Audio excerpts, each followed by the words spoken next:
3 minutes, gentlemen, 3 minutes.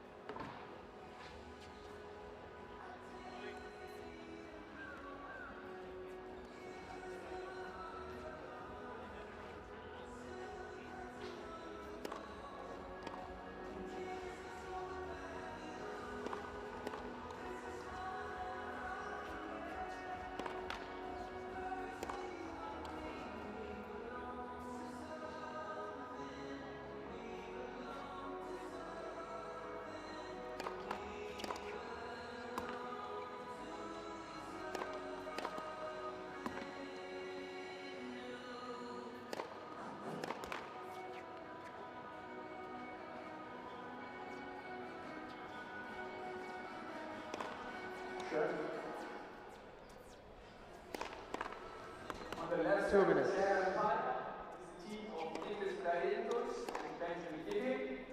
Nicholas is Colombian tennis professor player, doubles specialist, had a career high ATP doubles ranking of world number 47 in 2024. He's won 2 ATP Tour doubles titles, including the 2024 Open, as well as 21 titles on the ATP Challenger Tour. His partner Kine is 22, has a career high ATP doubles ranking of world number 192, achieved in 20 December last year. He has won 1 ATP Challenger doubles title at the 2025 Kia Open. Ladies and gentlemen, give it up for Nicholas Barrientos and Benjamin Kine.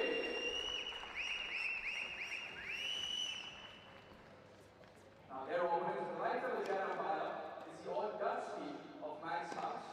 The Dutch tennis star, of course, got a career high ATP singles ranking of 245 and a doubles ranking of 344. 1 minute.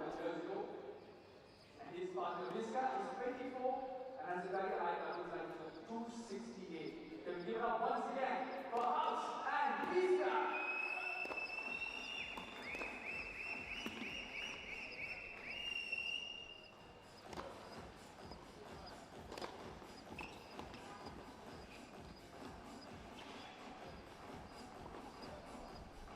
Thirty seconds.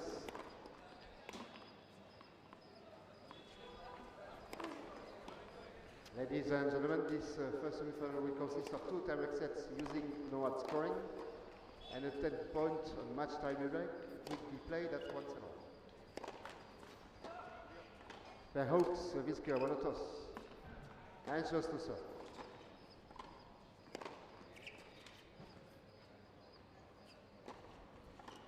Gentlemen, end of warm-up.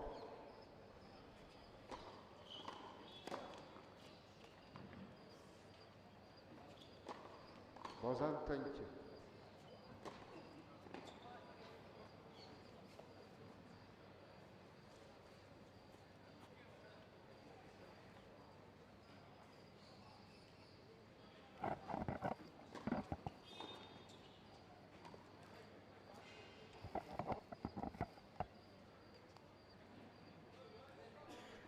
Gentlemen,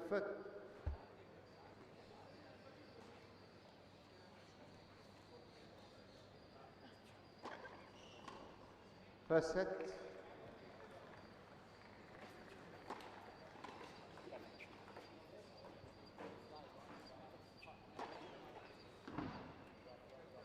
Max Hawks, 2 set. Ready? Five.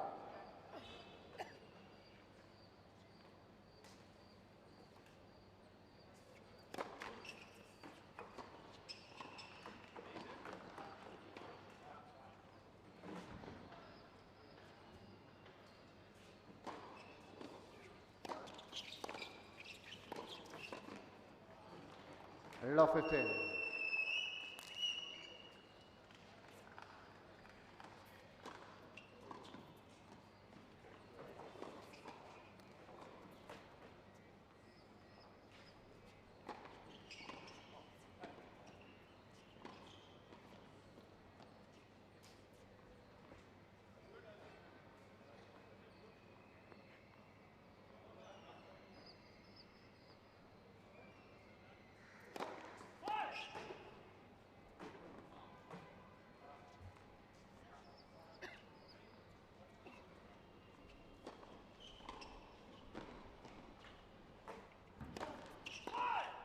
Law 30.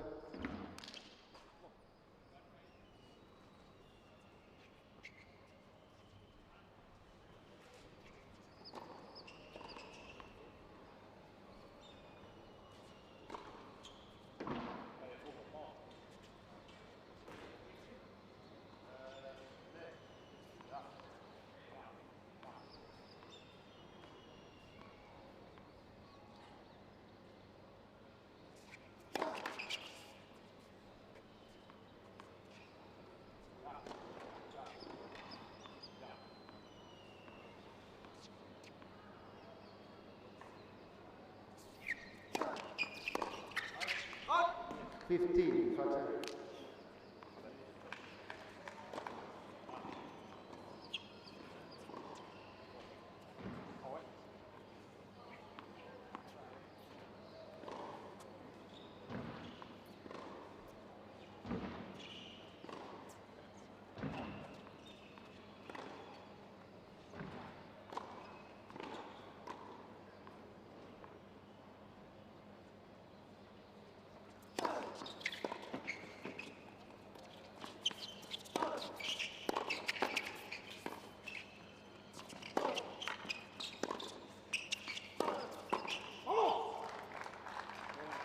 Fifteen, Fateh.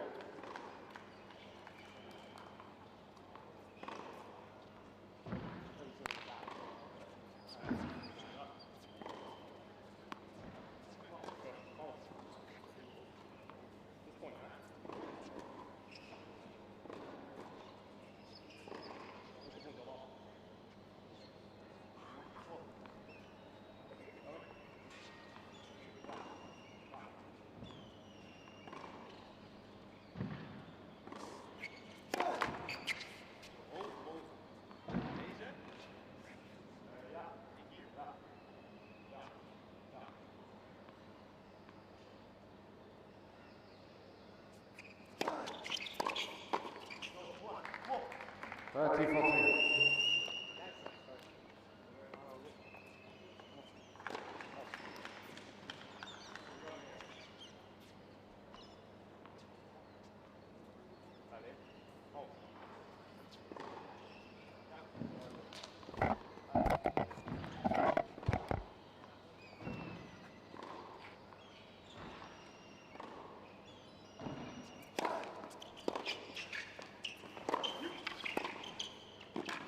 Bien. Valientos, quite. First game.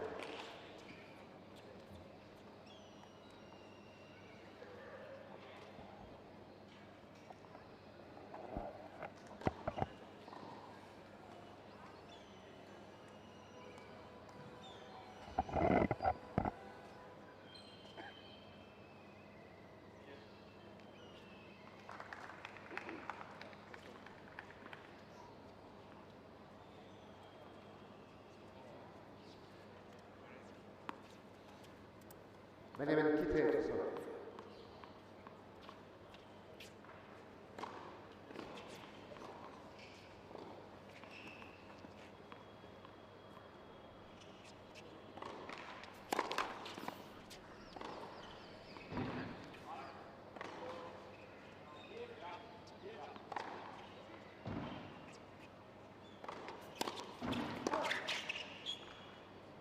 Fifteen love.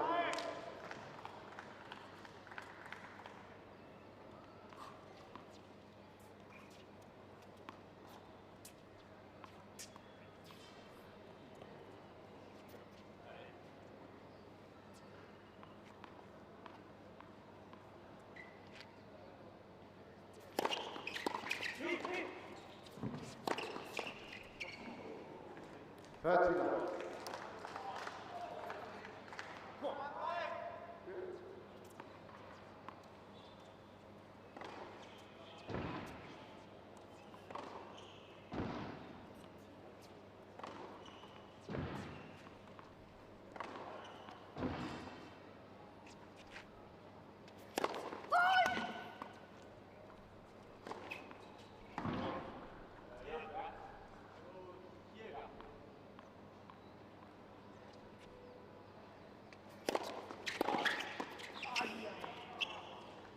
30-15.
Yes, it's an important race of a toss.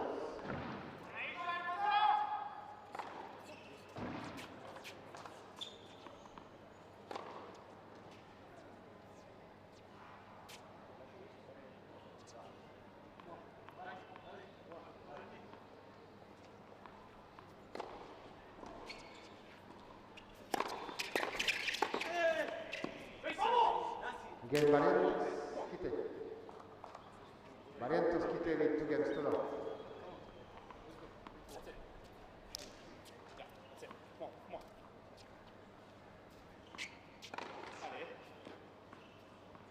Nils, risqué tout ça.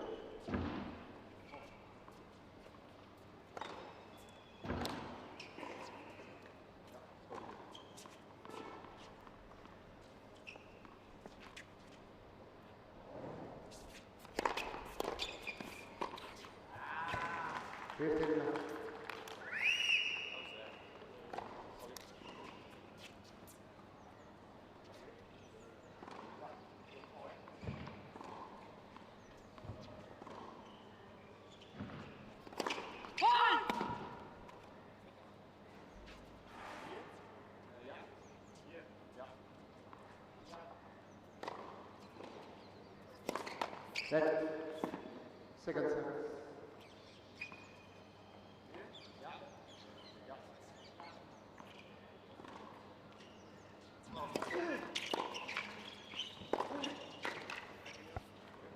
Bharati.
Nicolas Barrientos.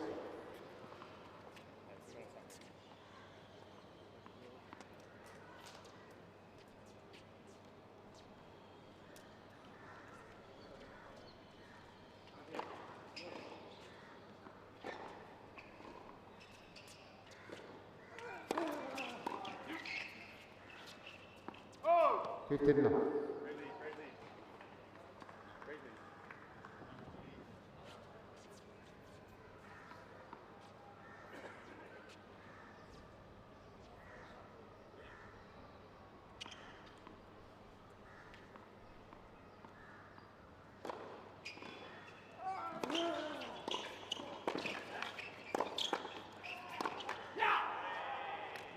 That's enough.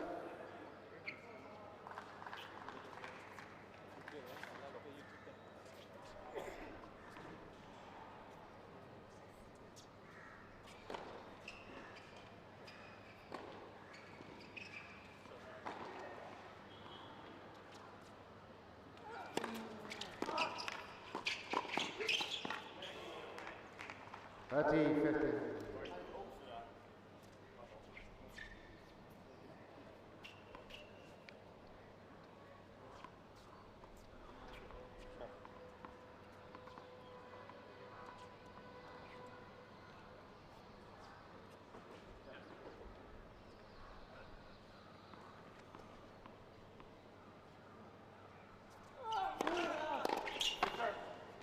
Forty 15.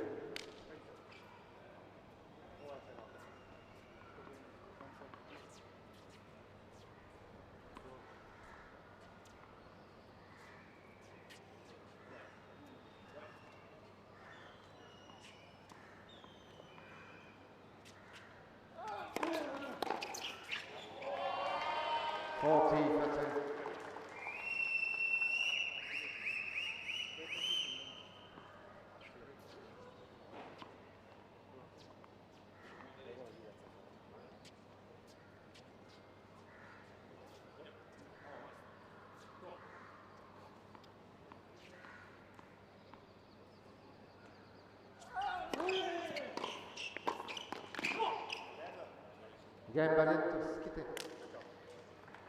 Barrientos quitté les 3 games to 1.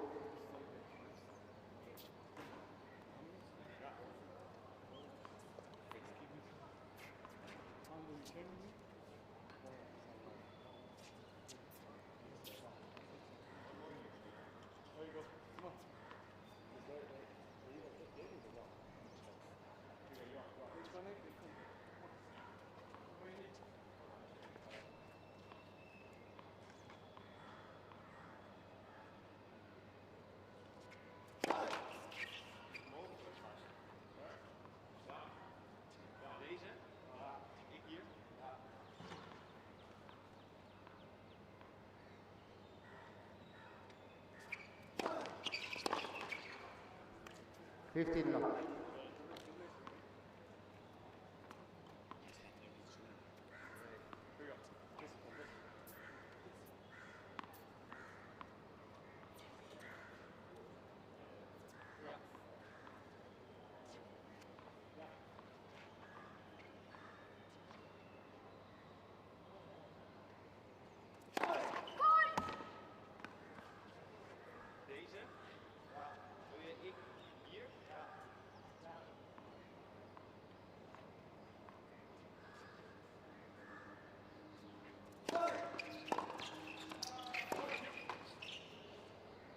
Fifteen love.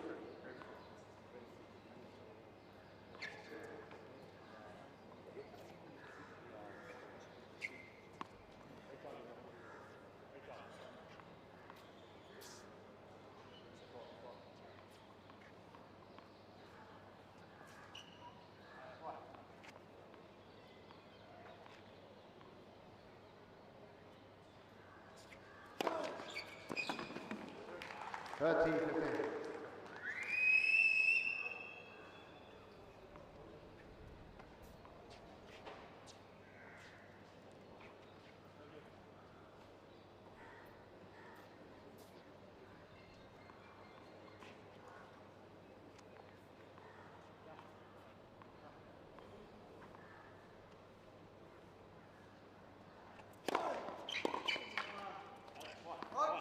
40-15.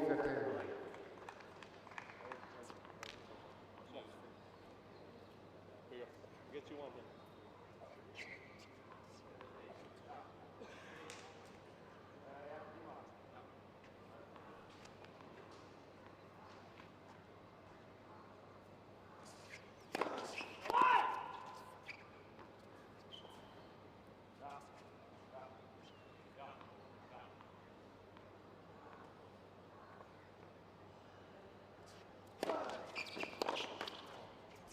Game. Fuchs. Viska. Variantos Kittel in 3 games set 2.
$15.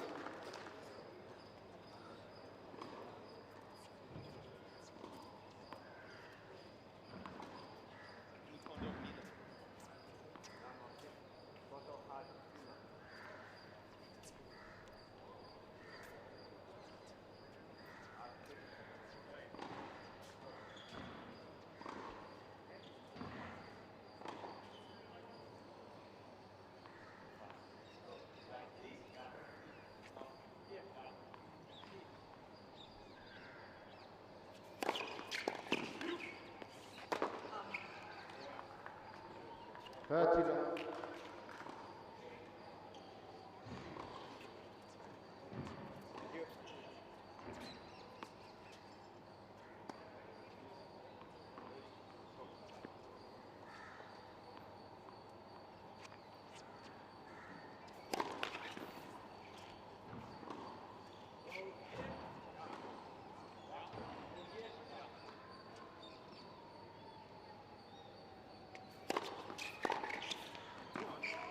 ATP Challenger.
Yes, the 7 point, receive it strong.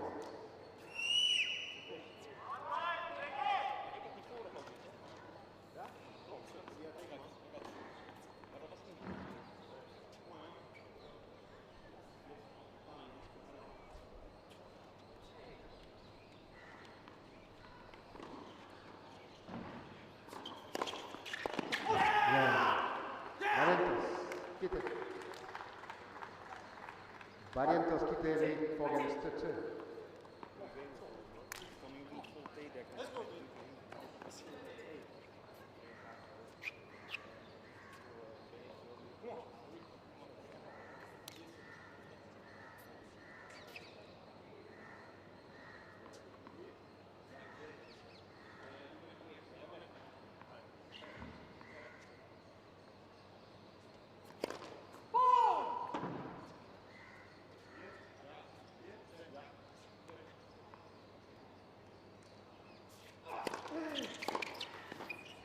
Fifteen left. Good.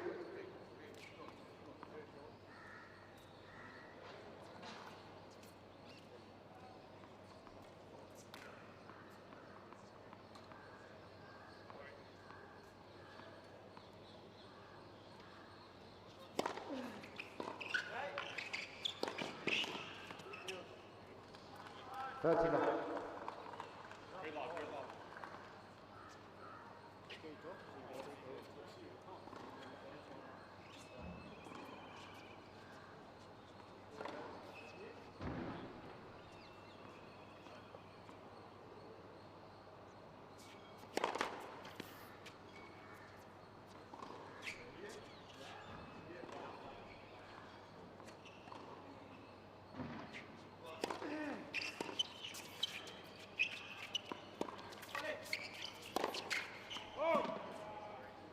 40 left.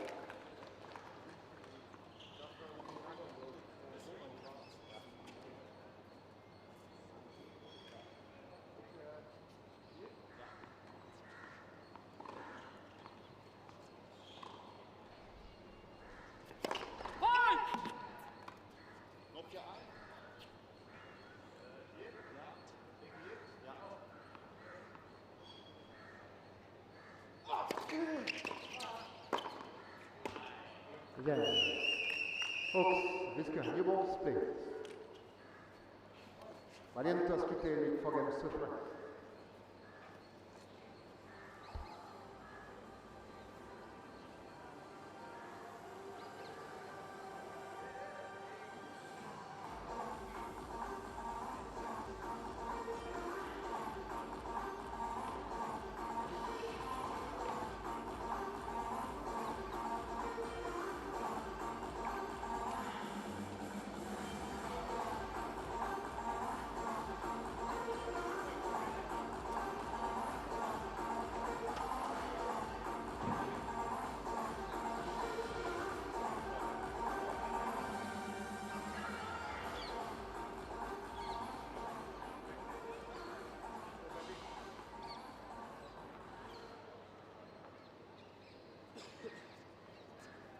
Time.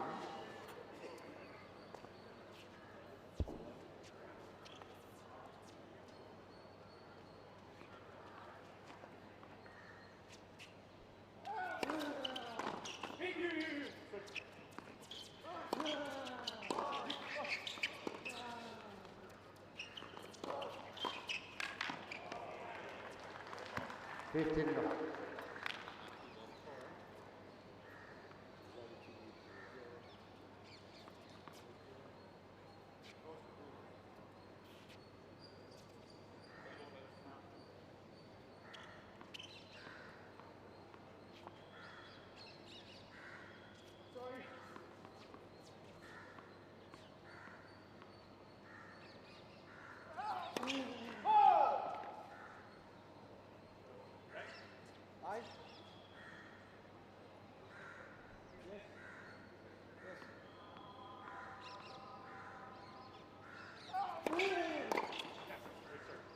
Attila.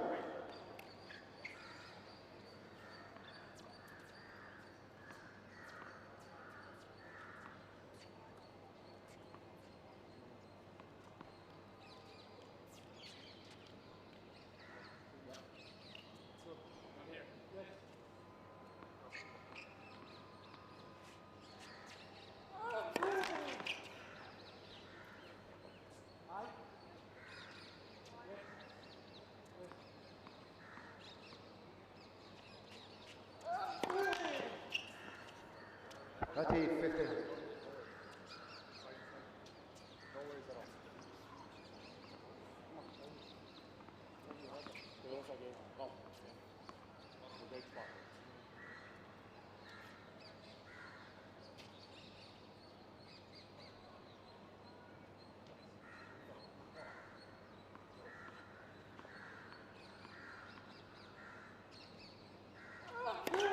Let's Prasar.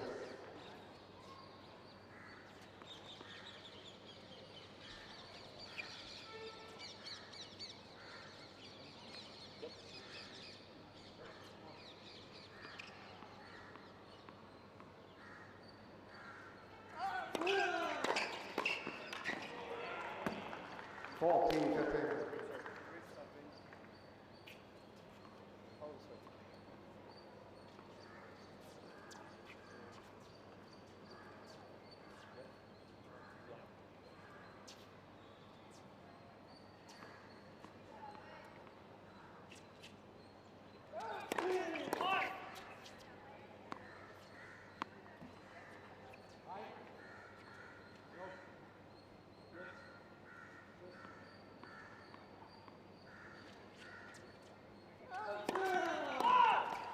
Forty, 13.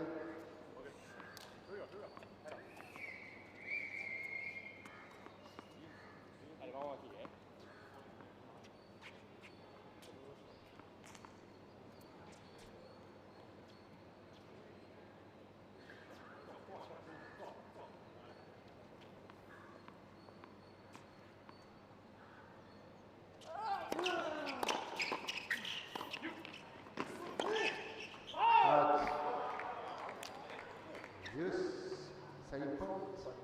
Race to the top.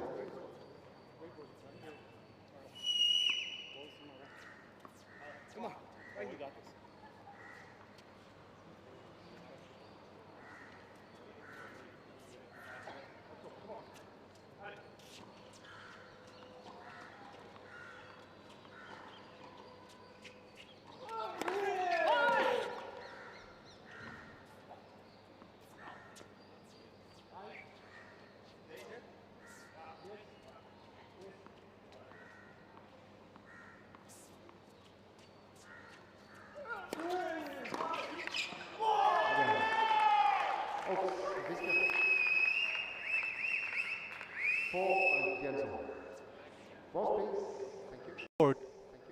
Amazing return, cross court to get that break of serve, and now it's even Stevens, 4-all in the first set of the first double semi-finals. Hawks and Whisker bounce back just like that. I was just talking, Vishnu, you don't want to give your opponents a lot of free points. Maybe that one double fault after the match would linger on Barrientos' mind if they lose this first set. Definitely. I mean, it came at a point where he was up 30-love. They had the momentum with them, and that one double fault made that switch. And you call it right.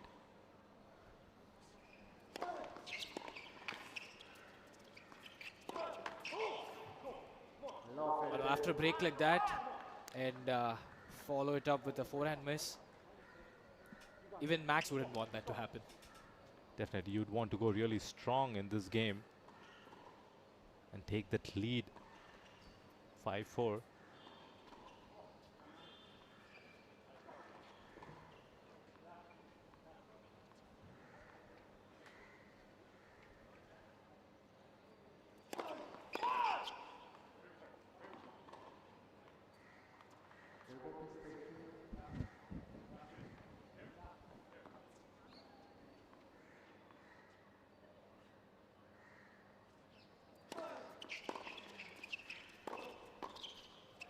Short return from Barrientos, but Kite used that to perfection.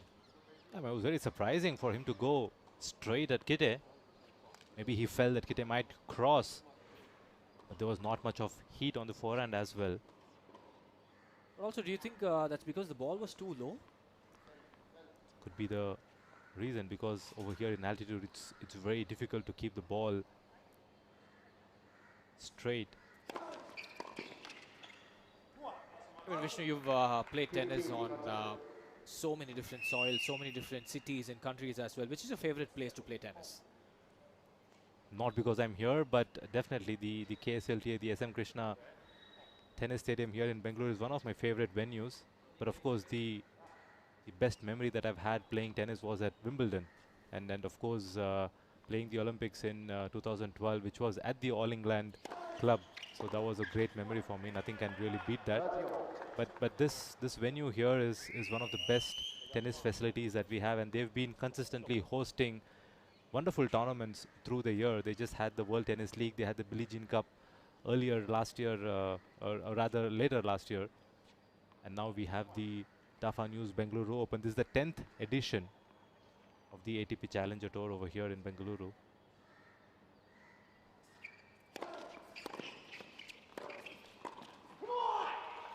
What a shot, but I think people can only imagine what you've achieved, Vishnu. So definitely pleasure is mine to be on the comm box with you. I'm going to keep telling this for the next couple of days, so bear with me. The pleasure is mine, Vimal. You have such a strong passion towards sports in general, and I know that tennis is and will always be your first love. 100%. I'll probably change it when I'm doing commentary for pickleball later on.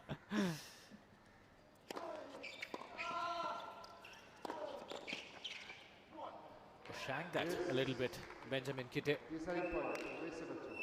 The Dutch pair now being really prepared for the lob returns and attacking rather than letting the lob bounce.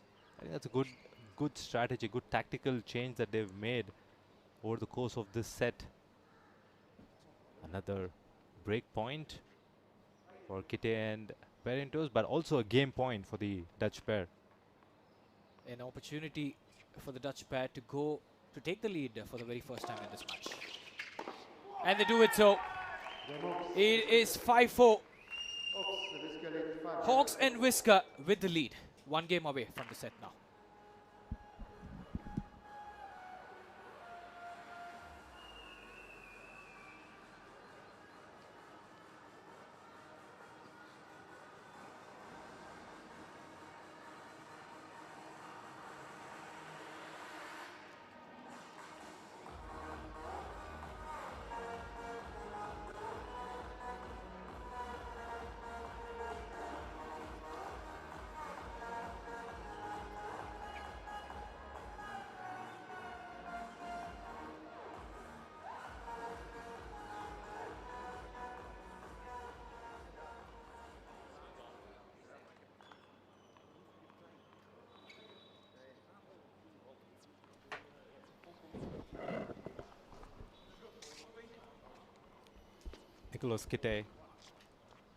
Nicolas Barrientos and Kitte had a really good start to the match.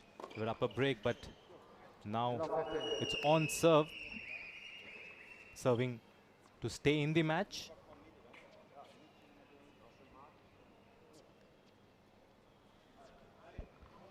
I mean, just a couple of minutes back, I thought that Barrientos and Kitte would be serving for this first set. But just like that, the tables have been turned by the Dutch pair. Pretty impressive indeed.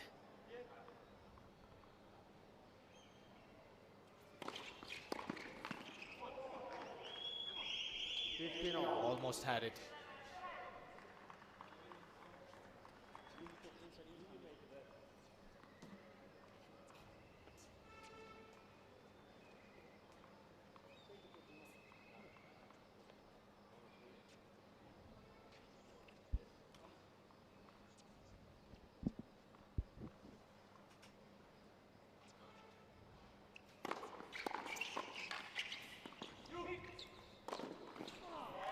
Beautiful point over here by the Dutch pair. This is the first time that I'm seeing the Dutch pair use the lob really effective. In the first point, they secured it with a lob.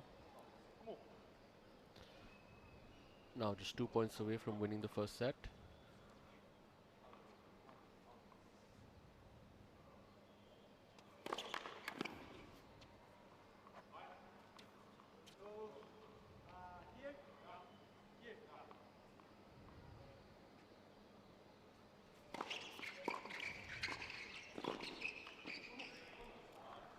He had a second look at that volley.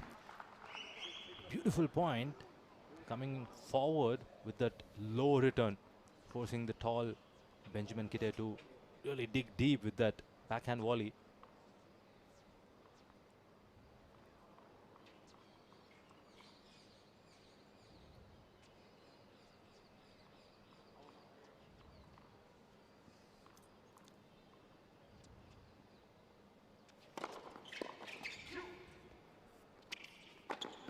Well, that was probably the most important point in this first set for Barrientos and Benjamin Kite, and they come over it in some style.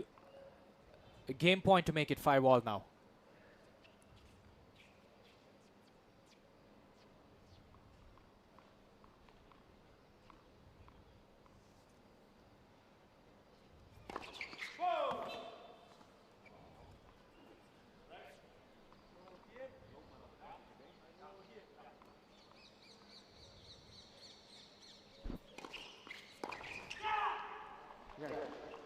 Holding serve there. Kite and Barrientos now tying the first set at 5-all. Are we headed for the tie break, Vishnu? Could be, but then I feel all the four players are getting really comfortable with the returns, and the first serve percentage for both the teams, it's just about 54-55%. It's not too high. So if the returning team can really stay focused, they could secure a break in the next couple games. I'm just going to take a wild guess after this point and tell that probably the Dutch pair are going to hold their serve now and break the Barrientos' serve. We'll have to wait and watch. Another missed forehand from Kite. I mean, that's only because I think the body language of Benjamin Kite and Barrientos has slightly changed a bit now. They looked confident at the beginning of this first set, and now it's the Dutch pair that's doing wonders.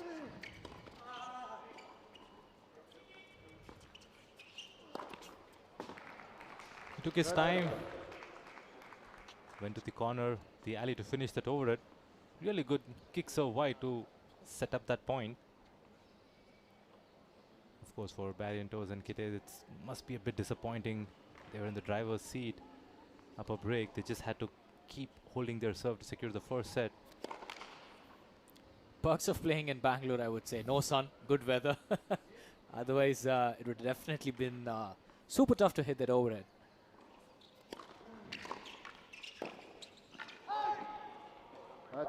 Missed by Visca. Kite finding his range with that forehand body return of serve that he's been missing quite a bit today.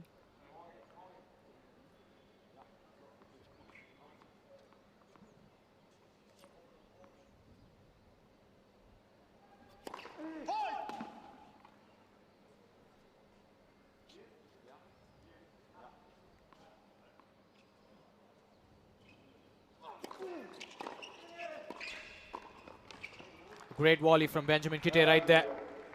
That was a bold move. He was waiting for it, pounced on it like a tiger. 30-all now. Critical few points here coming up.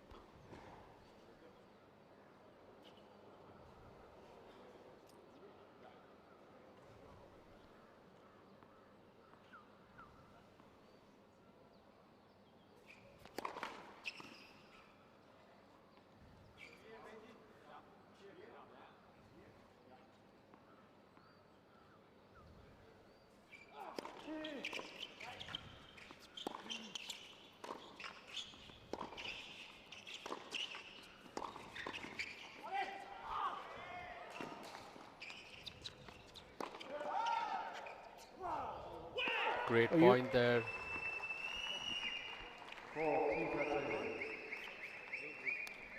Hawks Whisker now with a game point to go up 6-5. Well, there we go. The replay. Probably the best point of the tournament yet. I mean, this match for sure. Great reflexes from Max over there. Somehow putting it back in. Good dig, but wasn't enough for the Colombian-American pair right there.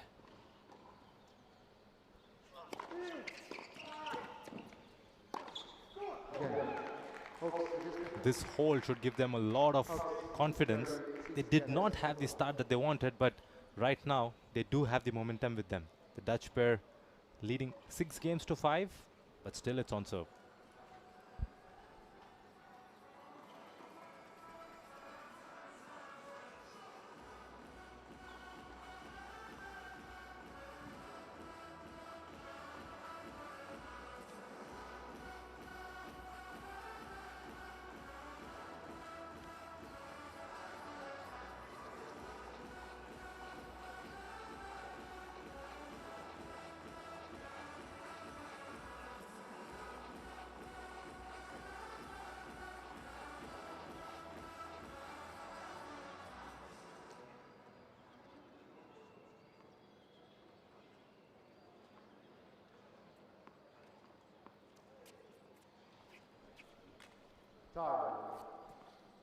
Bariontes Kite serving now at 5-6.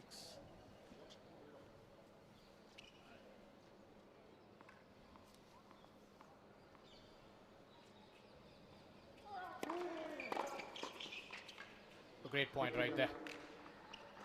They would want that start with this game. Probably the most important game for Barrientos and Benjamin Kite at the moment. Being down 5-6. Not having the momentum right now at their end.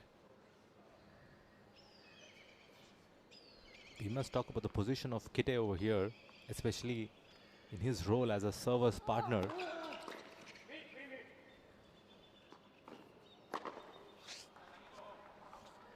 Great overhead there. 30 love. 2 points away from a tie break. I took a wild guess, but looks like it is going to remain just as a wild guess. 30 love.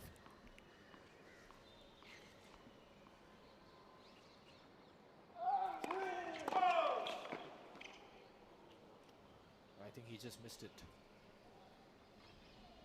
Small margins. Same scenario, 30 love. That double fault came in last time. The Dutch pair broke Barrientos' serve. Great return. Great angle on the return there by Hauks. 30-15. We were just talking about the position of Kite, and it was his job, his role to cover the short angle cross court. Didn't really expect the return to be that short. Always becomes really tricky when you play against singles players. They return the ball exceptionally well.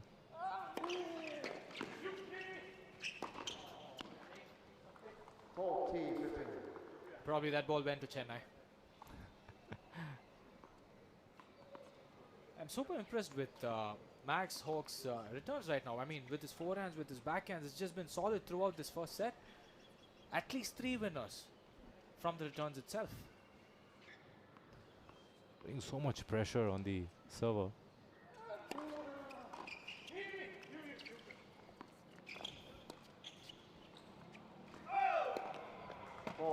Just missing that lob there, Barrientos.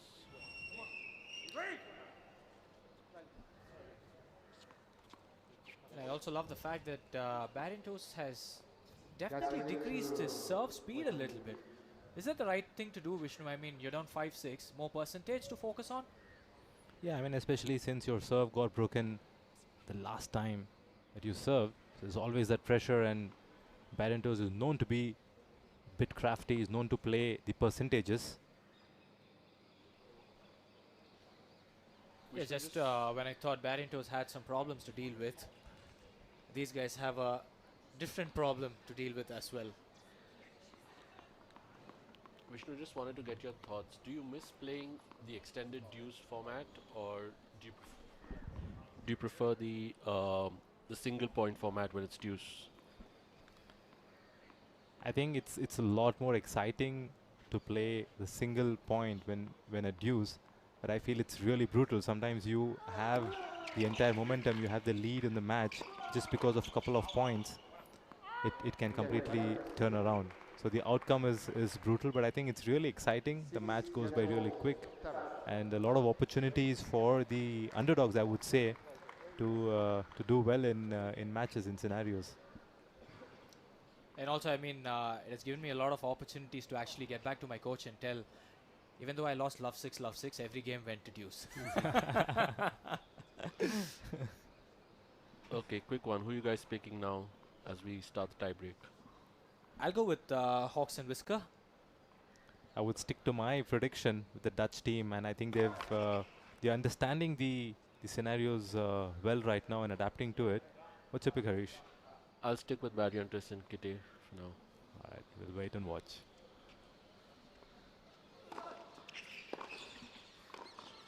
Oh, you have got to be kidding me. Benjamin Kite. What a return that was. The first point of the tiebreak. You had to start that way. Hats off to this man. It's a very similar way that he returned in the first point of the match. But again, you're giving him a lot of room. As a big guy, he loves to take that big swing, a big crack at the ball. Giving him the much needed confidence to serve one love.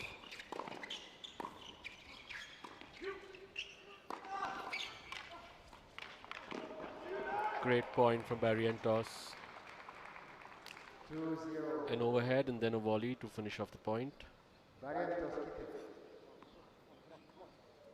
Good first volley over there. It's always tough to hit a ball hard and then the next one to really drop with that finesse. Bit lucky over there with the let caught, but nevertheless he was in the position to finish it. Set. Prasar. Caught the line.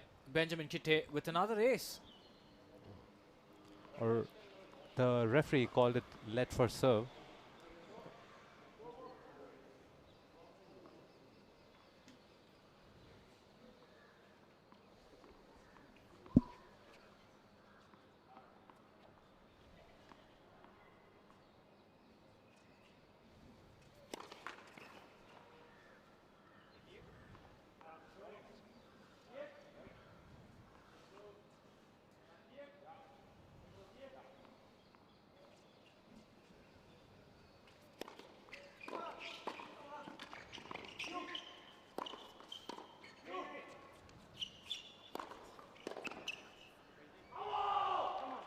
There we go. With a 3-point lead right now in the 7-point tiebreak. Max, Hawks and Niels Whisker have to do some magic on court right now. Hey, but even though it looks like a massive lead, it's just like one mini break. That's about it. Correct.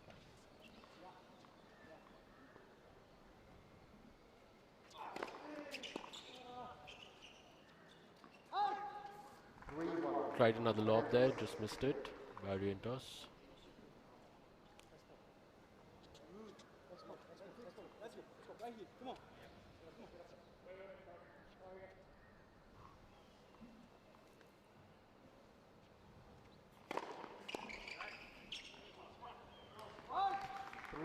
Two good serves there from Max Hawks. Cutting the lead down to 3-2.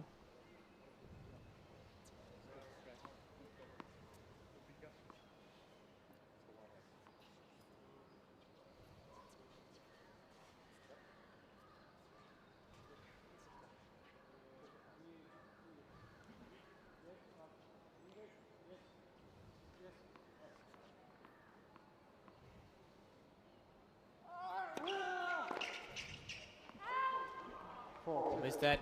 And at the change of ends in this tiebreak, Barrientos and Kite lead 4-2. They're being really conscious with their first serve percentage over here. Kite ensuring that there is no gaps in his positions. We've been seeing that he's been taking an aggressive position, especially as a server's partner, doing a really good job. But right now being really safe with his positioning. It's going to be a really important point for Barrientos and Kite to hold this point to get that 5-2 lead.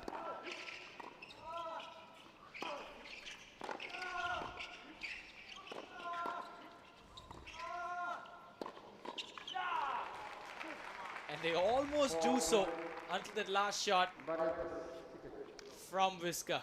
They were just too good to watch. One of the better points of this match for sure. Of course, Whisker doing his job beautifully. We've been seeing him returning exceptionally well later part of the first set. And as expected, Kite was really safe with his positioning, covering the line and not really moving into the middle. Back on serve in this tiebreak.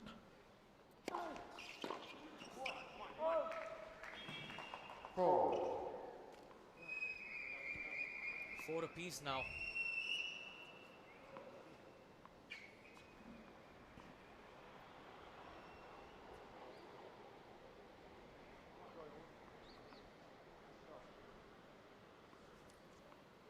Max with the serve. Needs to come up with a big one.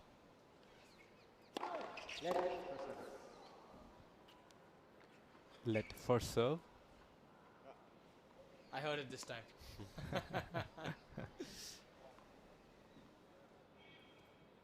But also the crowd slowly settling in the SM Krishna Tennis Stadium over here.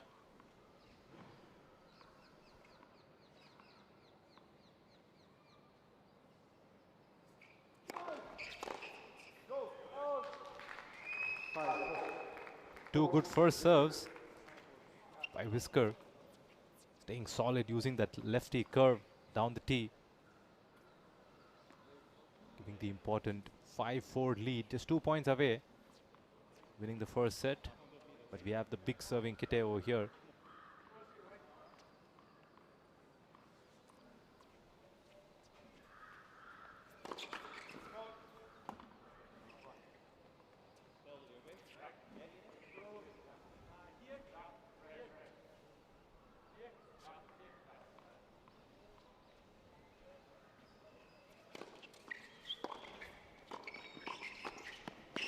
Great volley there. Two great volleys from Kite to get this to 5-all. Whisker is going to be thinking about that first forehand volley. He could have gone a bit more aggressive. My bad, it was Max. A splendid job by Kite to put away that forehand volley.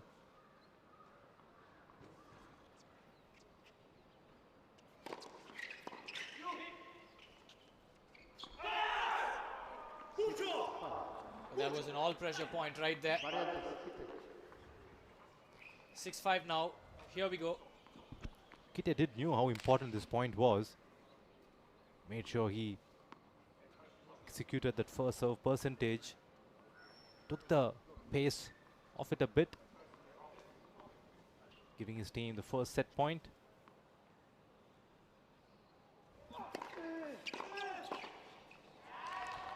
Nicely saved by the Dutch duo. 6-all. Change of ends coming up. I think overall in this match, Barrientos and Kite had the momentum on their end.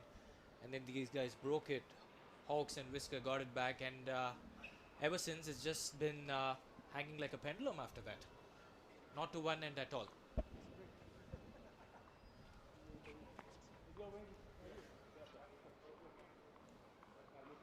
The first set cannot get closer. 6-all in the games and 6-all in the tiebreak. Great volley by Barrientos, set up by that beautiful return by Kite. 7-6. A second set point coming up for Barrientos and Kite. This time on their serve. Correct. Max just diving all around the center court right now. I mean, at a situation like this, he has to put in these efforts. Here we go. Set point number 2.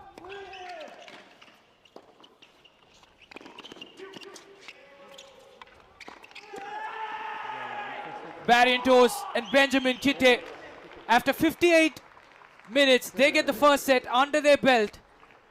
And it had to be taken in a tiebreak. Barrientos Kite, 7-6.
Welcome back to the first doubles semi-finals of the Dafa News Bengaluru Open 2026. We've seen a close first set over here with Nicolas Barrientos and Benjamin Kitte winning it 7-6 in the tiebreak. 8-6 the tiebreak score. Now they have the opportunity to start the second set. Benjamin Kitte to serve. 1 set to love.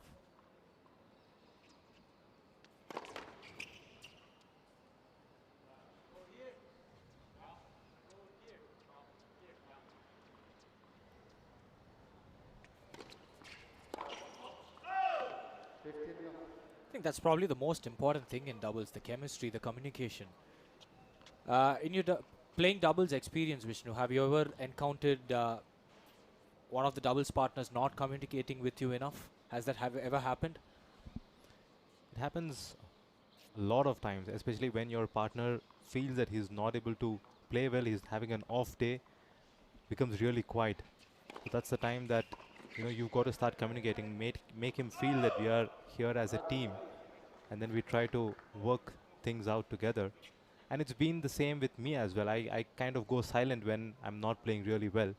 So I make sure that I communicate this before to my partner as well. So at any point, if he feels that I'm going to be very quiet, then he needs to really communicate that particular aspect to me so that I can come back into the match. Oh, well said, Vishnu. I think all of us feeding off our partner's energy is probably the most important thing in doubles.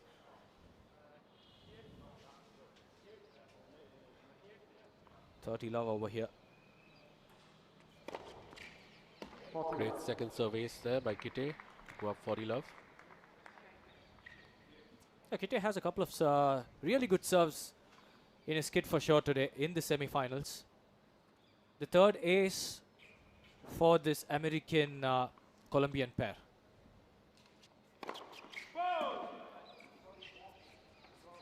Too confident to just go to his seats over there.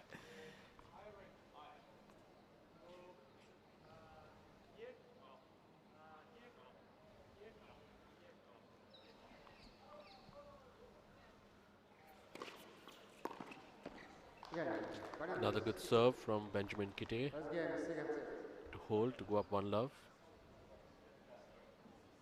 Vishnu, did you always prefer starting to serve out in the set or receiving in the set when you were playing doubles? Always preferred serving, and it was very similar with the partners that I played as well. So we relied a lot on our service and our volleys.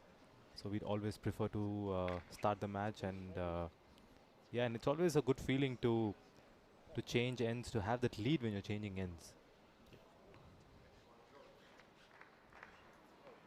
I mean, I had to put this out on air, Vishnu. I mean, I've seen you play from a very small kid at the Chennai Open. You've played a lot of tournaments, kind enough to give us a few tips here and there whenever you can.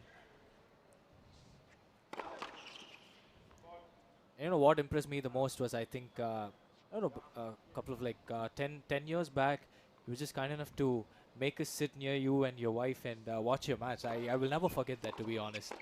A fan moment indeed for me, but yeah, I still remember it. You make me feel really old, Vimal, but yeah. That was meant to be like that.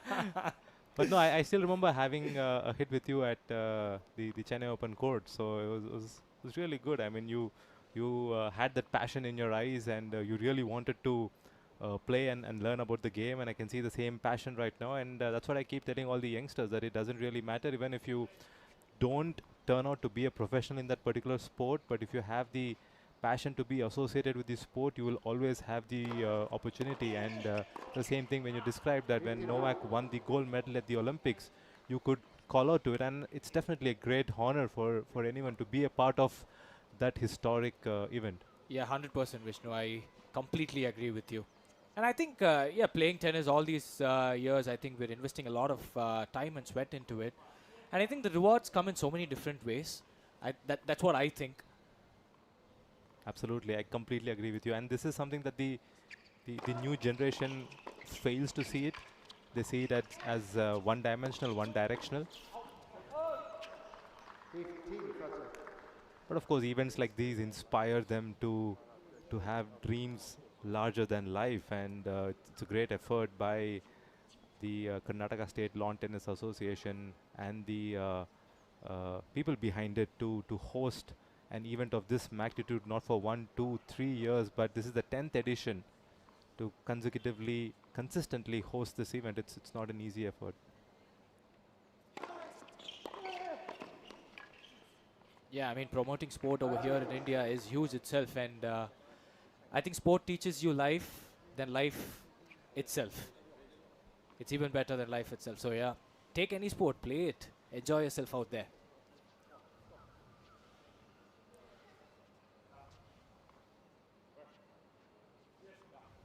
All over here. Max serves, taking a lot of time.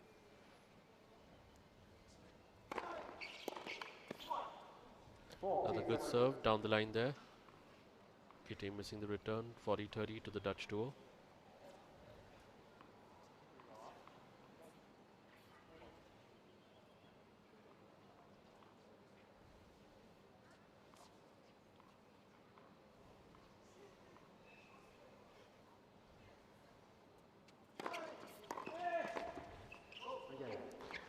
Nice put away there from Whisker. One game on in the second set. Yeah, he's playing clean right now. Clean tennis, textbook stuff, that's it. Nothing fancy, nothing special. Just simple, basic tennis. Of course, all the 4 players keeping it really simple and clean, getting right spots on their serves. The Dutch pair, I feel, are better returners at this moment. And would that make a difference? Would Barrientos and Kite make any changes on their serve pattern?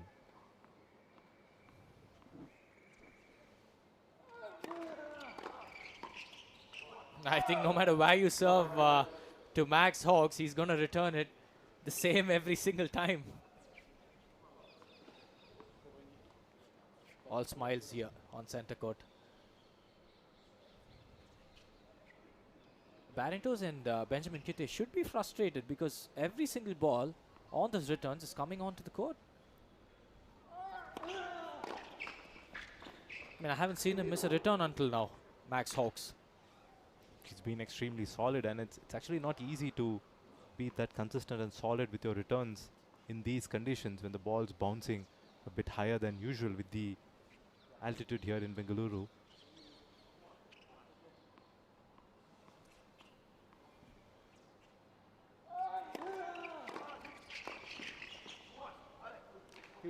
Another great return from Hawks, 15-30, a slight opening for the Dutch duo.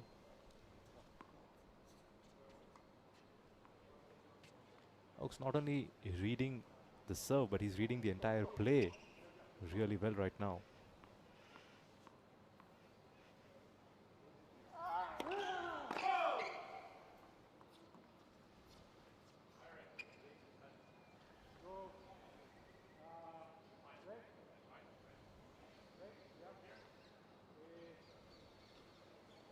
Barrientos is taking that bit extra time because he knows it's a bit of a pressure for him in second serve at 15-30.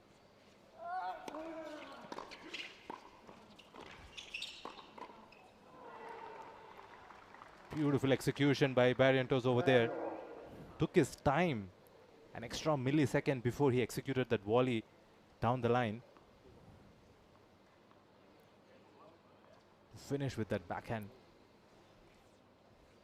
volley. I think for a second he put that ball back in as well. Almost. Man Loving this down, guy but right man now. not out.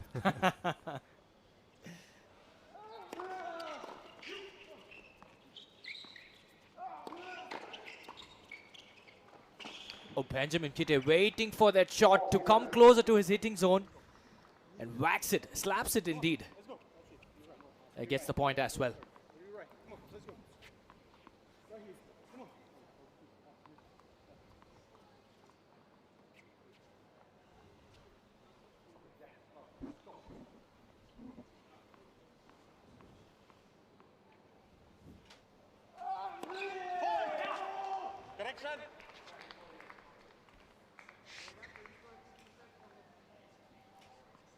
There we go. That was an ace indeed.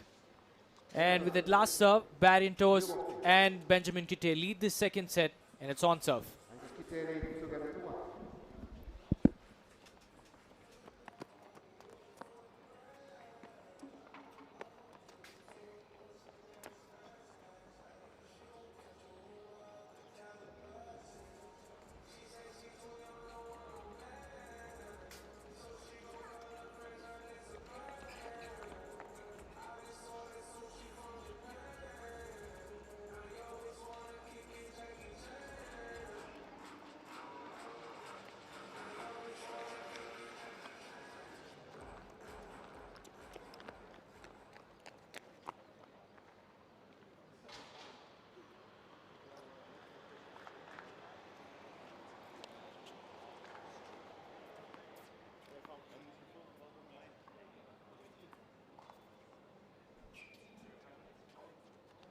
All right, ladies and gentlemen, boys and girls, we're back. This is the second set of semi-final number 1 at the Dafa News Bengaluru Open 2026.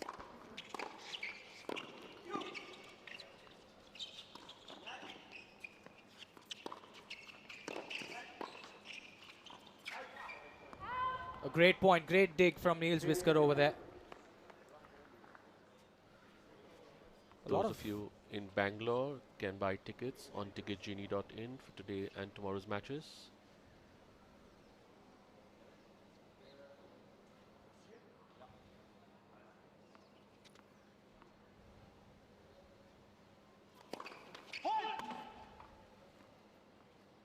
Look at that curve on that first serve right there.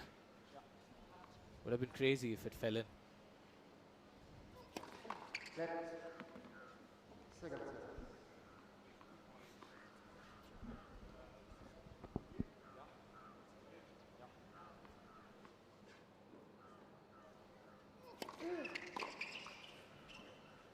I mean, I think that was good variation because that first serve, he tried to go down the middle, and with that left serve, he went out wide. The third serve was into the body. He knew Barrientos wants to charge in. Didn't give him any room to make that return.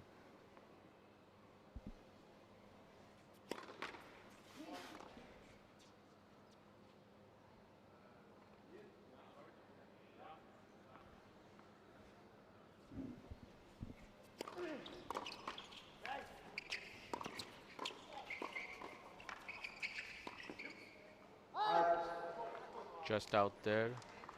Great rally. Beautiful angle over there. Missed by a whisker. Could have been short of the match. A whisker misses by a whisker. Put that out.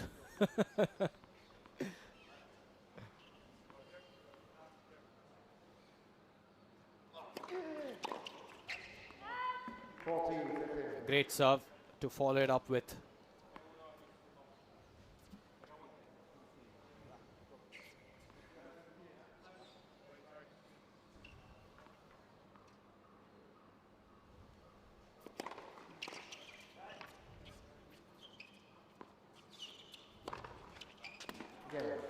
Straight down the middle, right there from Niels Whisker, making it 2-all.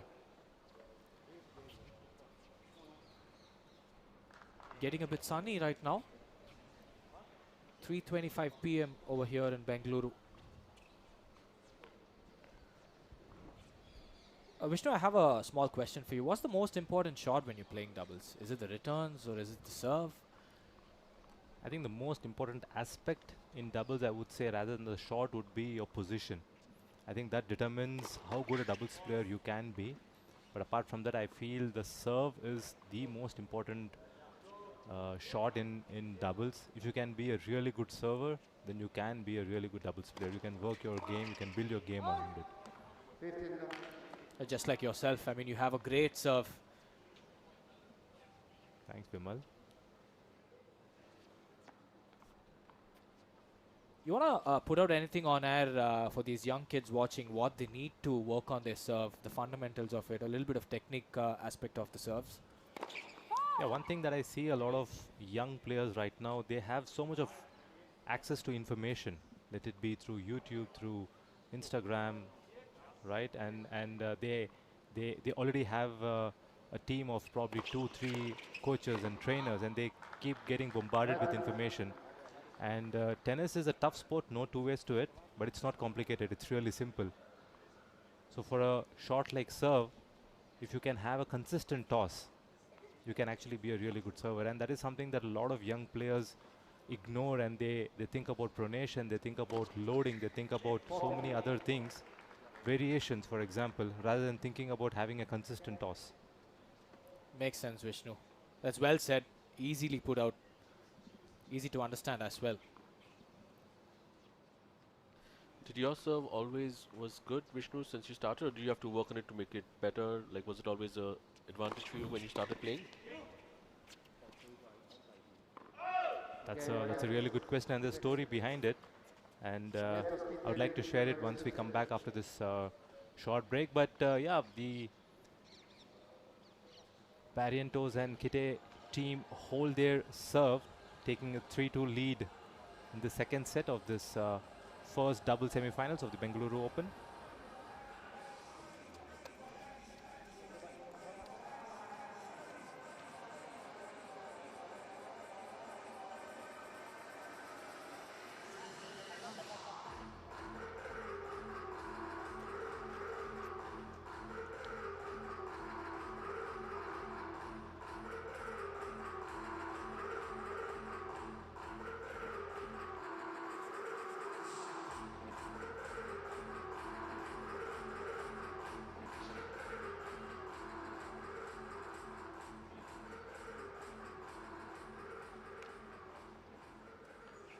Time.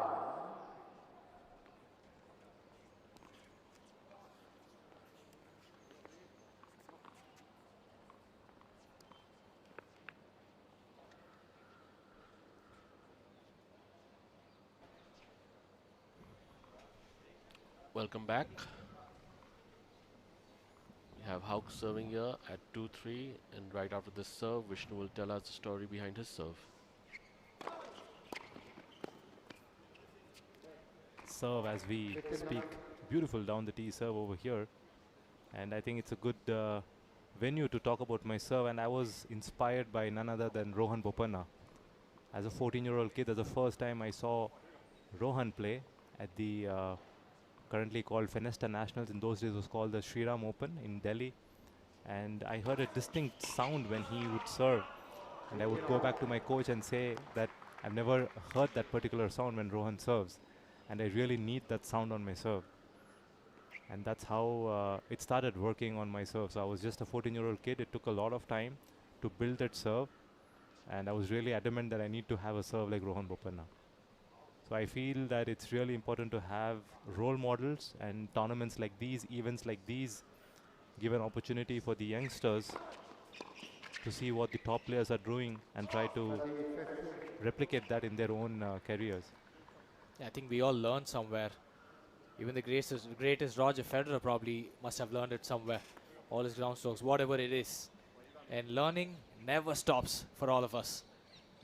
And Somdev Devarman, in fact, he'd say it pretty often that he loves to learn things.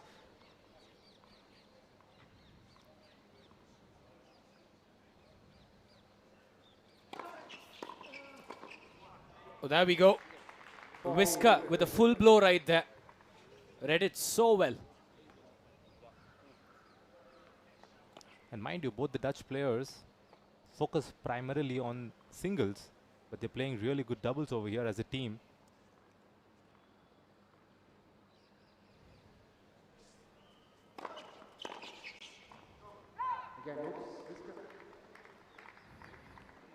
Quick hold over here, taking the score 3-all. They did beat the second seeds in the first round, the Indian pair of Arjun Kade and Anirudh Chandrasekhar.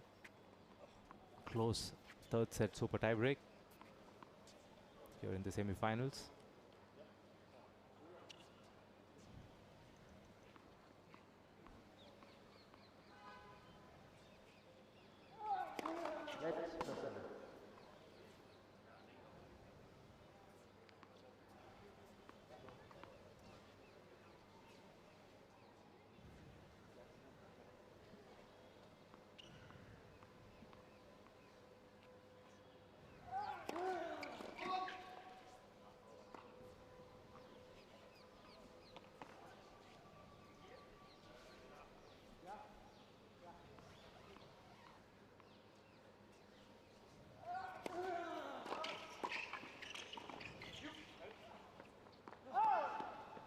15.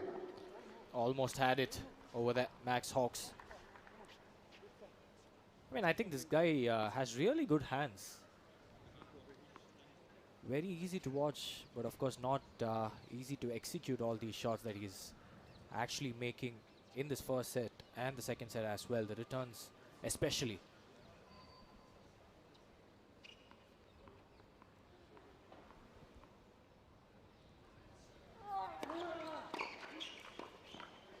And how tough it is to play half court in the shade and half court in the sunlight.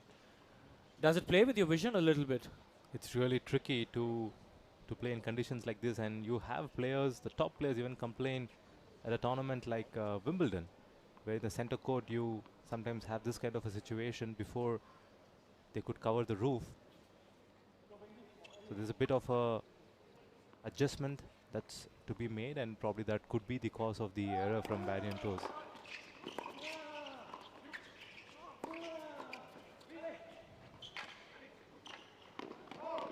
But the Bengaluru clouds will save the day for today. Vishnu, which did you find tougher, when it was like half shade and half sun, horizontally or vertically on the court? I would say horizontally. Okay. Yeah, I think also because vertically the ball is traveling on the same shade or sunlight for a very long time. So I think it's a little bit easier to adapt. Exactly.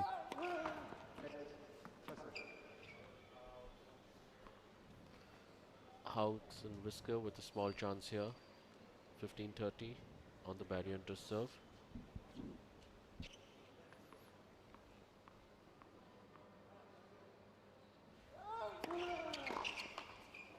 Oh, just missed that, hitting the top of the tape.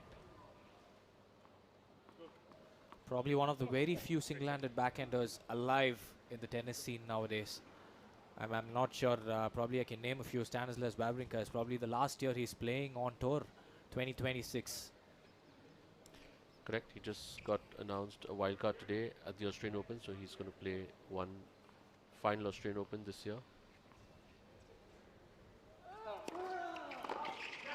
Oh, what a player though, what a player he is. All the matches that he's played on the Australian soil against Novak Djokovic a couple of times, it's just still there in my mind, like super fresh.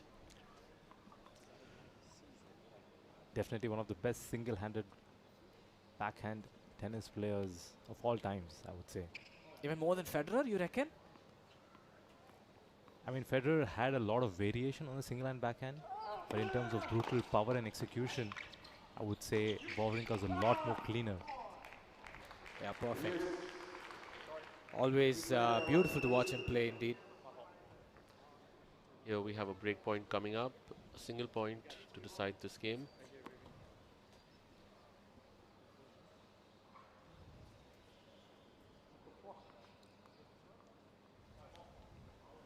Barrientos serve on the radar right now.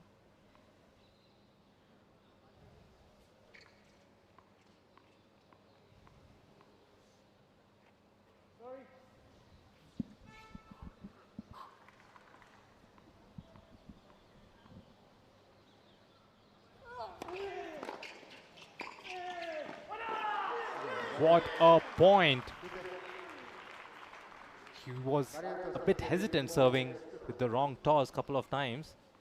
Did not really feel very confident getting into this point, but what a backhand to hold serve and take the lead 4-3 in the second set.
Niels Whisker with the serve now.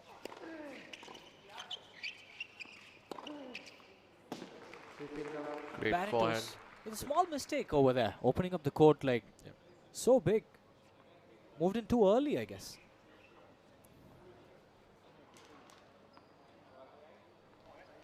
We could be headed to another tiebreak in this second set.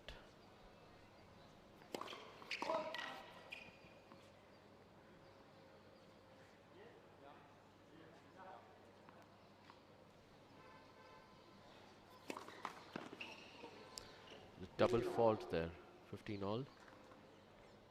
Yeah, he wouldn't mind it too much. Probably one of the really good aspects of a good tennis player is to move on to the next point. Not dwell in your past, not think about the future, just be in the present and keep moving on. That's exactly what Whisker did right now. Oh, you have got to be kidding me. Somehow, Barrentos just keeps it alive again and again. But wasn't enough for someone like Max Hawks and Daniels Whisker. Niels Whisker.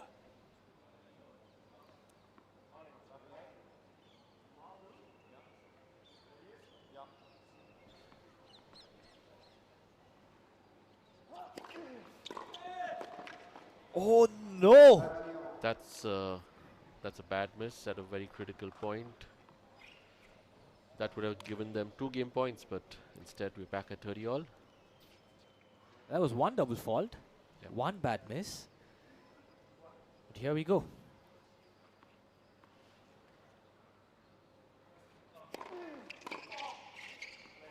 Oh no. And another mistake, I would say, letting that one go.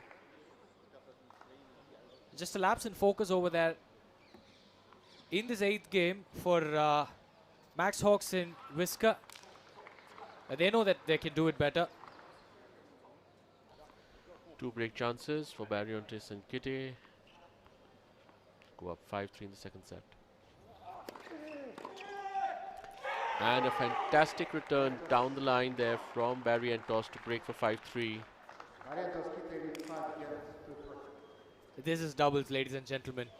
In a matter of time, in a matter of seconds, everything could change, just like this Bengaluru weather. Great return from Barrentos right there. Cleaned it, ate it and cleaned it himself.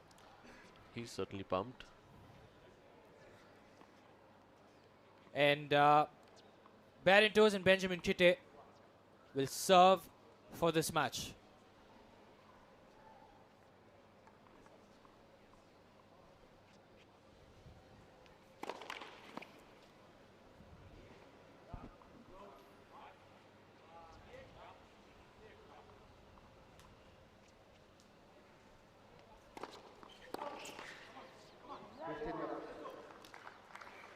Good start. The service winner, 15 love. I feel sometimes tennis is probably the most brutal sport of it all, because that first set could have gone either way. 6-8 in the tie break, Hawks and Whisker losing that. But again, if they would have taken that first set, it would have been a different story altogether. What a return. A single-handed backhand body to return it down the line, or rather curve it down the line. It's never easy. His racket just acted as a shield right there for him. Simple. I mean, the serve had the pace, just needed to block it, direct it.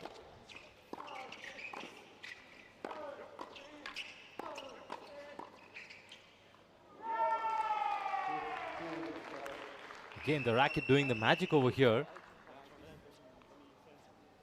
Putting the pressure onto Barrentos and Kitte. This is a different Hawks and Whisker. Last game, they were just messing around. And now they're on fire. They don't want to give up the semi-final. Great serve from Kitte, 30 all. 2 points away from the match. One thing for sure is that the Dutch pair is not going out without a fight.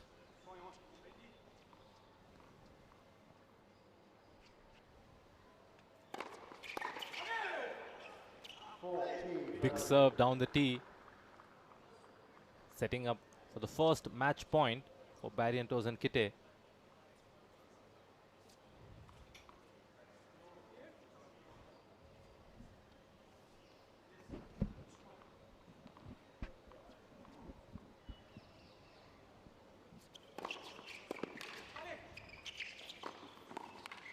There we go, ladies and gentlemen.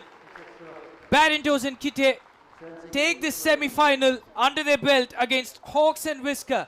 7-6, 6-3 after 92 minutes. It was indeed a really good match. The Dutch pair gave a fight, but wasn't enough at the end of the day. Stay tuned because we have a lot of action coming up. The men's doubles semi-final soon. That was the match point over there. Benjamin Kite, just as he started from start to finish. Nicolas Barrientos and Benjamin Kite, ladies and gentlemen, are through to the final of the Dafa News Bengaluru Open 2026 in some style.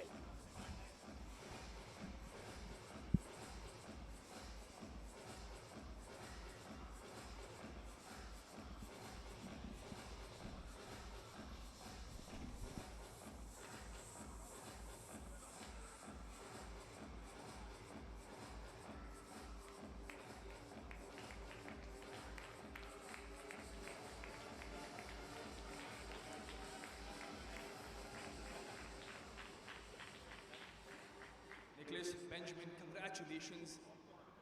Thoughts on being into the Bengaluru Open final right off? Yeah, we're excited. I mean, that was a hell of a match.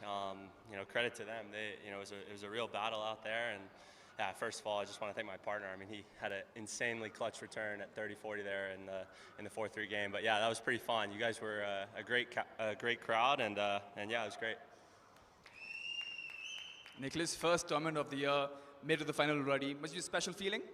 Yeah, definitely. Sometimes you're a little bit not nervous, but expectant to see how you start the year, and there's no best way to start it than with a final. So it's great to be in a final, and we're very happy about our performance today, and hopefully we can bring it all out on the final. Guys, your energy on court is infectious. The crowd got involved on every point almost. Talk to us about the secret. What's the secret to all this energy on court? I just think it's a lot of positivity, bouncing off each other. You know, when he hits a good shot, I'm pumped. You know, when I hit a good shot, he's pumped. So, yeah, just you know, the energy within each other, but then also using our box. So yeah, it's good. Nicholas, it's been a bit cloudy today. The weather is quite nice. How have the playing conditions been to you?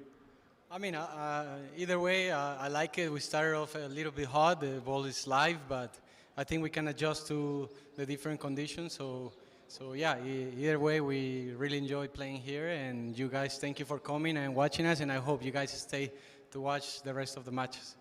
Nicholas, Benjamin, congratulations once again. Ladies and gentlemen, Nicholas and Benjamin for you.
Good evening. Welcome back, ladies and gentlemen, to the second semi-finals of the DAFA News Bengaluru Open 2026, the biggest ATP tournament in India. We have our very own Sriram Balaji partnering with Neil Oberleitner from Austria, taking on the French pair of Arthur Raymond and Luca Sanchez. Very own Sriram Balaji, a dear friend and a long time doubles partner for me. We partnered together in the year 2018, played the Wimbledon as qualifiers and made it to round 2. Really good memories alongside Sriram Balaji. He's having a current ranking of 82 in doubles. Highest ranking 60. Last year he played the Olympics, partnering Rohan Bopanna. Wonderful career, and he's right now the top seed in this tournament. Likes to play the ad court, is known for his serve and volley and his explosive movement at the net. There we go. Sriram Balaji's partner right there, the Austrian Neil Oberleitner. Definitely a double specialist for sure, and he's having a career high ATP doubles ranking of world number 84. Not much of a difference between Sriram and Neil Oberleitner, and that's his highest ranking so far and so yet. And he's done his ATP debut back in 2021, and since there he's definitely climbed up his rankings slowly but steadily indeed. And to be honest, I'm loving the outfit of Neil Oberleitner and Sriram Balaji today. Very light, but their game indeed is not going to be that way. Strong volleyers, strong from the baseline, big servers as well. And here you have on screen Arthur Raymond, a talented French player. He's 26 years of age, doubles ranking of 156, climbing up the ladders slow and steady. Again, bringing in the lefty advantage over here in Bengaluru. As we know that there's a bit of altitude over here. Ball bounces a bit more than usual and curves.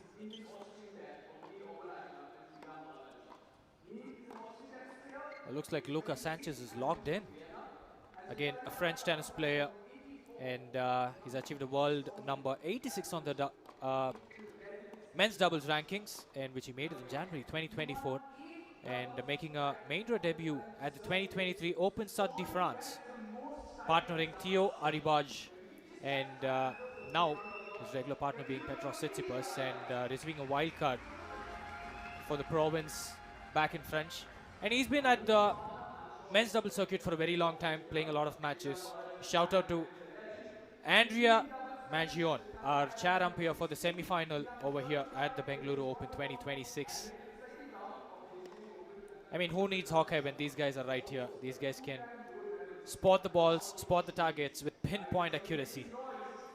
Of course, when you talk about the grind that the tennis players go through week in, week out, is the same grind that the chair umpires go through. They travel about 30-35 weeks in a year, officiating different events around the world. Definitely pros and cons to it, right? I mean, you get to travel all over the world, but also you're away from your family and friends. How do you balance, Vishnu? I mean, you were at it for a very long time as well. It's definitely not easy, and as I was just mentioning, 2018 was the year that me and Balaji played together and had good success on the tour. It was the same year that I had my kid, and consciously decided to reduce my time on tour. It's not easy. It's a brutal circuit. But you know what? I think that's what every gentleman would do. Family over anything in this world. And a lot of respect for you on that aspect of it.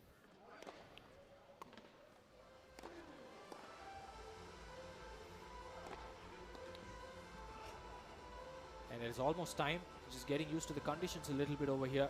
1 minute. And remember, all these 4 players would have jumped onto the court just a couple of hours back, got their routines in, got their food in, got their reps in for sure, and they're pretty much warmed up. This is business end of their warm-up and just sharpening their routines a little bit over here. I just feel like Lucas Sanchez is actually going to play really well today. I don't know why I have that feeling, but he looks locked in. Definitely really focused over here. Had a close win yesterday against the Indian pair of Saket 30 Maineni seconds. and Adil Kalyanpur. 10-8 in the Super Breaker. Probably instead of a super breaker, we could name it a heartbreaker for sure. Not Definitely. easy to take it at all. Definitely, it's been a heartbreaker definitely for the Indian players this week. 3 of the players losing really close in the Super Breaker. 3 of our doubles teams losing really close. And of course, Sumit Nagal losing third set 13-11 in his second round singles match. That's got to hit hard, but I think the Indian tennis superstars have been stepping it up lately in doubles because Anirudh Chandrasekhar is there, Sriram Balaji, Vishnu, you also played an important role in that. And a lot of the others behind Rohan Bopanna, Nikki Punacha, to name a few, Ritwik Bollipalli. And these guys have been doing a phenomenal job. Just keeping tennis alive is what I feel. No, of course, I feel the doubles performance of the Indian players has been exceptional, and we should talk about the double stream project that was started by Rohan Bopanna, which paved way for these players to do really well. At one point, we had 11 players in the top 100 of the ATP doubles ranking, and even now we have about 12, 13 players who are in the top 120 of the ATP doubles ranking. So the players get the benefit of having a coach, a physio travel with them around the world, and they get together for their training. But now we have the second double semi-final starting. Sriram Balaji opening up this match.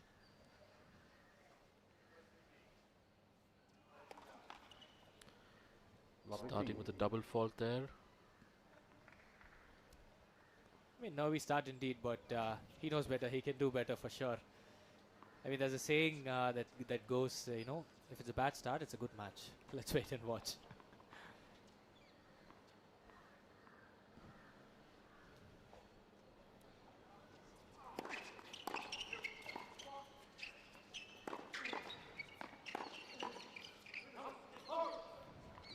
Love 30 straight away on Sriram Balaji's serve. But Vishnu, I just want you, I'm going to ask you a silly question, but probably a very important question for myself right here. How did Sriram came to be known as Bullet Bala? That's a very good question. A lot of them have actually asked this question to me. Is it because he serves really fast, but that's not the reason for his name? It's because he moves really fast. Okay. He moves as fast as a bullet on court, and that's how we named him Bullet Bala. And whenever we would train, we would do sprints, he would be the fastest in sprints. I mean, I was wondering and probably assuming he had a bullet for himself back in Coimbatore. I mean, yeah, Vishnu, you've been, more interested in automobiles and bikes as well. You love biking as well.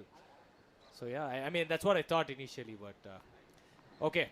That's for all of you guys and myself.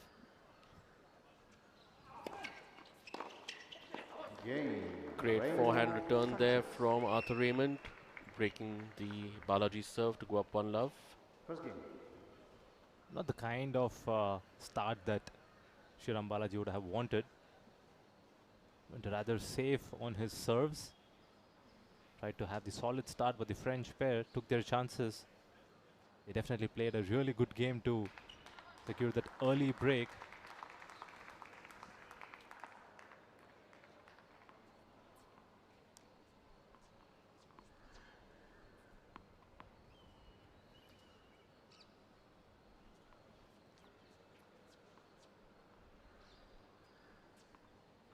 Arthur Raymond to begin serving for the French duo. Arthur Raymond to serve.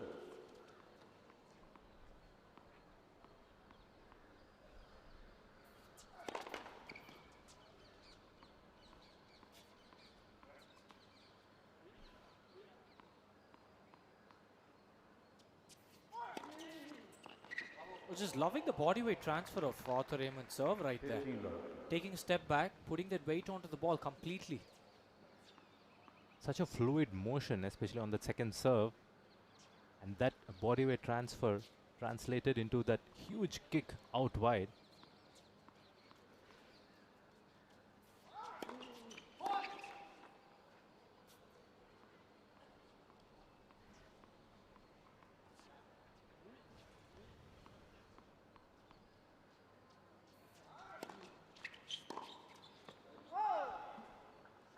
Love. 30 love to the French duo. They haven't lost a point so far. Vishnu, I'd also like to get your thoughts on Arthur Raymond's serve. If you notice his position, it's a couple of feet behind and then he kind of comes ahead and serves. Is that common among tennis players? It's actually very rare, and we kind of call that as a volleyball serve.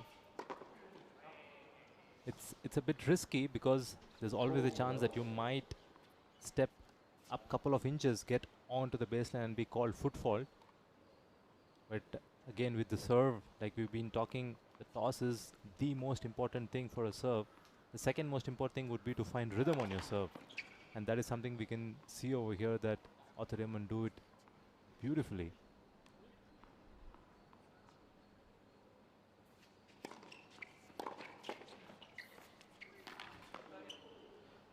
Very good start for the French duo. They go up 2 love, winning 8 points in a row, the first 8 points of the match. Oberleitner just not getting used to the vision over here.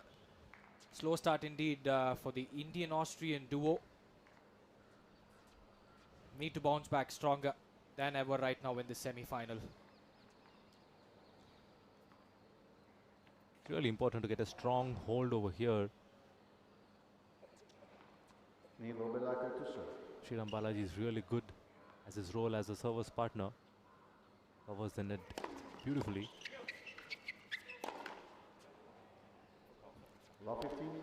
Bad miss from Oberleitner into the net, that overhead. Love 15.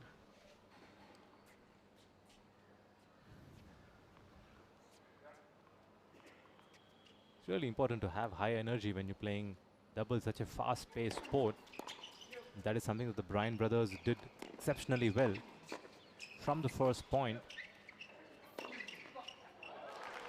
There's a great backhand passing shot from Oberleitner. They get on their scoreboard for the first time, 15 all. Just as you said, Vishnu, the energy is back again. This was a great point indeed. Probably get the blood flowing right there. Waited for it, goes boom down the middle. Absolutely, this point should give him a bit of a confidence.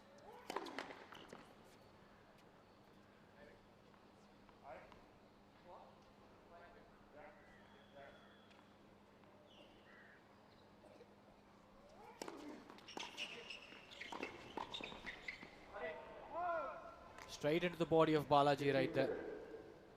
Couldn't do much with it, probably. Even for someone like Sriram Balaji with great reflexes at the net. Instead, the French pair are being really smart with their returns, taking Balaji out of the play. Balaji is yet to hit, or rather poach onto the first return yet in this game. There you go. What a timing, Vishnu. What a timing right there. Probably Balaji heard you from here.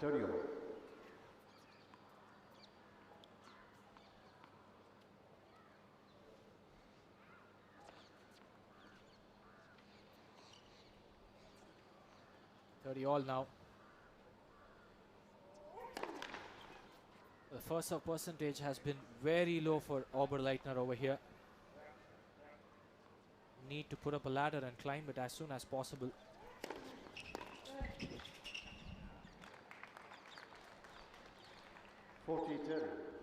You will get him.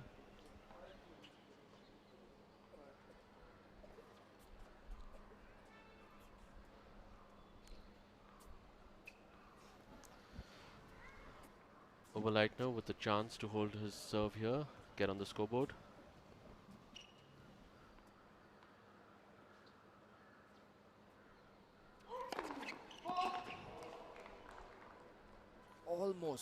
Almost painted the line right there.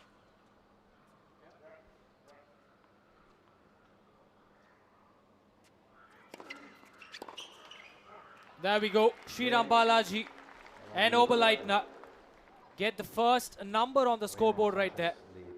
Arthur Raymond and Lucas Sanchez still with the breakup and 2-1.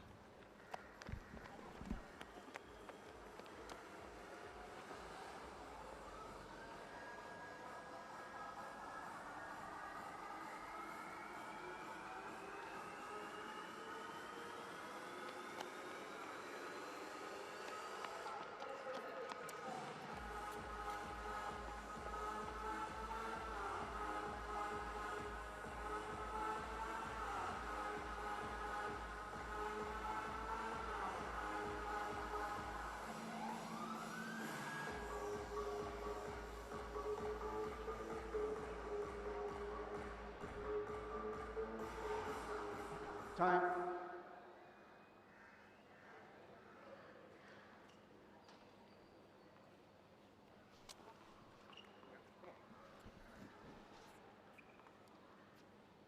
Lucas Sanchez Luca Sanchez to serve.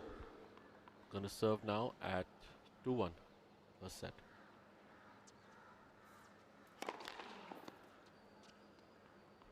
I just feel like all four players right now struggling with their first serves, to be honest. I mean, the temperature is definitely dropping down over here in Bengaluru.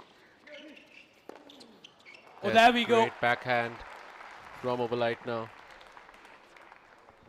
Oberleitner just lighting up the court right now. Much needed for this Indian-Austrian pair.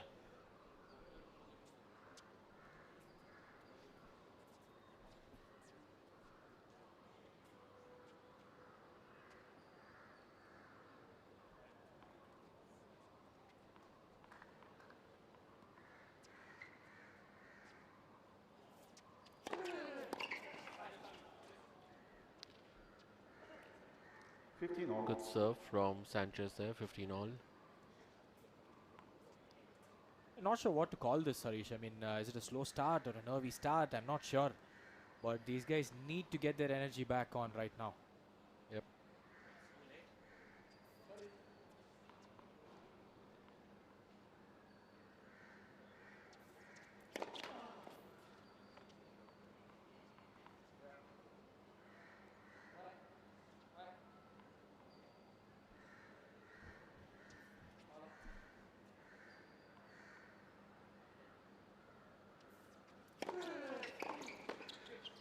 Oh, what a volley from Arthur right there.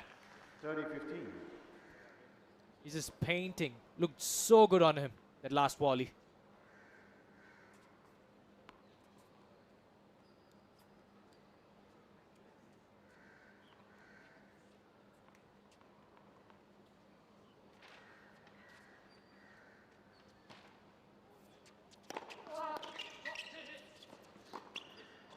Another great serve and overhead from Raymond this time. The overhead to finish it off. Go up 40-15. I think it's just one of those days for Sriram and Oberleitner.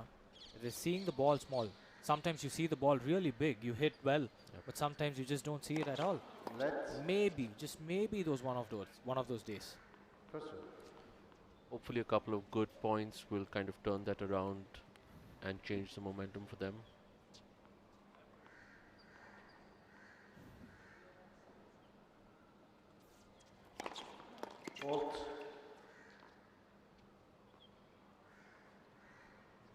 Just missed the line right there.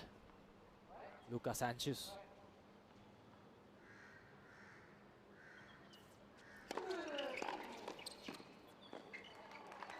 Great return. Another great forehand return there from Oberleitner. Yeah, he's slowly getting into this game for sure. Slowly bringing up the confidence right there. Can see it brimming. 40-30 though for Sanchez and Raymond. Easy peasy. And with that, in this first set, it is Raymond and Sanchez who are up 3-1. Balaji, Oberleitner have a lot to do, a lot of catching up to do indeed. Probably bring up some magic from up their sleeves. We'll have to wait and watch.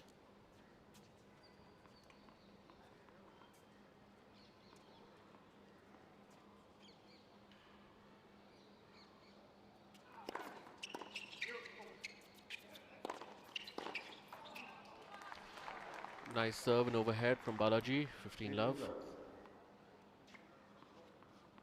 Balaji's serve is one of the biggest weapons in his game.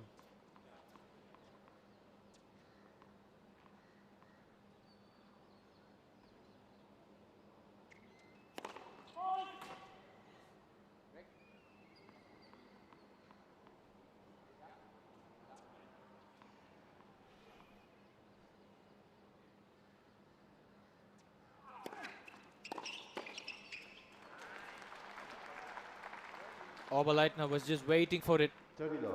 Pounced on it. Great return indeed, not bad, but the court coverage and the positioning of Oberleitner was very impressive to watch. And on Balaji's serve, for the very first time, he's up 30 love.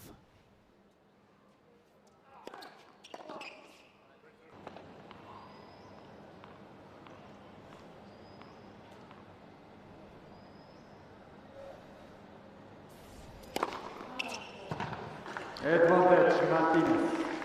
Beautiful serve out wide over here. Martinez took his time, made sure he got the spot and the angle absolutely right. Vishnu, you were talking about momentum just now. Do you want the viewers to understand how it works? When do you get the momentum? When do you break momentum? Do you want to explain it to them?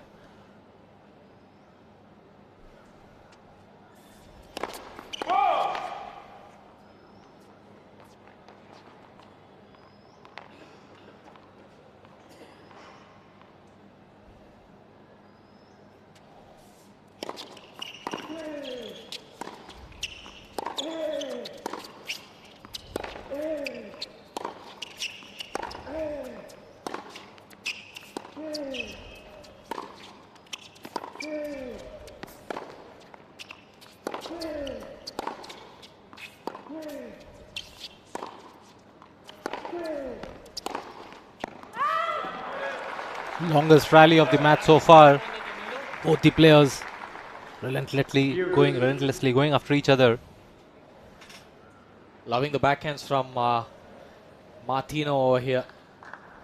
Again and again, somehow delivers from that flank.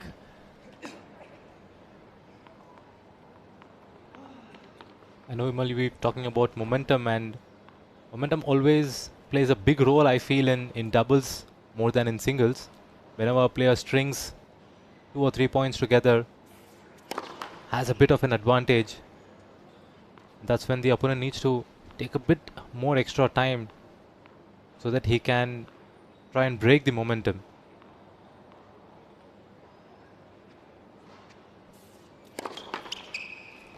So you're telling me all these old school games like tying your shoelaces will help?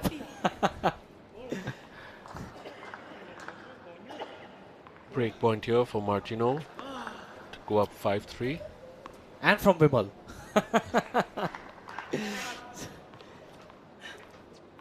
Here we go. Big 40 love up. It's break point.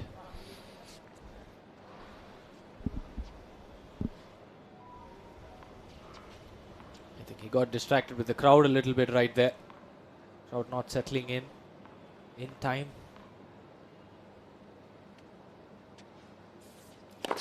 Left. First service.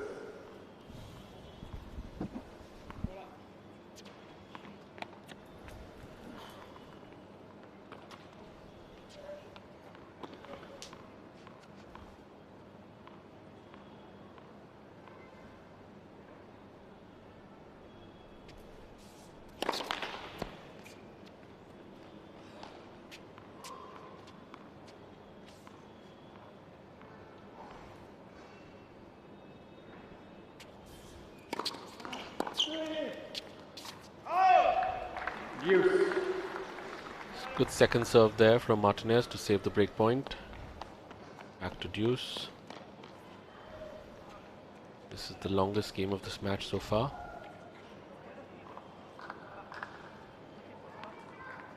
Both the players know the importance of this game. It's important for Martinez to get this hold,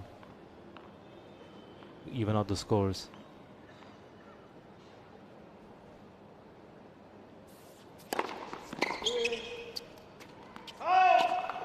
from the deuce court. He's just been serving bombs and struggling from the ad court indeed. Pedro. I need to come up with a high percentage first serve over here.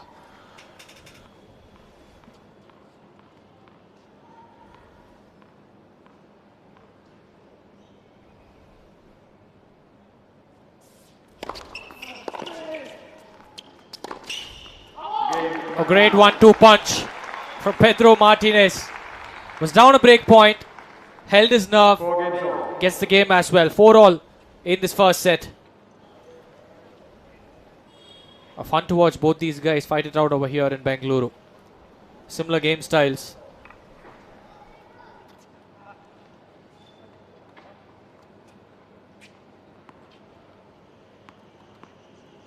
Remember, top seed Pedro Martinez hasn't lost a set en route to his semi-final. He was almost in trouble, but somehow got out of it.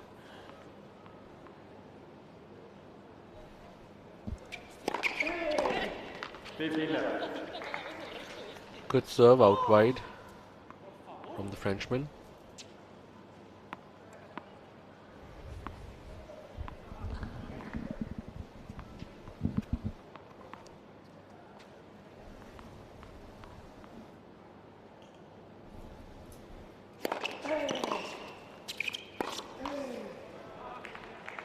Got crammed a little bit over there.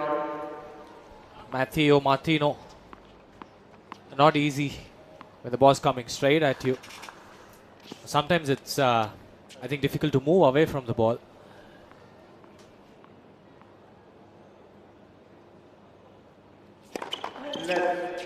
It's really important to create space before you can hit your shot, and that ball was bang in the middle, so you have very tough situation. You're put in a very tough situation to create an angle from that particular position.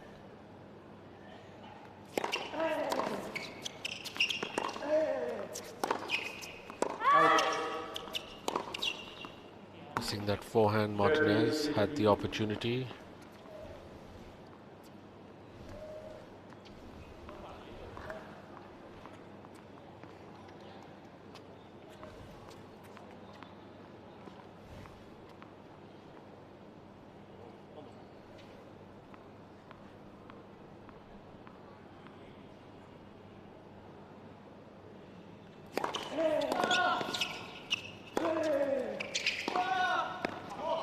Oh, there we go.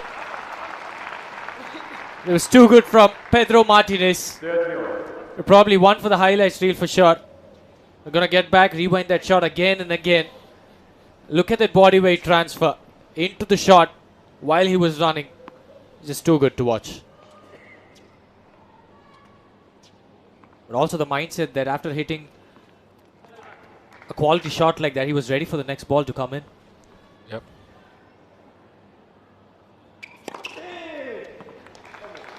Good serve, wide out, an ace from Martino.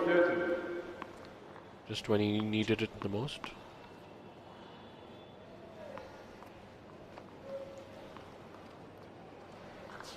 A game point here to hold for 5-4.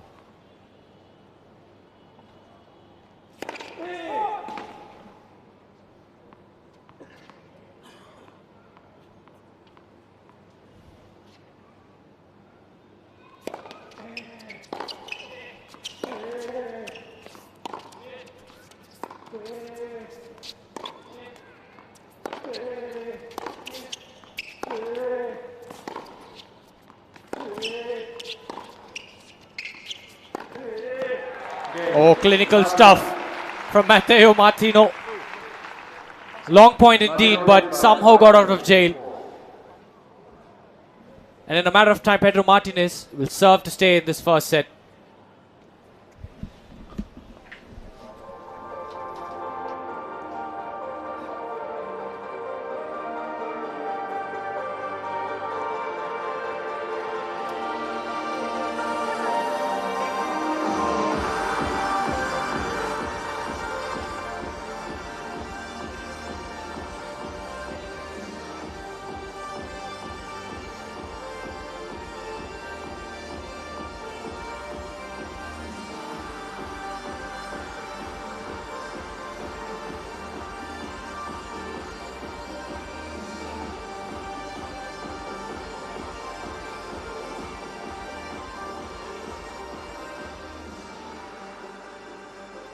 Time.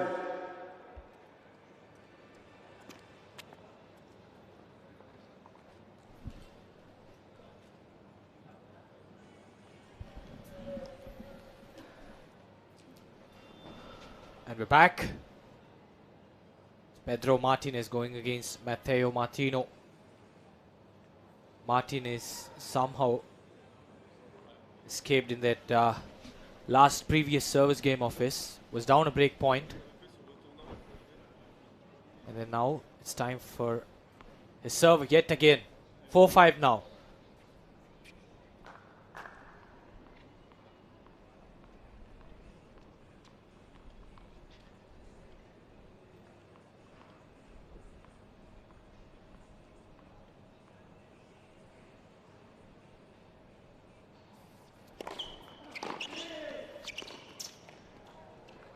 Oh God, that spot on the line over there. What a return from Martino right there. Great start, winning the first point as he tries to win the set. Yeah, you'll want to try to put that extra pressure on the server. Already under pressure because he's serving 4-5. And now love 15.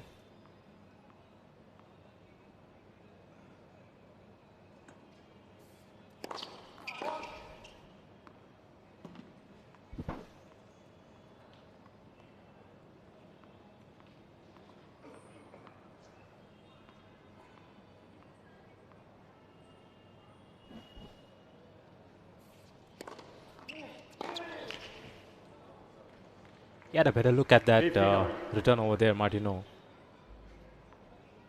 So didn't have much of a pace over there. Did a good job converting it. Faltered at the execution.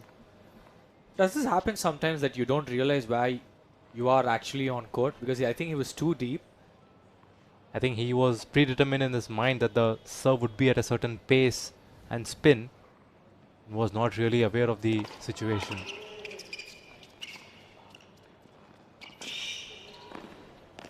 Oh, easy peasy for Pedro Martino right there. 30-15. Very good disguise over there. With the drop, he actually took a backswing with his western forehand grip. Changing the grip at the last moment to execute the drop.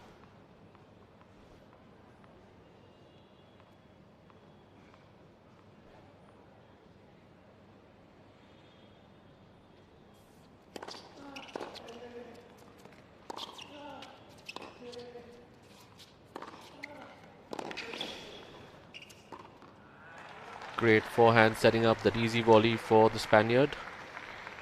Two chances to full serve and take this to 5-all. Also very similar forehand to Laszlo Djere. Pedro Martinez.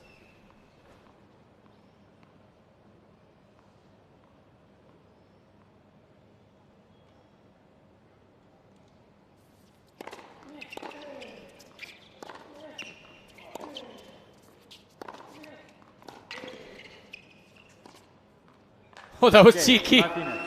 Very, very cheeky from Pedro Martinez. You wouldn't expect that. Not in a million days for sure. 5-all now. And to pull that kind of a volley off at 4-5, pretty gutsy over there, and he knows it too. There we go.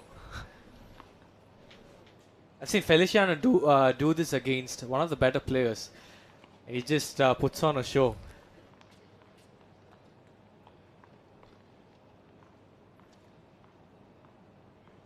If I'm not wrong, I think it was against Batista Agut.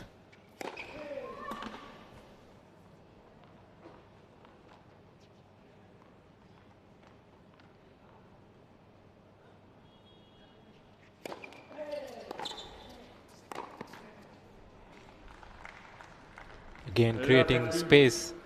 Second time he's made that kind of an error. Not really adjusting to the ball. Martinez is known to step up his game at the right moment. So we could expect that from the Spaniard right now. Forcing Martino play a really good game to hold his serve. Nice ace there from the Frenchman, 15 all.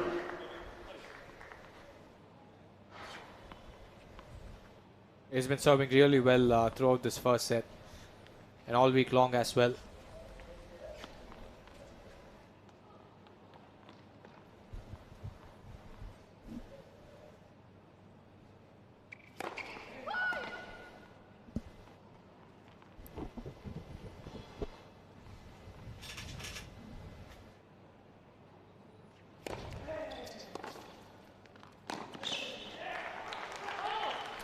There's a great return from Martinez. Two-handed backhand right in the corner. A slight opening here for him, 15-30. I think the depth of that last return did the job.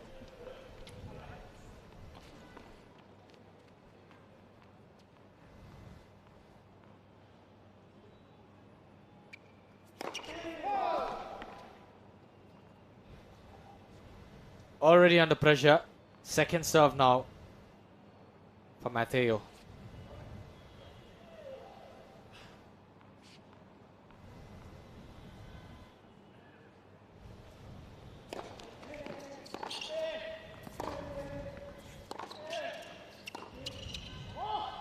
Oh, there we go.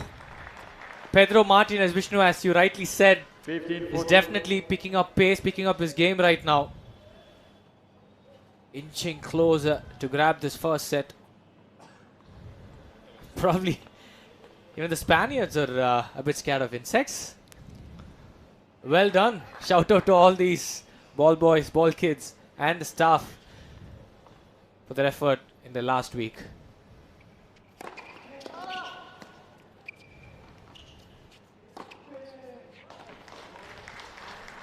Big serving down the tee. 30-40. Martinez trying his best to get the ball in play. Easy put away. Still a break point for Martinez. The only time. I'm guessing he's going to go out wide with that serve. It's been working for him so far in the ad court. Martinez would be really waiting for it right now. Perspectives.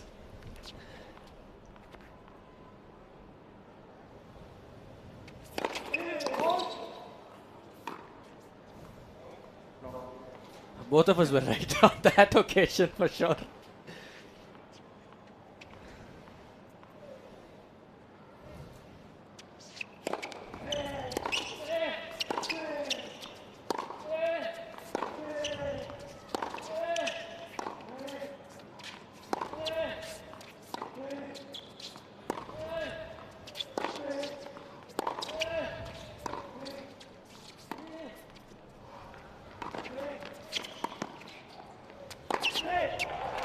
Great point from Martino. The Spaniard bringing the Frenchman in, but not able to get the lob over his head. 2 break points saved. Martinez was really clear with the strategy, or rather tactic in this point, attacking the Frenchman's backhand. Called him in, but should have tried to pass him rather than the lob. Trying to lob with altitude conditions is always difficult. Sometimes I feel like having too many options is also bad. Oh, there we go. The first serve of Martino. Punishes Martinez just like that for losing those 2 break points.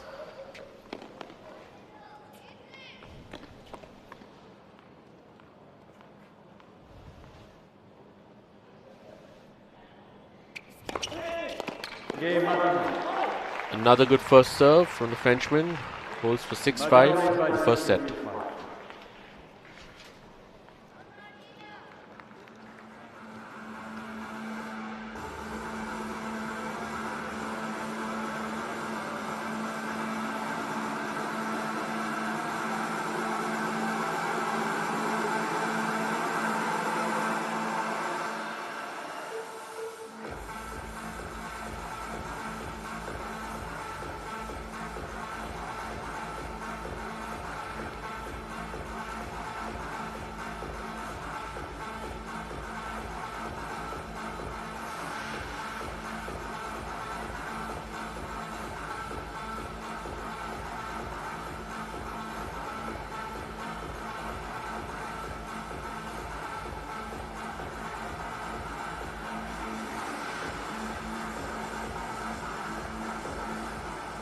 Time.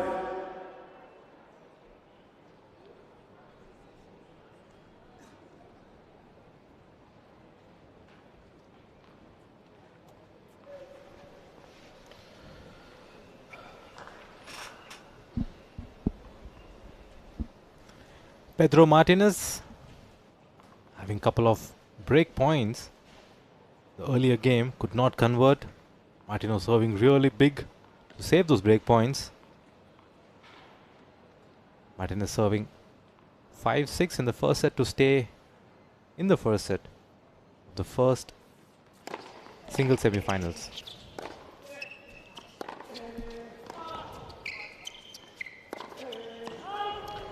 Just missing that forehand. Set it up beautifully with the single-handed backhand the previous shot.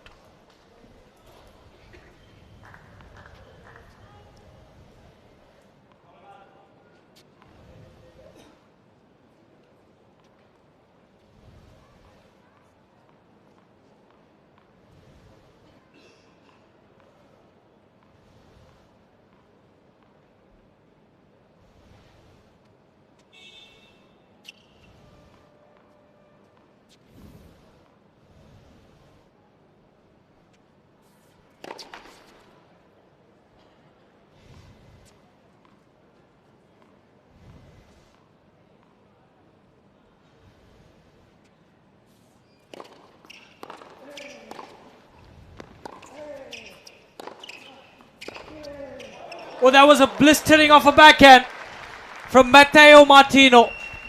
15 on. Hats off. What a time to produce such a shot. It started off with that return of serve. Big forehand. Incredible backhand over there.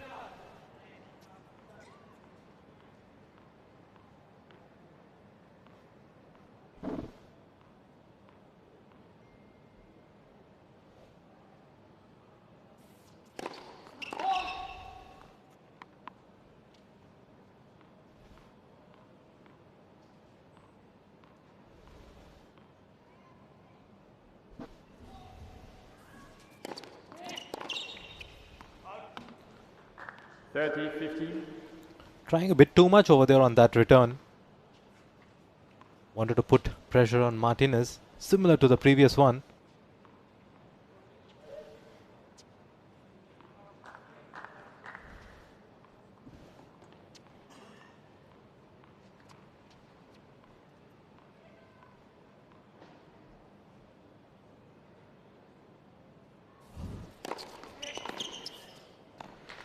Oh, yet Good again. serve from Martinez. 40-15. Targeting his forehand. Time and time again, and it's working so far for Martinez. Martino has a big backswing on his forehand. It's not easy to control that swing on a condition that's having 900 meters of altitude. Martinez is being really smart to take advantage of it.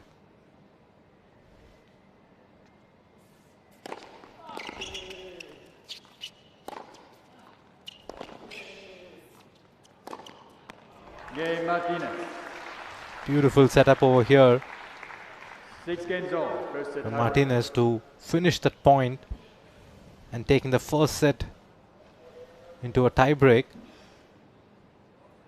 I mean, the variations he's been bringing with the last few points has just been incredible. That one point, I remember, he was just targeting Martino's backhand time and time again. And the last point, 3 or 4 times, he's just going for his forehand. Keep guessing, Martino. Keep guessing. It's probably the mindset for Martinez right now.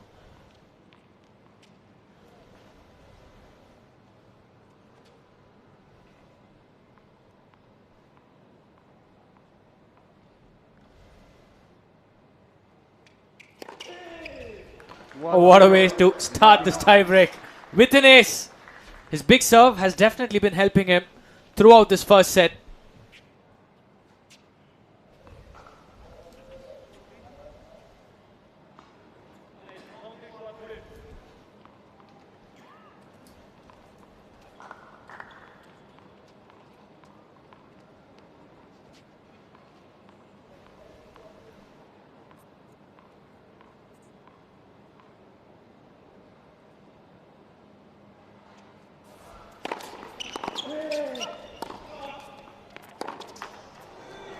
had the chance to hit that forehand, just missed it into the net.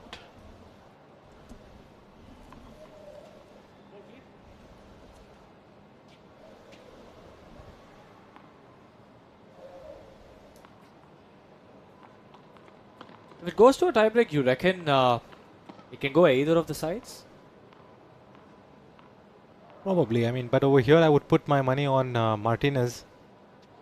The experience that he's having playing high-level matches.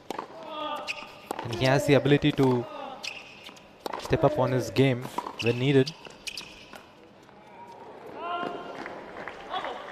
That's the second time Martino does that, setting up the point so beautifully. But the last shot, messing it up just a little bit.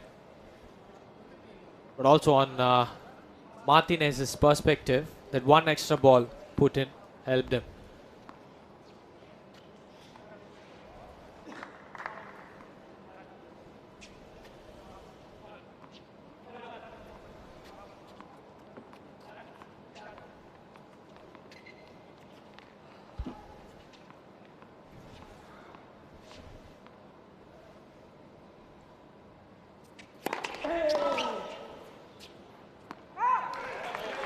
Big serving out wide.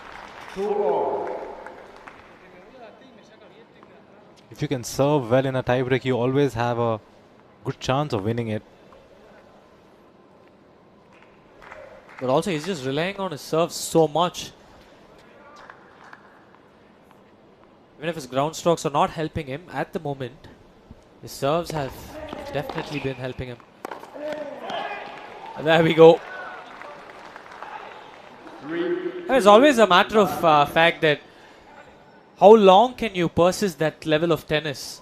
And it's going to go up, it's going to drop down, but needs to be at an optimal level. I think Pedro Martinez has been doing that so well. He's been extremely solid throughout the match.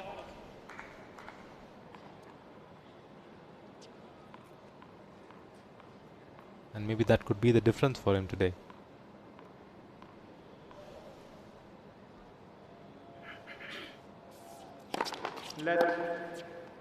First service.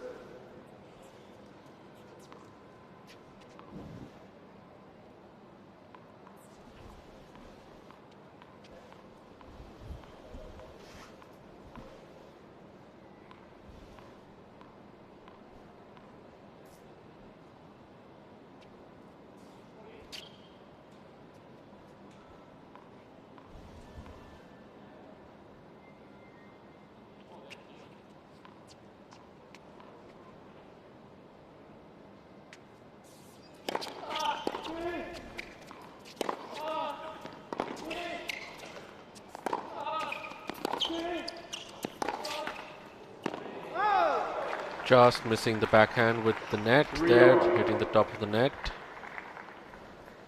Martino getting the mini break back. 3-all at the change of sides in this first set tiebreak. Martinez did set up the point really well with that forehand cross court. He had an open court lined up for that backhand. Not enough clearance.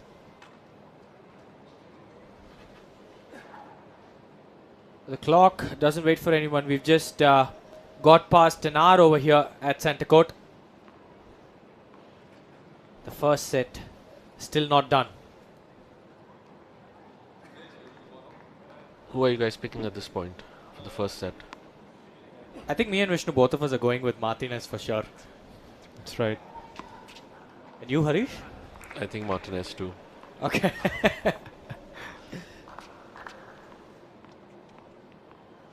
It's very rare that everyone in the comm box pick one player.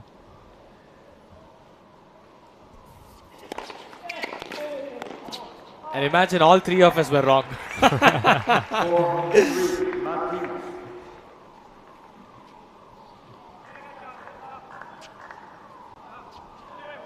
Big serving over there down the tee to take that 4-3 lead.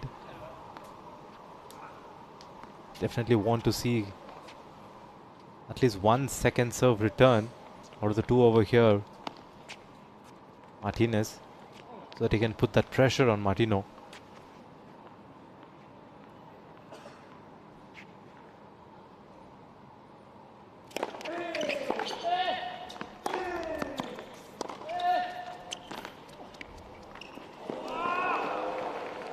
Almost. He would have thought that it went in for a second over there. 3, Martinez. Great serve yet again. Pulled him out wide. Margins. Just margins. Nothing wrong with the shot. He did see Martinez way behind on the baseline. It's the right shot to go, but missed it.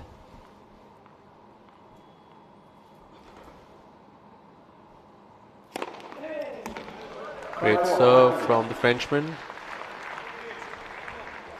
5-4 to Martinez.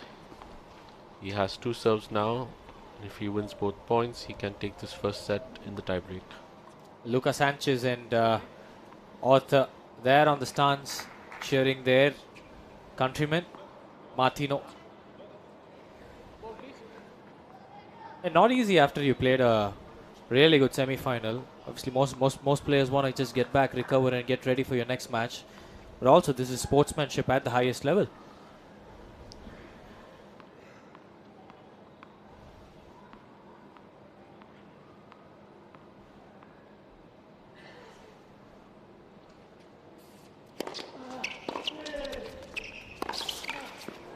Oh no. Great shot, but hope Martino is okay right there. That will set up 2 set points for Pedro Martinez. Just losing his footing a bit there.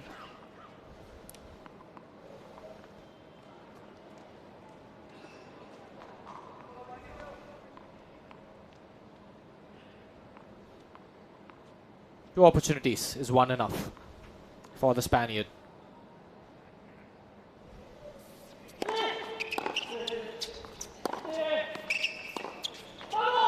There we go. Pedro Martinez, after an hour, 63 minutes to be precise, takes this first set in a tiebreak against Matteo Martino.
Time.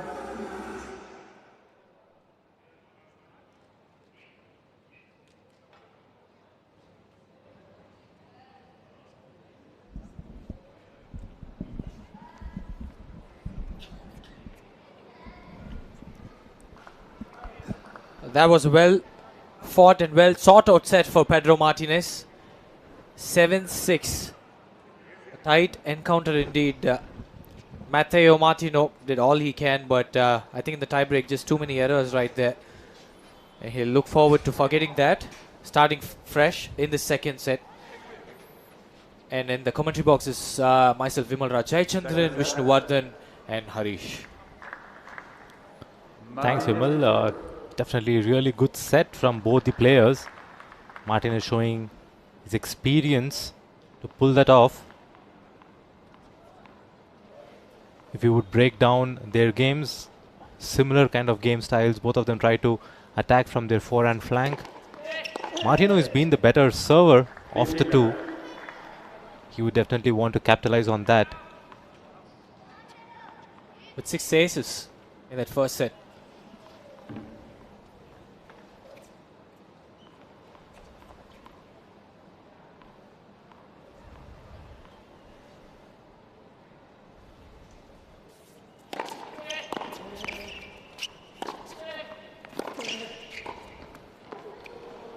One extra ball in play.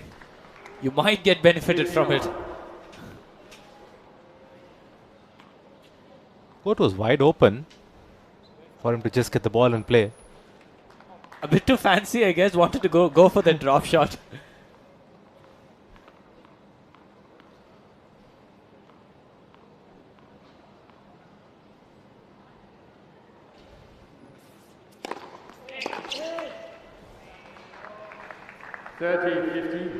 Another shot into the net. Martinez being the most solid of the two. I think in the first set he had 11 winners to 8 unforced errors, while as the Frenchman had 18 winners and 18 unforced errors. So Smallest of margins right there.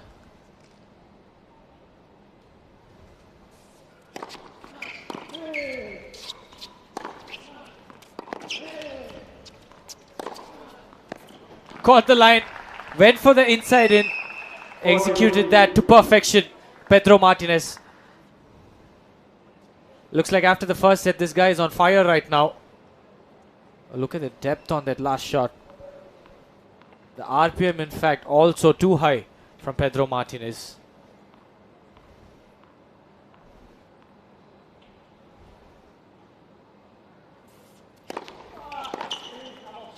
Game Martinez.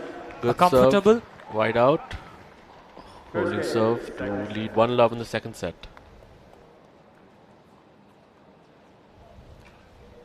I think a very comfortable hold indeed for Pedro Martinez.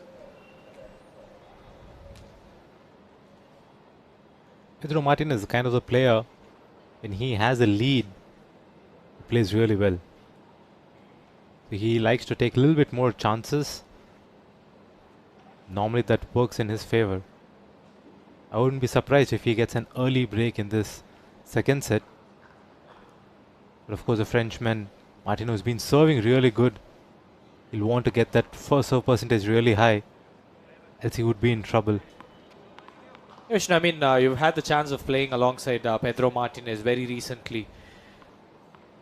How good is he with an all-round game, and is he better on-court or off-court?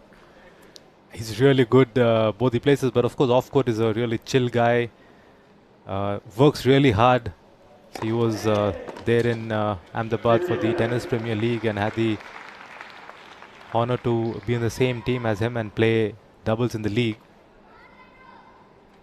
So very crafty player, even though he doesn't have a big serve, but he backs it up with really good work from the baseline. And as a service partner, he does his job really well, and that's how he even plays doubles for Spain in Davis Cup.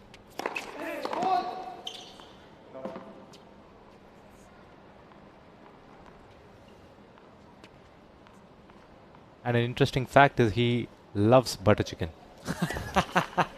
Who doesn't? Who doesn't? If you're in India, butter chicken is the dish to go for. Here's one other interesting trivia about Pedro Martinez, if you guys can answer it. How many pets does he have? 5. Vishnu, your guess? Okay, with your reaction, I'm going 7. That's correct. 7. Oh my god, are you kidding me? And I you have know 7 pets back at home as well. Yeah. I mean, my mom would say I'm the 8th, but yeah. He actually has 7 dogs, and including one of them he rescued at a Challenger tournament in Europe. Wow. That's crazy facts. The people need to know about all this, what's happening off court. Yeah. More respect for him for doing that. Of course, an animal lover as well. What pets do you have, Vimal? Yeah, I think out of the 7, 6 were rescued. And then one, we actually got it right when I got back from Chennai Open and my parents had it as a present. I was just watching late night matches and then got back home and yeah, I was super elated. Wow, that's nice.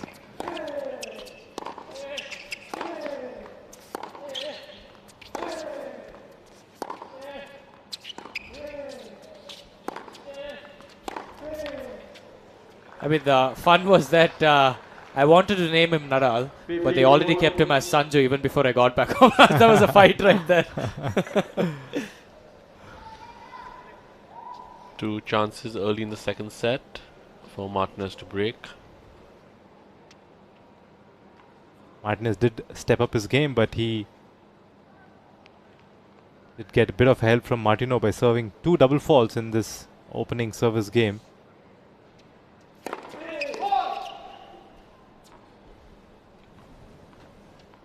There's just 1 double fault in that entire first set, but 2 double faults in his first service game of the second set itself.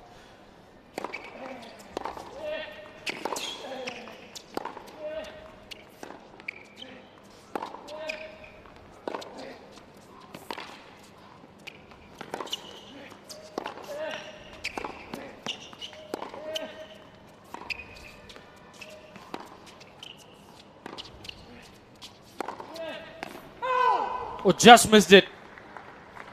This is what we were waiting for, longer points, interesting rallies. And I think it's happening.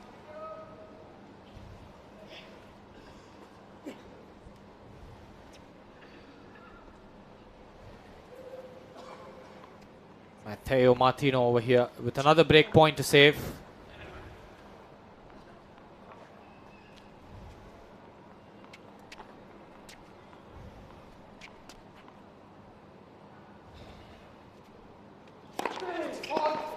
Oh, that was wild.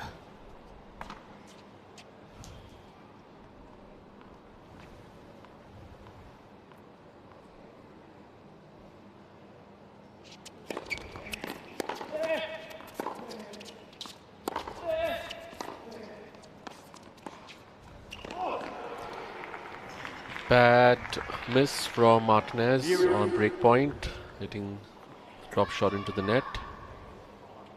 Good choice of shot. I mean, Matteo Martino was very deep into the court.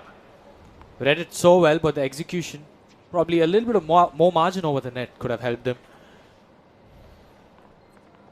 Of course, it's easy to just watch from outside and tell, and it's all the more difficult to actually execute it when you're playing such a high-level quality match. Oh, there we go. I think this was an avenge for himself because he missed that inside and last time. Was successful this time around.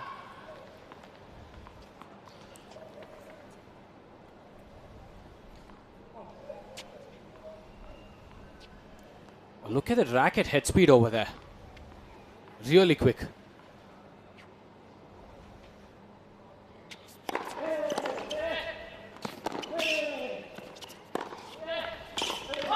Another great forehand to break. Martinez gets the early lead, 2-love in the second set.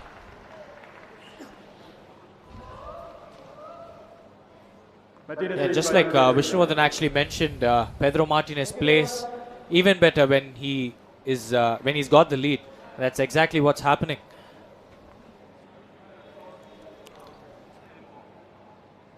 Vishnu, what do you think Martino has to do now? He's down a set, down a break. What do you think he has to tell himself to come back in this. I mean, he's doing really good with his game, with attacking his forehand, but he's been missing that with a bit of a margin. So I think he needs to play a little bit more safe, force Martinez to play a much better tennis to win points. I mean, the last game he served 2 double faults to kind of give away that lead to eventually get broken.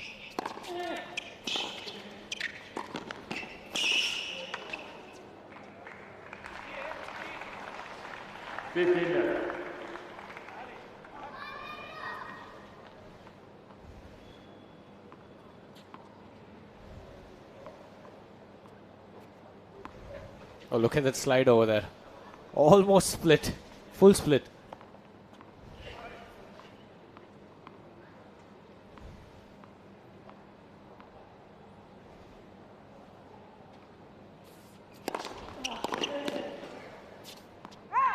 Oh, ladies and gentlemen, Pedro Martinez is putting on a show right now. He cannot make any mistake.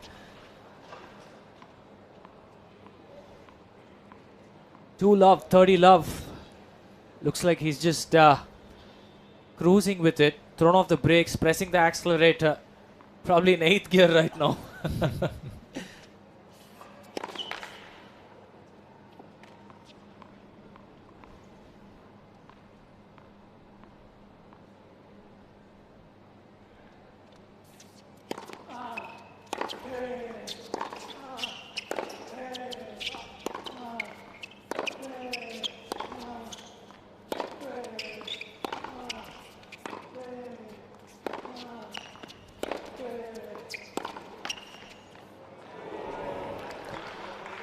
Great point there. Martinez finishing off with a lucky net cord winner. 3 chances to go up 3 love. I mean, even if the odds are on your side, I think nobody can help it.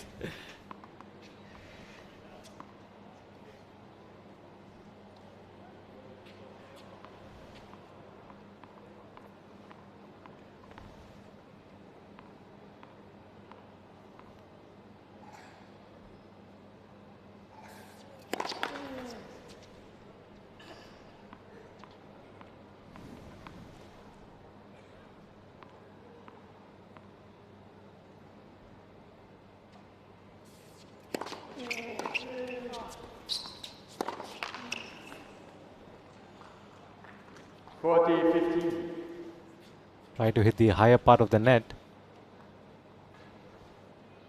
Tough one to execute. Pedro Martinez definitely looking really comfortable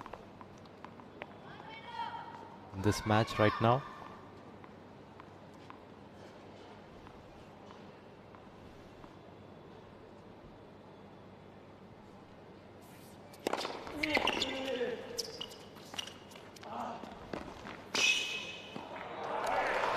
Great winner there. Great movement from Martino to get the rough shot and then hit a nice forehand winner. Trying to get back into this game. Yeah, he can run and he can run well for sure. Look at that execution on that last shot. Phenomenal.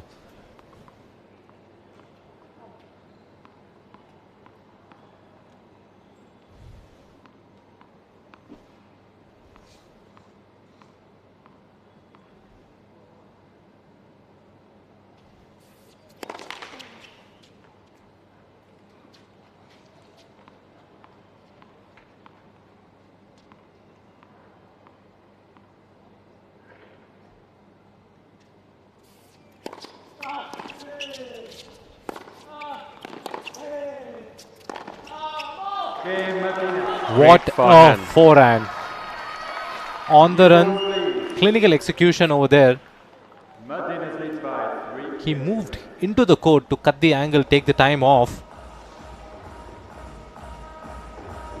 This forehand made sure that it set it up for him, and superb execution on that running forehand down the line,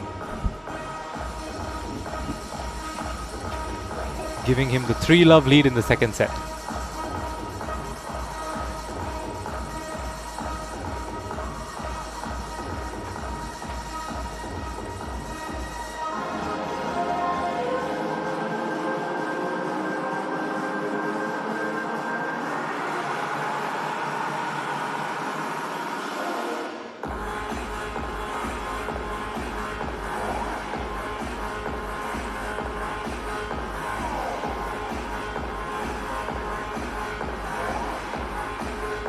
Time.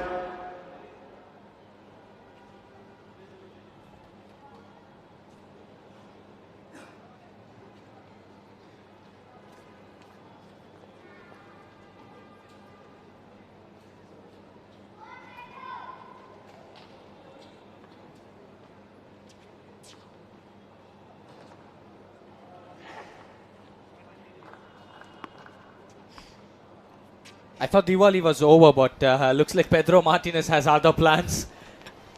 It's blockbuster tennis over here in center court. All-round firecrackers in the second set from Pedro Martinez. What a start. 15 left.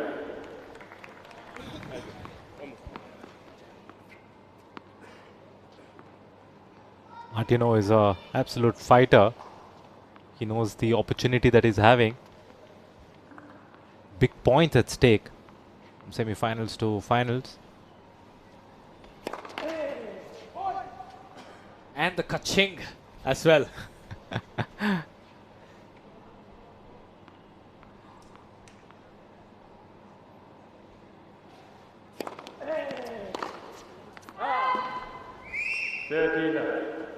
Running around the backhand to hit that forehand return. Missing it. Yeah, I think he's got the break now. He just needs to keep on holding the serve somehow.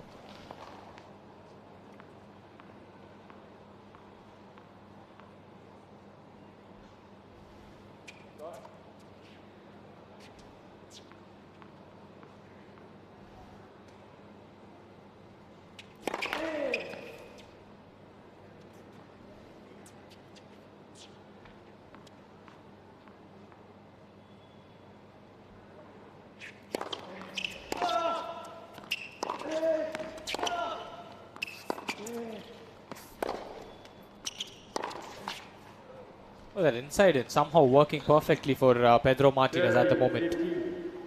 Very efficient with that.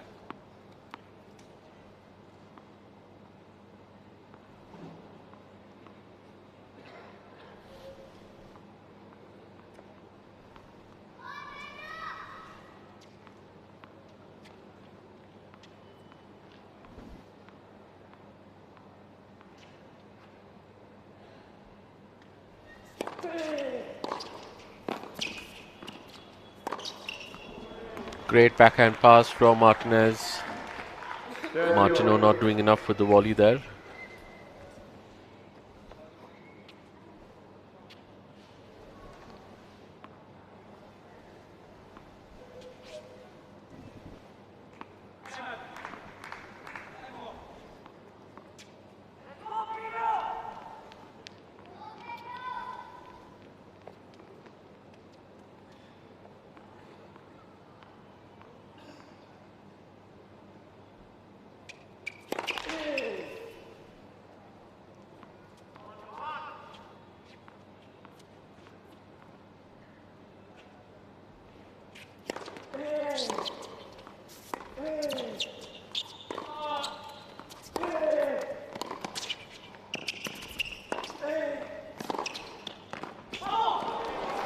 Another great backhand passing shot, forcing the error from the Frenchman.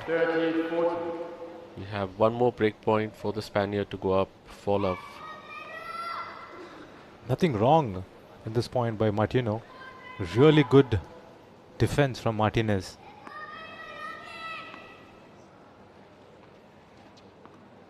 I think these defensive skills runs in every Spaniard's blood. Whoever it is, I think they're just too good at getting balls back in.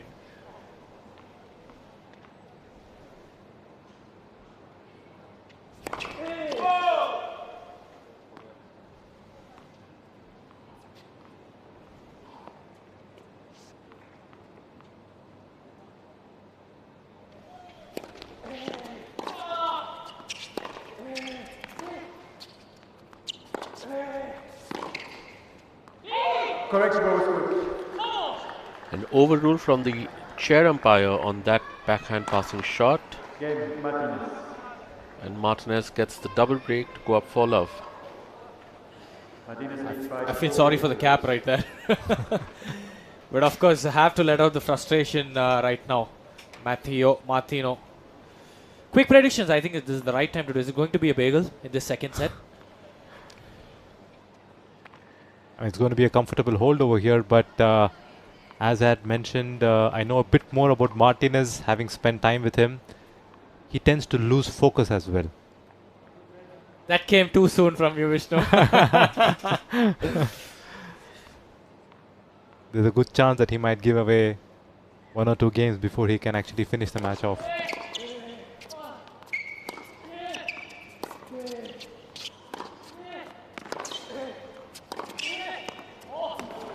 Wow, another great forehand there. 15 left. How good was that? A running forehand down the line. Winner. Always I'm in awe when someone hits that shot.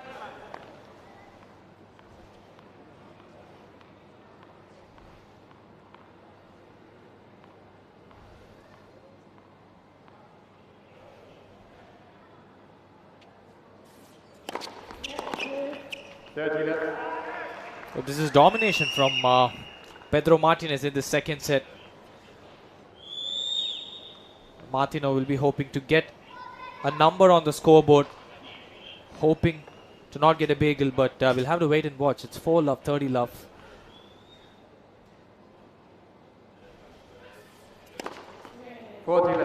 And an ace from the Spaniard.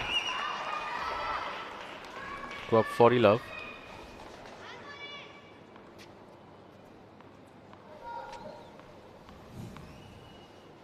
It's getting closer to the finish line here.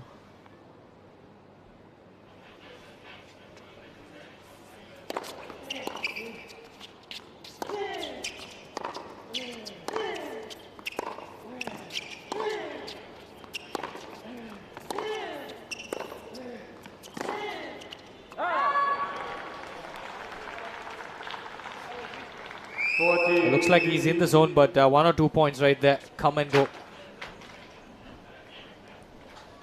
I like the extended grunt that Pedro Martinez is doing right now. Always helps to bring in some rhythm.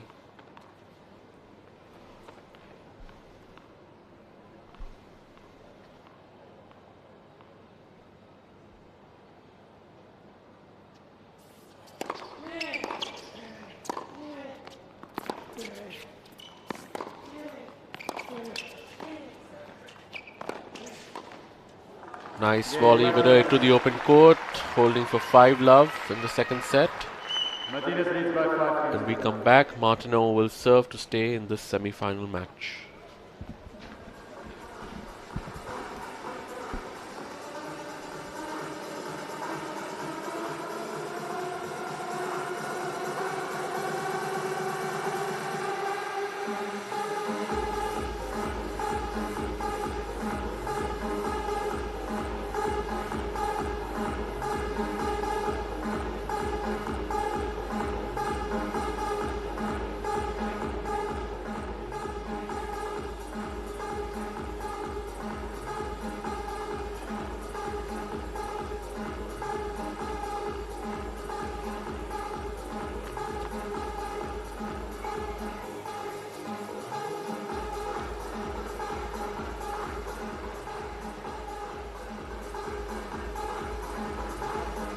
Time.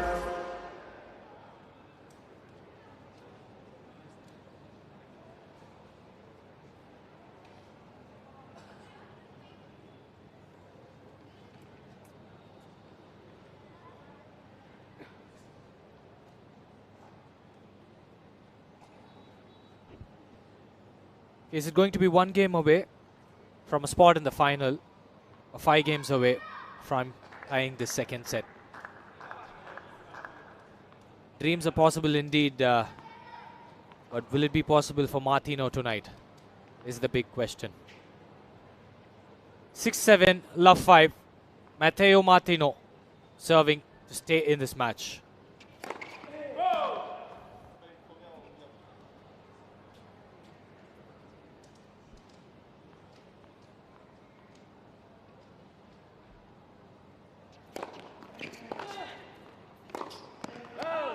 Love 15. The lapse of concentration long gone for Matteo Martino.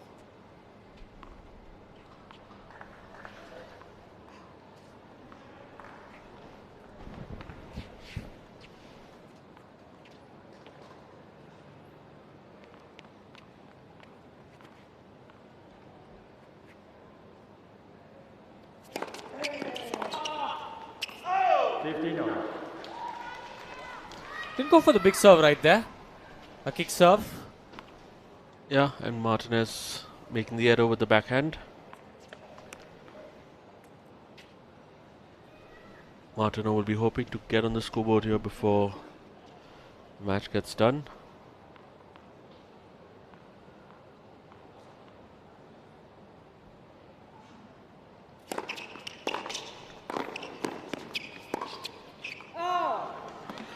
Better late than never. 30-15.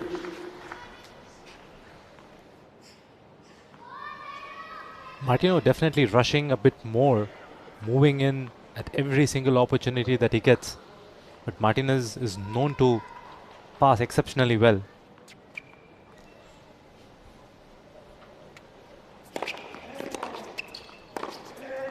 Oh yes.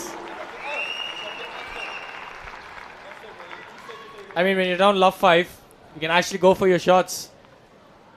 Nothing to lose mentality will probably help you to get into this match somehow. Probably at least take a couple of games.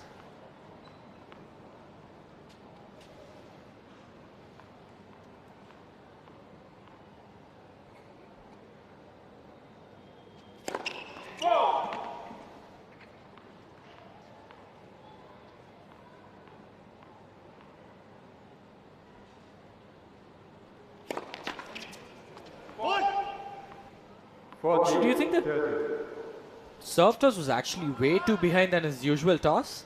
But he still went for the serve? Yeah, it was. I mean, even I kind of felt it that he should have stopped the toss. But I felt he would stop the toss. He just went for it.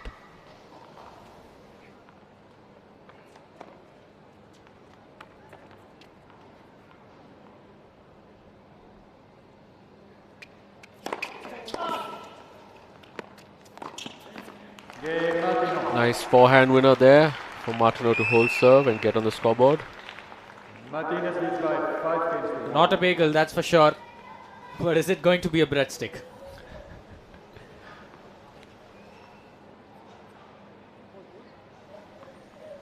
And it's almost time because the bakery might be closing soon. The Pedro Martinez Bakery. 5-1.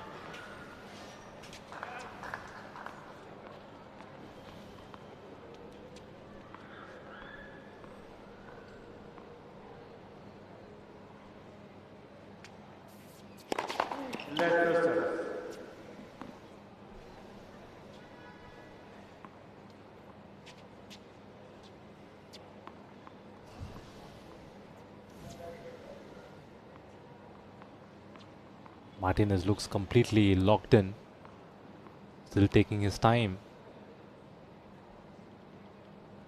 to close this match.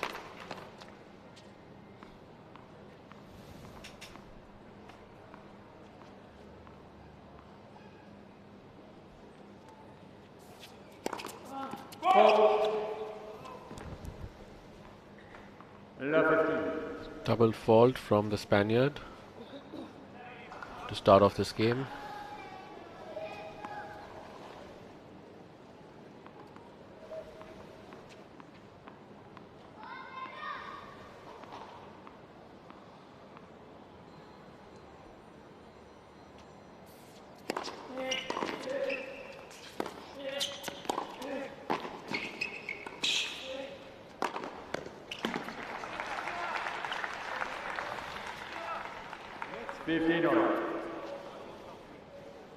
Great setup by his serve and moving in.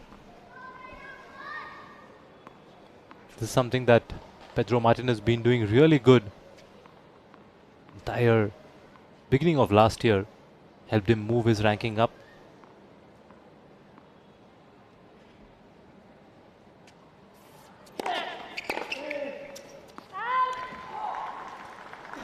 2 points away now, Pedro Martinez. And remember, he still hasn't dropped a set in this entire week and the tournament. Good start to the year as well.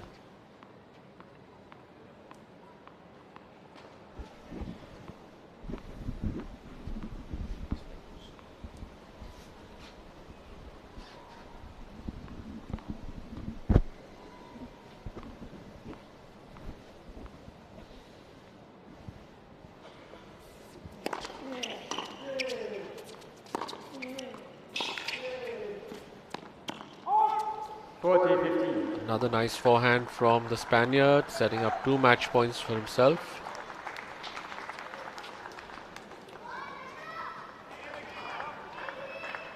After a long 98 minutes, that first set going to a tiebreaker, it's Pedro Martinez with the first match point.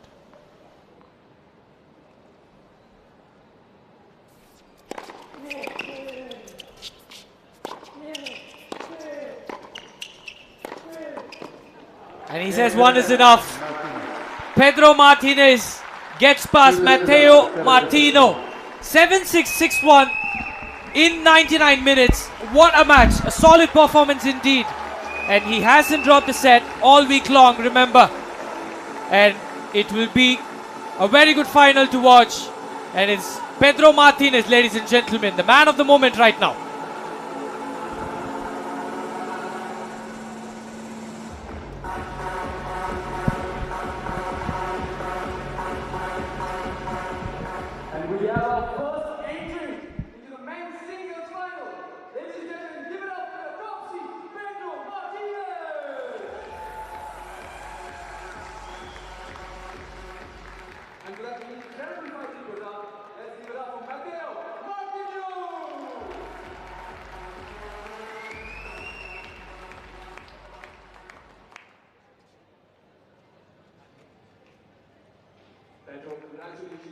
You were the top seed, came in with a lot of expectations here, lived up to them, into your final. Thoughts on this match? Yes, I'm very happy to go through the final. I feel great to be here. Of course, now the big prize is in the final, so I will try to go for it. That was a game of 2 halves. Today, the first set was quite close. You turned up gears, sort of towards the end of the first set. Second set, you completely sort of were in cruise control. Talk to me about this match today. What was sort of the mindset like? I think he started serving very well. I missed a couple volleys in one game and I got broken. Then I broke back. So we were holding the serve good. I had the chance in the 5-hole to break him. I couldn't. And then in the tiebreak, I think I returned very well. I played good my points and I was pumped to start the second set, and I think the difference was in the beginning of the second. And this is your first time in Bangalore, right, Pedro? Second time? Yes. Playing conditions, you're used to them. Was it nicer today in terms of the weather? I've been here in one of my first challengers back in 2017. Yeah. 2017, sorry, and yeah, it feels great to be back after so many years. Now the tournament is bigger than when I played. It's 125. All the staff and the organization is doing a great job to hold such a great event here in Bangalore, and hopefully you can grow up a little bit more and I can see you in the future. Awesome. And Pedro, lastly, the fans really love you here. There's that one little kid over there who's been cheering for Pedro on every point. A word for the fans out here today? I felt the support today on court. Thanks especially to those kids who were supporting me. Thank you very much. I see you tomorrow. Ladies and gentlemen, your winner.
challenger for this contest. Ladies and gentlemen, put your hands together for the second seed from France, Bengaluru!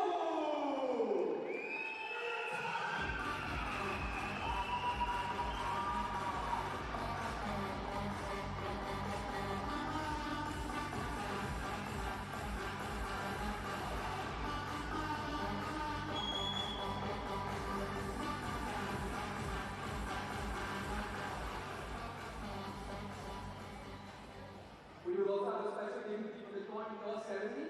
Please join me in welcoming Mr. Suresh, CEO of Oberleitner Hospitality Services.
There we go. The last match of tonight over here.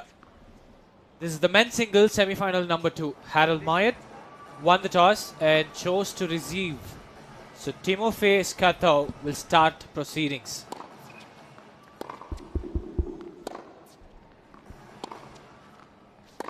Timofey Skatov from Kazakhstan, 24 years of age. The current ranking of 235 in singles. Had a highest ranking of 123 the year 2023.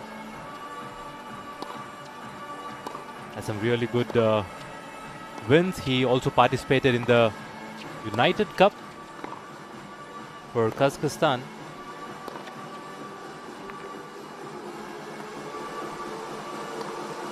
Has an all-court game and very good start to the year, I must say.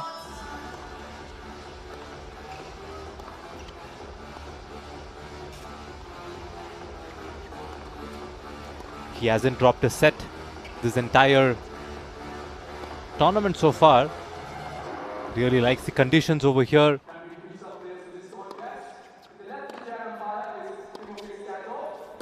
Harold Mayet over here.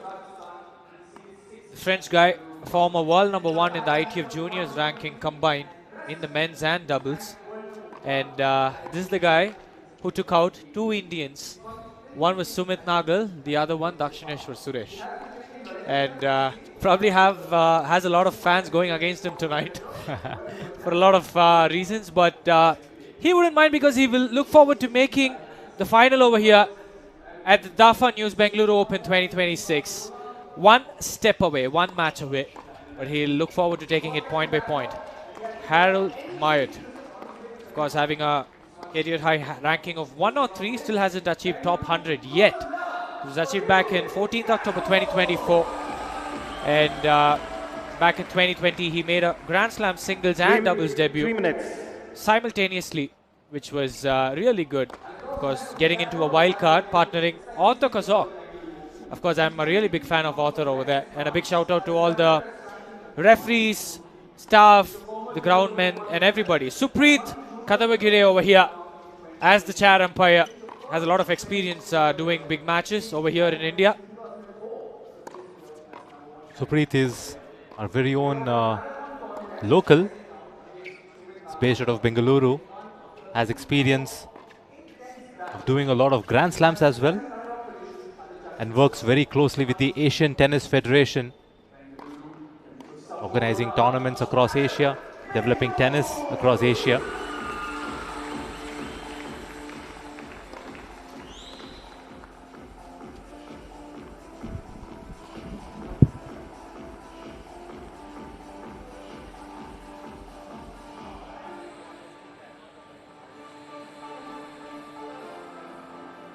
Two minutes.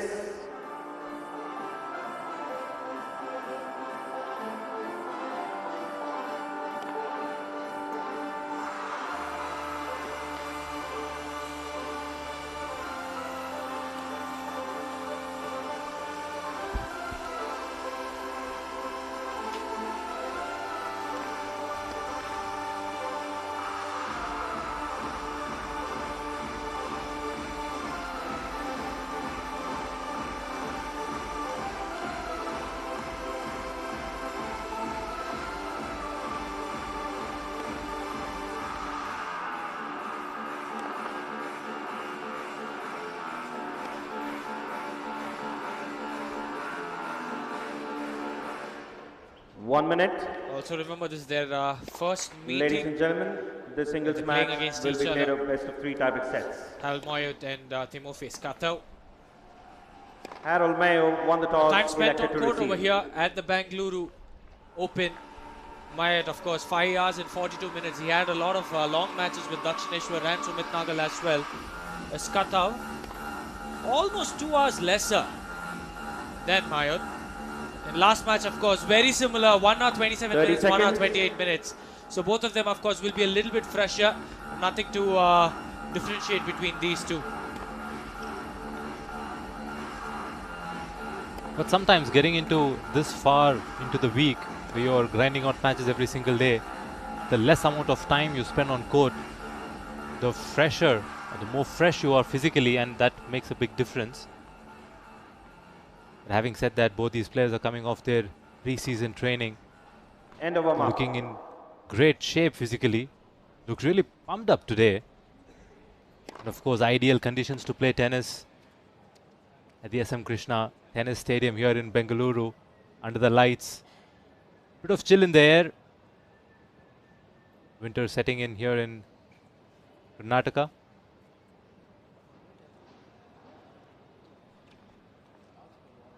One of the best tennis stadiums you have in India.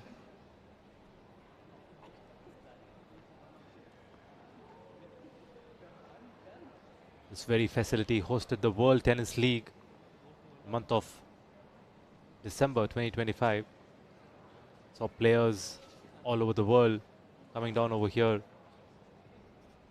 I was so sad that my most favorite First player, set. even more than Federer, Nadal or Novak Djokovic Cut was out here, the but I serve. couldn't come and see him. Gail Monfils. Back to business over here. It is Skatov to start proceedings in the semi-final. 15 love. What a way to start. Down the tee. Ace. Aggressive baseline player.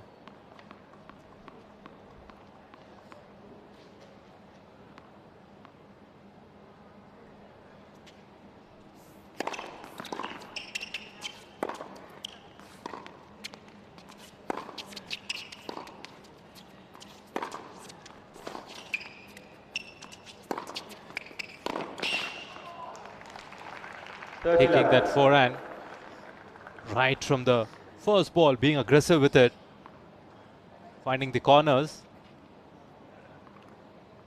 Contrasting starts to the start to the first semi-final. Players took a while to get comfortable. You also did mention that he hasn't dropped a set so far en route to the semi-finals. Harold Moyot, of course, dropping a couple of sets here and there. Spending a lot of time on court, in fact.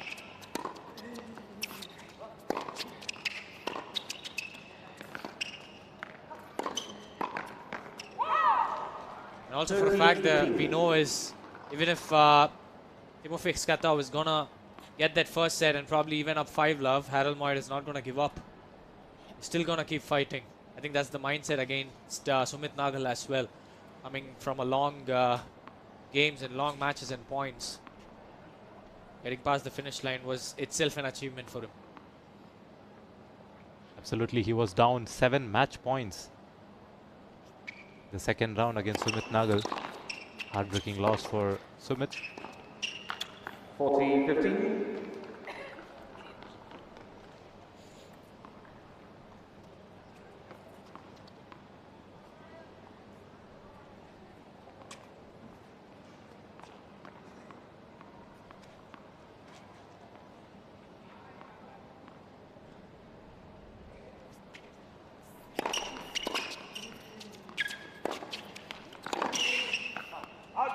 Game, Skatov. Good serve and First game. forehand over there. Solid hold, I must say. Skatov, he definitely feels very comfortable on this court, going after his shots.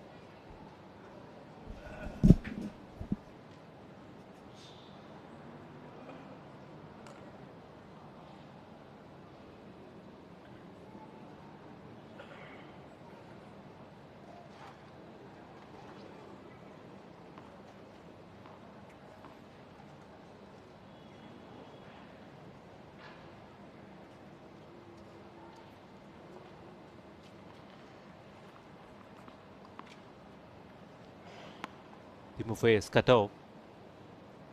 Solid start over here, holding his serve. 6th seed in this tournament. Mayor, 2nd seed of this event. Beautiful serve and first forehand over there. Not letting the ball bounce. 15-love.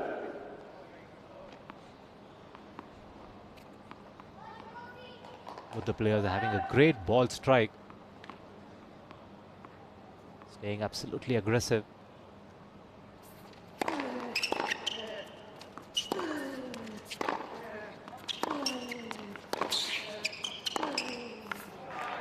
Beautiful forehands over there. 30-love. Finding the corners of the court. Inside out. Cross court. Then a beautiful down the line. Stepping in, open stance.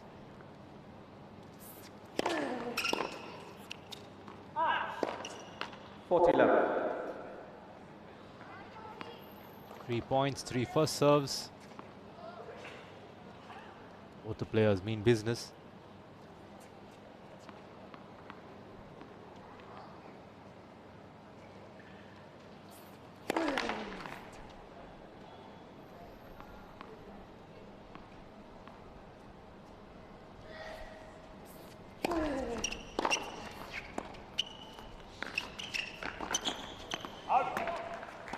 Game, Mayo. It's not easy. One Tricky game one to on. put away. Especially from the higher part of the net. Quick hold by Frenchman. 1 game all here in the first set. Cut out to serve.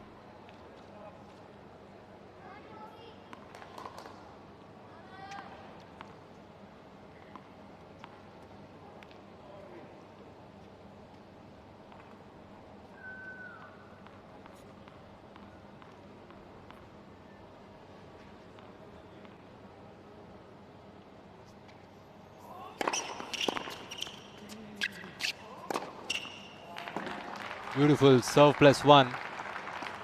15-love. Skatov.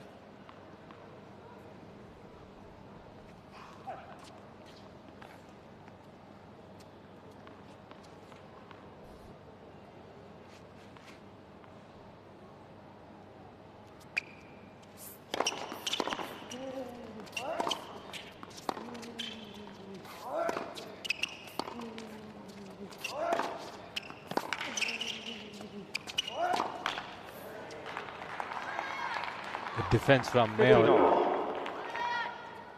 Both the players looking in really good shape and good form. It's like a long match over here.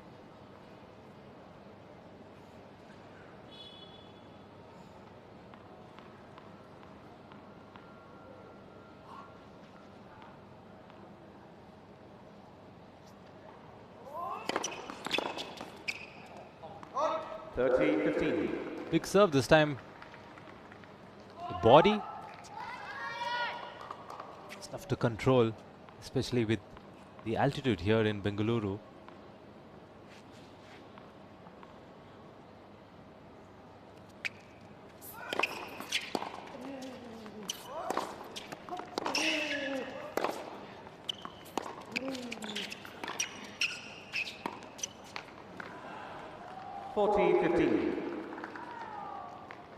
It's the third game over here, but we've seen this multiple times already from Mayotte using the short slice, trying to call Sketov into the court.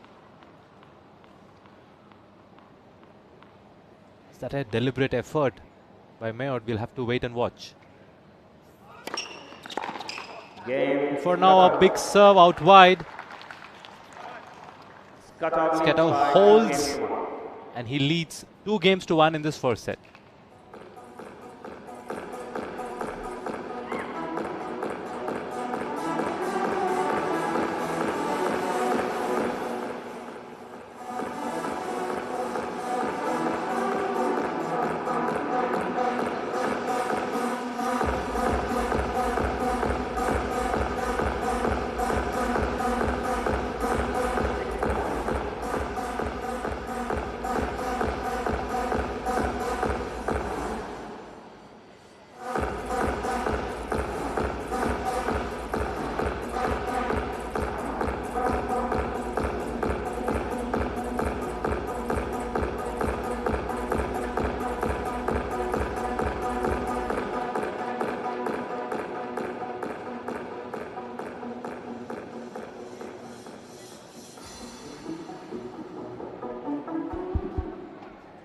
Time.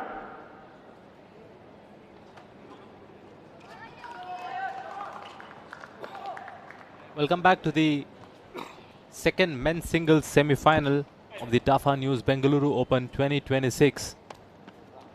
Seeing some high quality tennis over here. Harold Mayotte from France serving 1-2.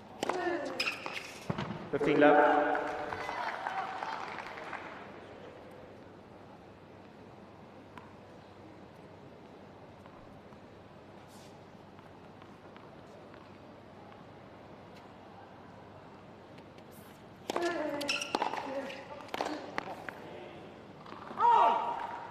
Framed it over there. Mayo.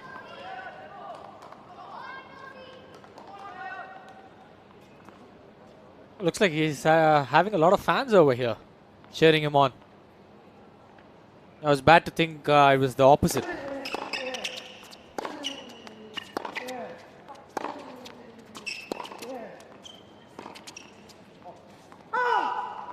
Also, I think sometimes when you defeat the hometown hero or the local player, I think fans, when they don't have anyone to cheer, they just jump on the track like that.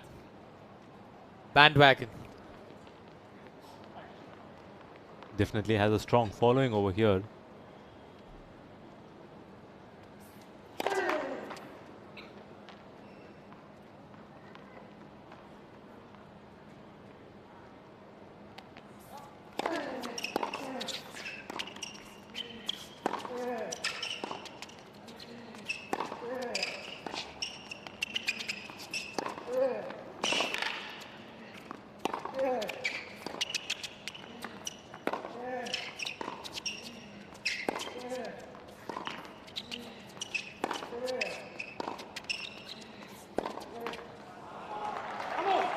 Using that slice so well. Opening up the court. Variations yet again from Harold Mayotte.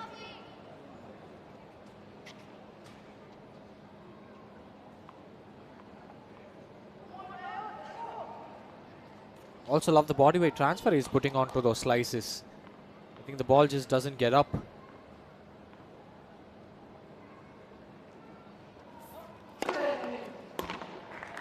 Great serve down the tee. Exceptional variation from him. Crafty slice and a big powerful tee serve right now.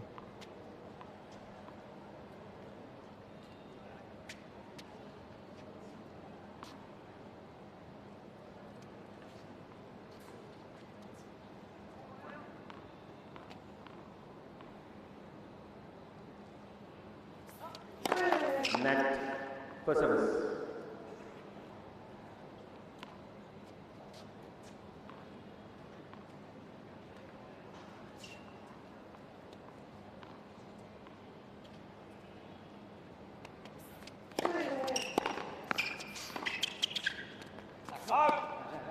Deuce. Great return indeed from Skatov over there. Adding some pressure in the initial stages of this first set.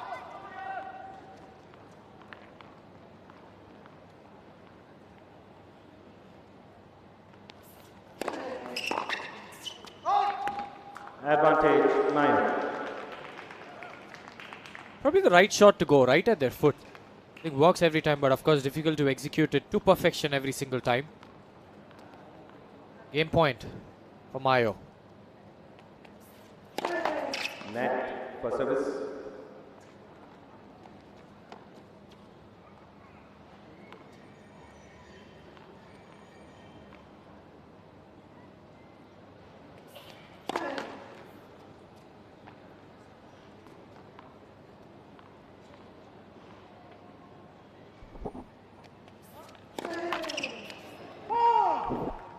Deuce. Went a little big on that second serve. The first serve also was a bit wild. Missing at least more than 3 meters or 4 meters onto the other side of the court. Back to deuce.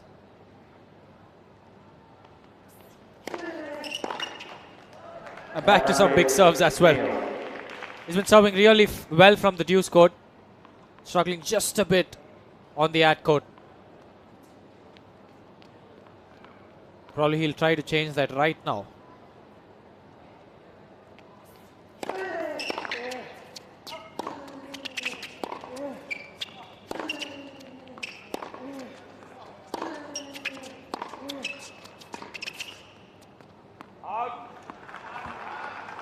Deuce.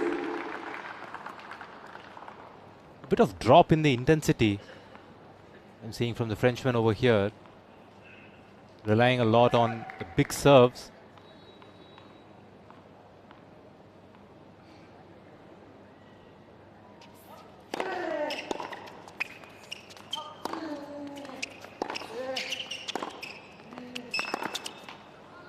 Advantage main.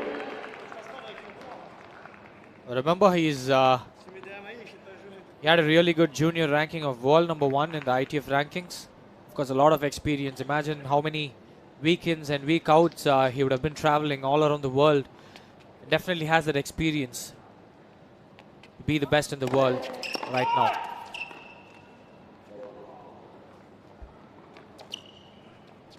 Shows us why he's here playing the semi-finals of this event.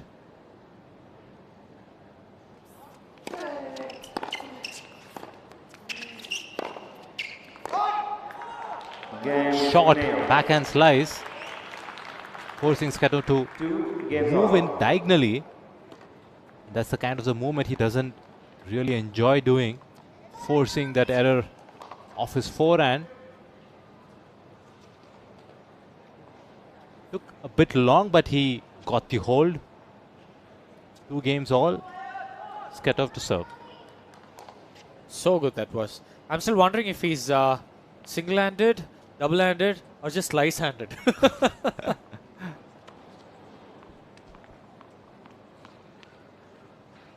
I haven't seen him hit one shot yet.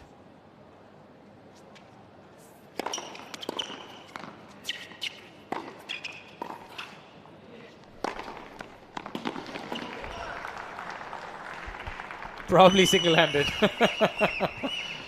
So Vimal, to that question, he's actually plays with two-handed backhand. but he's had a problem with his wrist, left wrist. So he's been playing with single-handed backhands for the past few weeks. Oh, okay. Just slicing it, and he was telling us in the press yesterday that he'll probably have to stop after the Australian Open to take a few weeks off to get rehab done on the wrist. But he's here in the semi-finals. He said he's trying to figure a way out. He wanted to come here to check his wrist, how it's doing. It's not doing well enough to play the two-hander. So he's been just slicing it all week long and trying to see how that goes. That's just crazy mentality right there. 40 love.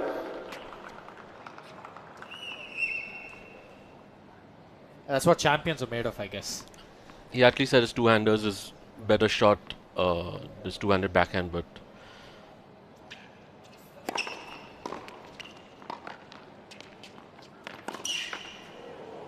Game, Skatov. He had a second look at that pass. Nevertheless, Skatov, a quick hold over here, leading 3-2 in this first set of the second semi-final of the TAFA News Bengaluru Open 2026.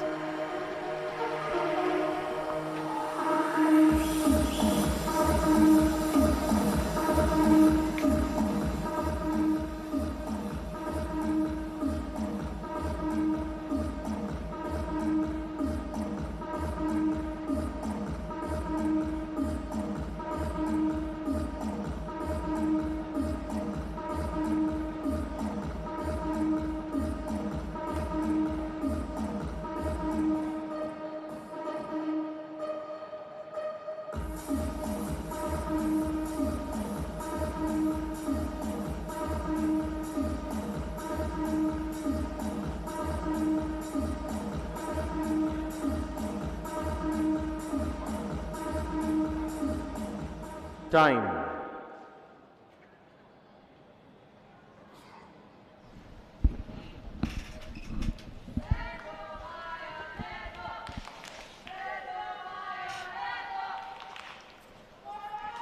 I think now we all know why he has so many fans over here in Bengaluru. Harish just came up with some straight up facts about Harold Mayo. Pretty impressive indeed.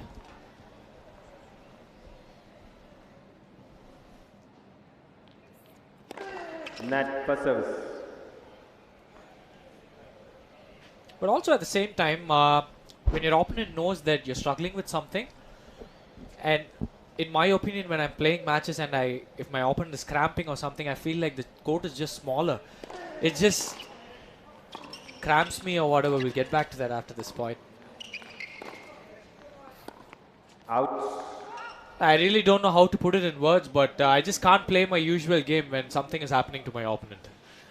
I think many of us players also face that situation, because at that moment you're thinking on not how you should play your game, but you're thinking how to beat your opponent, right? So you're thinking that, okay, let me just get more balls in play, let me just play really safe, and then he's going to make those errors and then give me because he's not fit physically, right? Then you lose focus on what you need to be actually doing and what your actual game style is.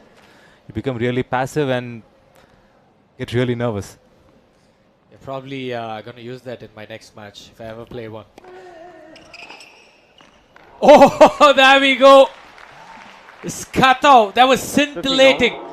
What a passing shot. He's cool as a cucumber.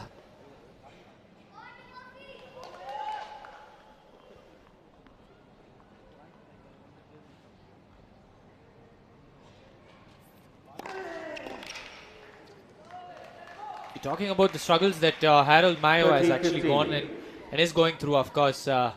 Seen a lot of legends facing a lot of difficulties and circumstances and getting past. I do remember Rafael Nadal in one of the Grand Slams having a lot of extremely bad blisters on his hand and still making the finals or even winning the tournament. Another Spaniard, David Ferrer. How many times has he got injured with his leg and was bleeding all around the court, and he still went on to reach the semi-finals of Grand Slam or whatever. Again, yet another Spaniard over here on court. Sorry, Frenchman. But yeah, Harold Mayo having the mindset of a Spaniard.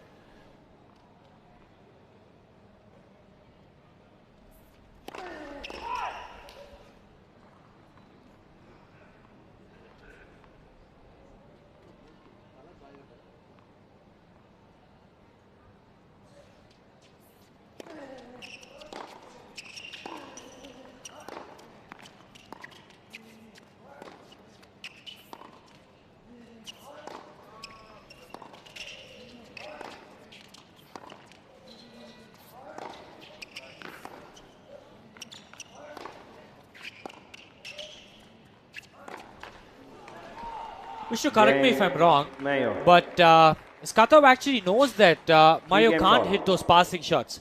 Why is he not playing to his backhand and going into the net? Exactly, I think that should be the right play, right approach towards this match. But of course, Skatov is not really used to that kind of strategy. But the alternative strategy that he can be more comfortable is to make sure that he hits one ball to the forehand of Mayo so that he opens up the backhand rather than just attacking the backhand. And Mayo seems to be really comfortable because all week long he's been using his slice to get to this stage.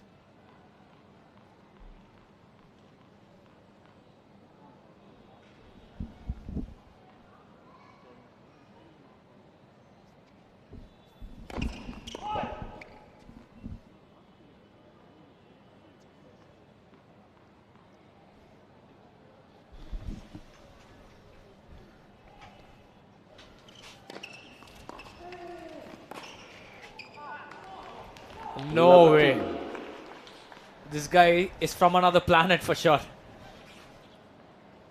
What a return.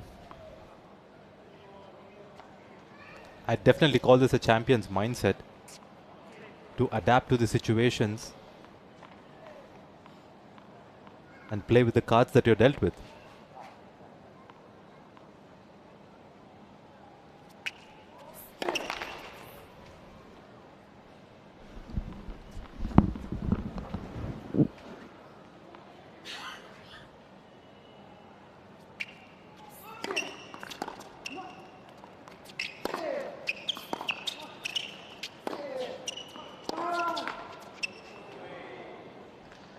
I mean, you could see it straight in this point. He had a short ball. He was inside the baseline hitting a forehand. He hit that ball and chose to come back and not go forward. It's very evident that Skatov doesn't want to move into the net. Yeah, I mean, if he's playing at this level, his volleys must be decent enough.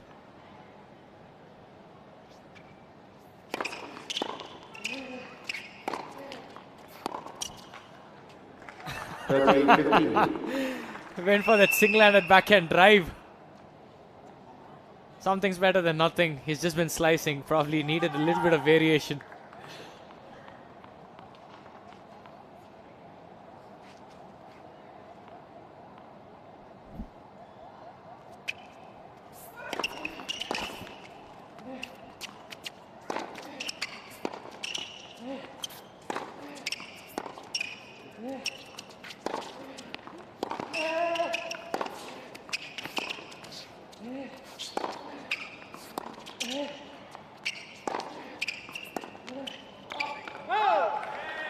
I mean, as long as Skatov is just going to hit from the baseline, Mayo is going to just put balls back in somehow. Need to find a way. There's an easier path, might as well take it.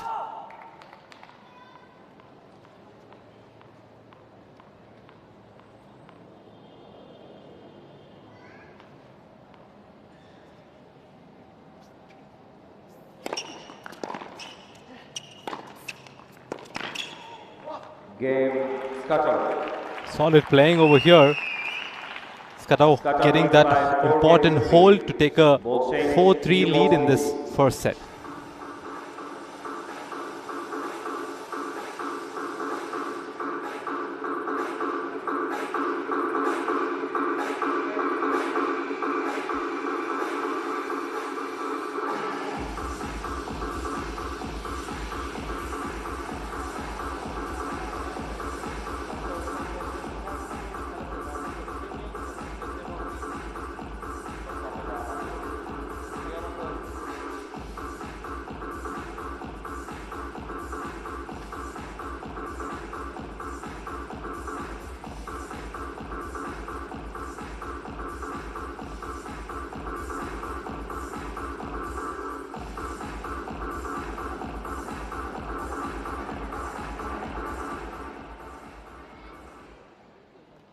Time.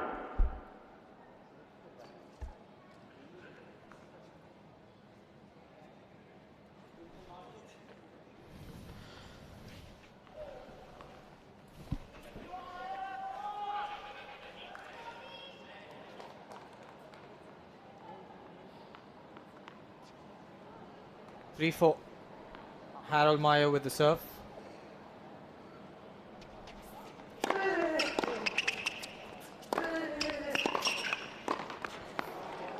Nice setup for the point, but just missing the volley.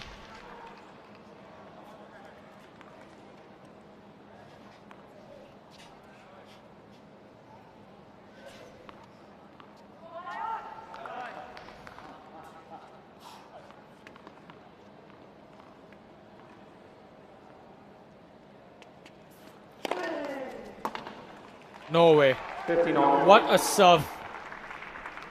It's just like one of your skills are not there to represent, your other skills actually heighten. That's what's happening for Harold Meyer right now.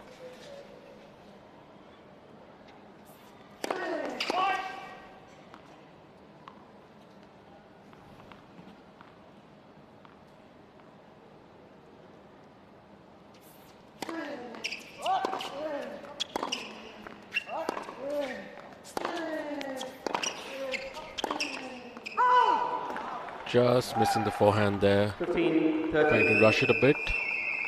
Hitting it wide.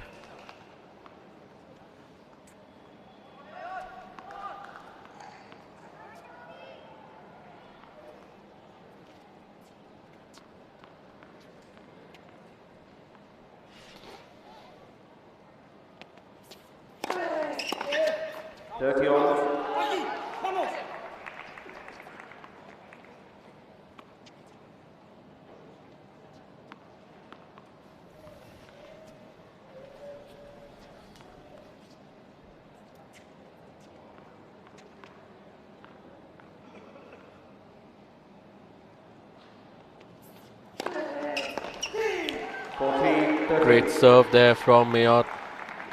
Wide out to the forehand. The chance to level the first set at 4 games all.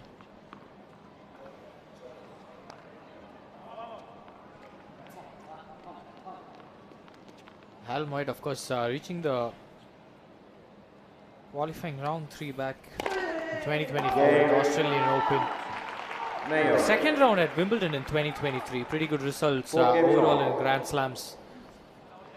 Probably a breakthrough year if he gets his wrist done right. Was also a very good junior. I think he was the world's #1 junior. And also won a junior Grand Slam during his time on the junior circuit.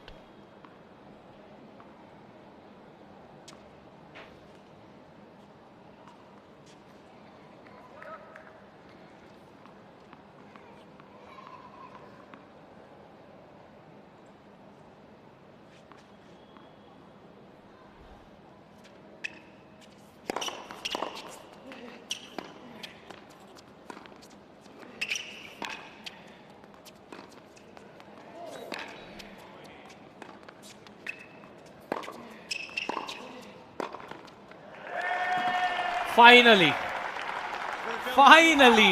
Skato decides to come to the net after 8 games. And I don't know how many points, but looks like he's finally figured it out.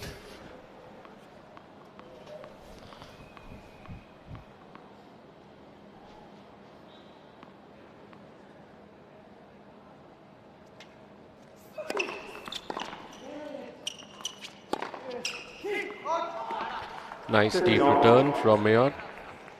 Landed right on the baseline.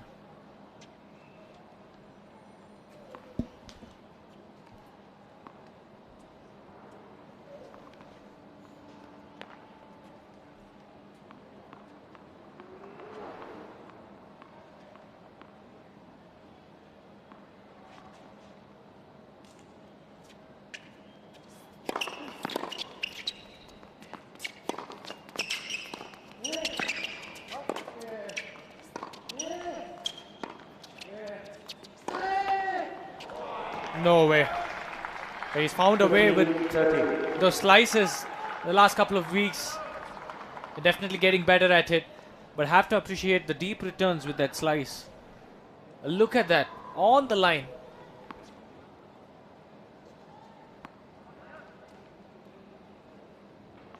Probably Skato has to rush forward to the net a couple of times. See where it goes. To take those risks. I mean, looks very evidently to me that he's not willing to come forward to the net whatsoever. But he has to do that. He wants to get past Harold Mayo. Small chance here for the Frenchman, 15-30.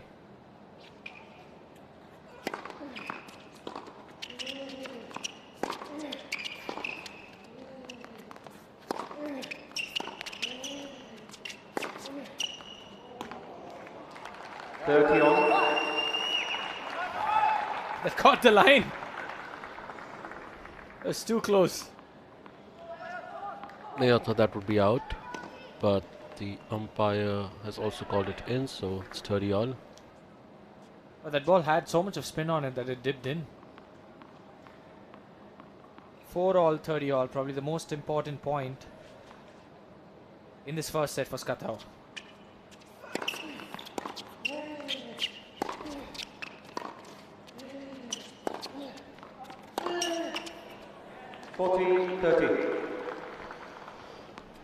Nice point from Skatov, the Kazakh. Game point to hold for 5-4.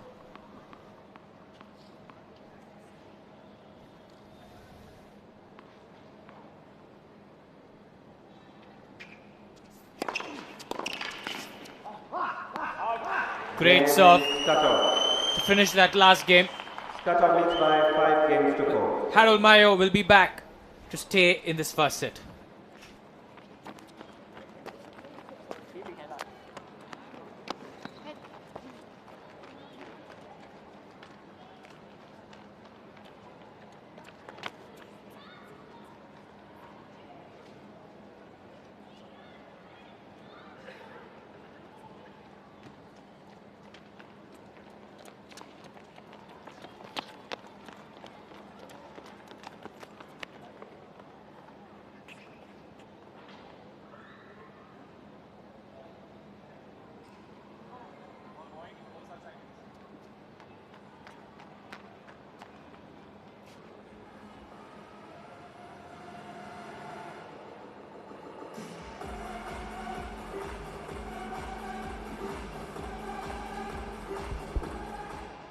Time.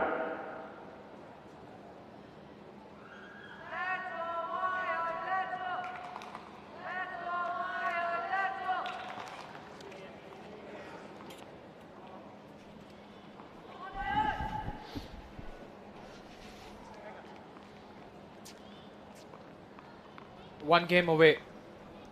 Skatau over here to take this first set, but Harold Mayo will ask some questions before that.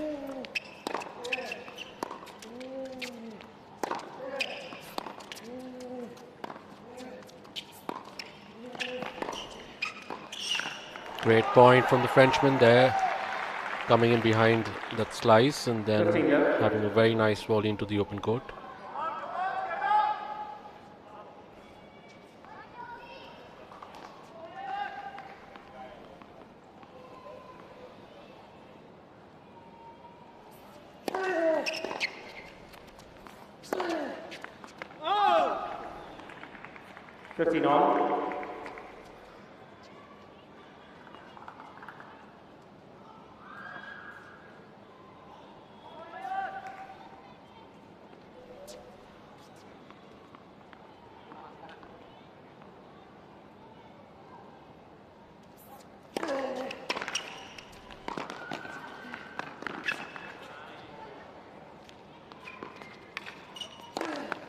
Oh no! Oh no!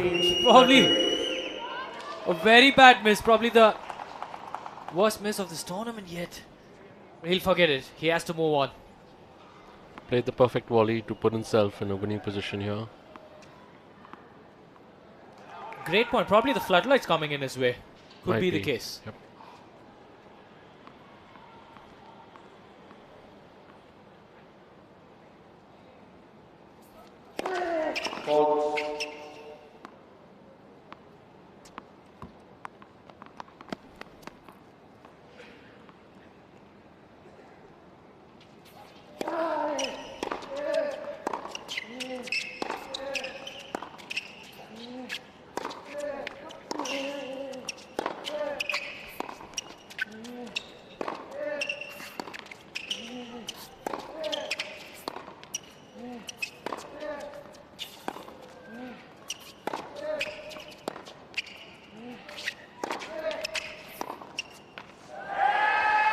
Missing that slice into the net. Skatov with 2 set points now. 15-40. Kept targeting the Mayo backhand. It's been brutal with his ground strokes so far. The firepower has been phenomenal. Somehow Harold Moyer has just got 4 games. But is facing 2 set points now.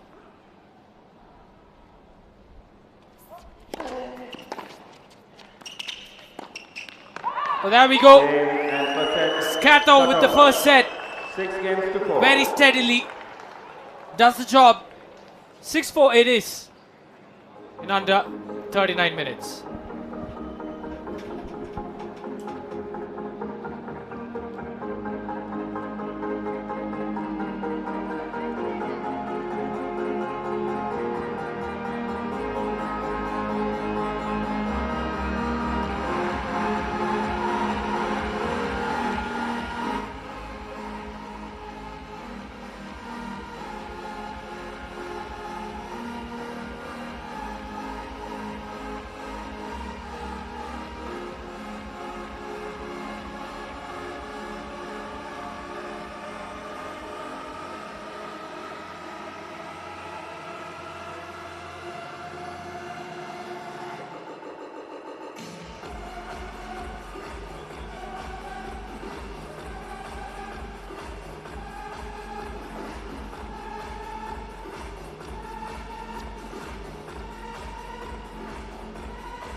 Time.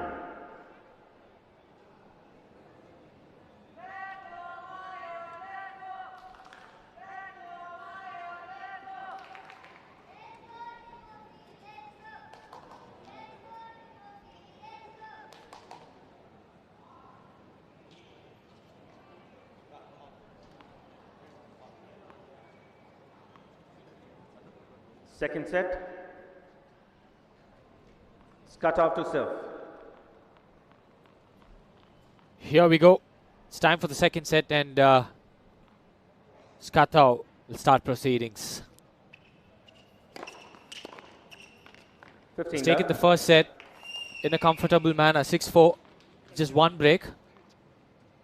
Held his serve.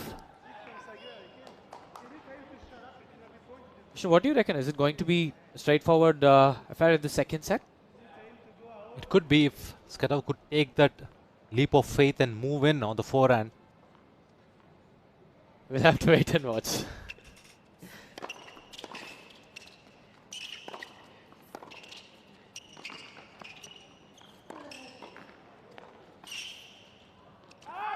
It's probably the second time he's come to the net. Only one time in that first set. He's probably realized it took some time off in that break, and then probably realized he needs to do that more often. Yeah. And winning points like these will give him a much needed confidence.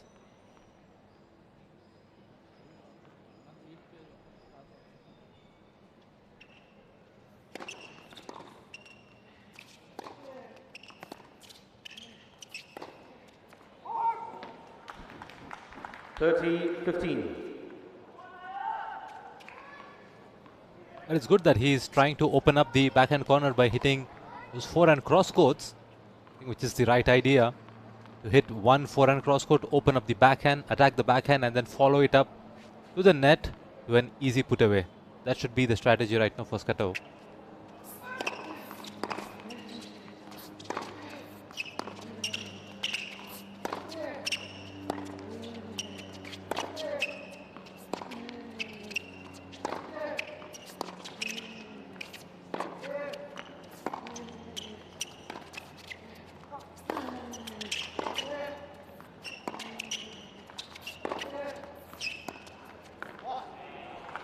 This is solid hitting from Skatov right now. The firepower is just phenomenal. He's just too good at it. Not missing, just keep going. 40-15. Really, really quick on his feet. getting into position for every single ball. Mind you, it's not really easy to hit balls that slice and stay really low.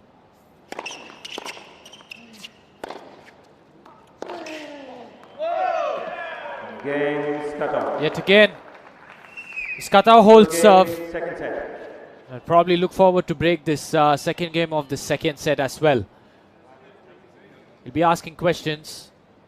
Does Harold Mayo have the answers for it?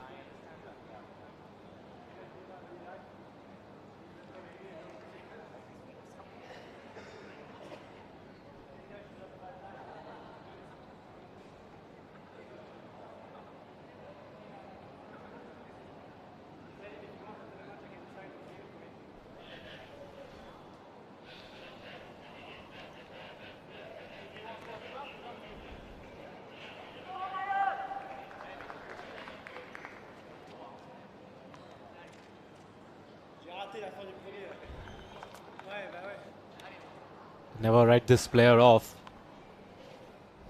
He was down 7 match points in the second round against our very own Sumit Nagal. Splendid comeback to the semi-final. You said that right, Vishnu, at the right time as well.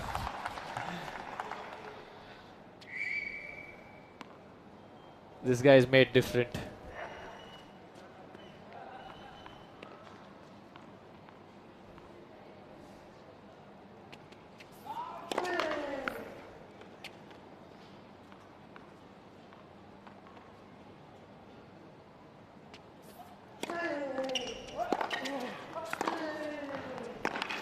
Oh no. Forehand there from Mayock. 30 love. That was just too good. Look at how well he got around the ball and waited for it to come to his hitting zone and then pull the trigger right then, right there.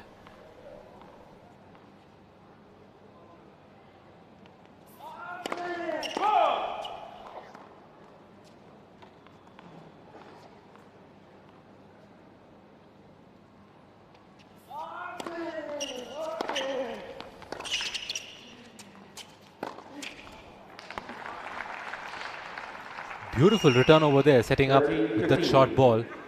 I must say, Skatov's footwork is impeccable over here. Quick feet, preparing early, making sure he's in the right position to hit every single shot.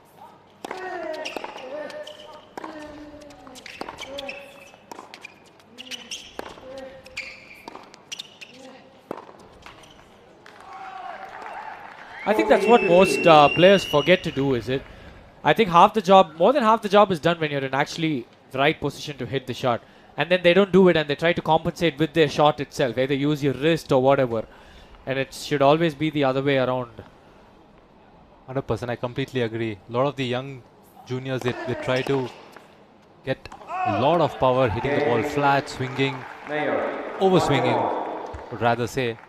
But never really focus on the preparation. Let it be with your swing or with your footwork. And these players make it look so easy because they're putting in hours and hours of work on this specific aspect of their game.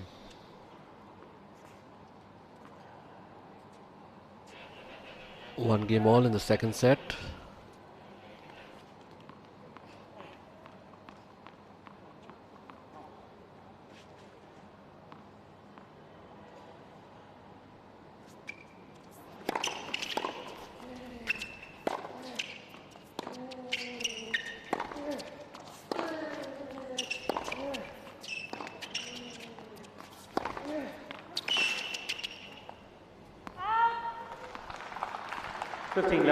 Vishnu, from the current set of players, leaving aside Djokovic, whose footwork are you most impressed with on the men's side?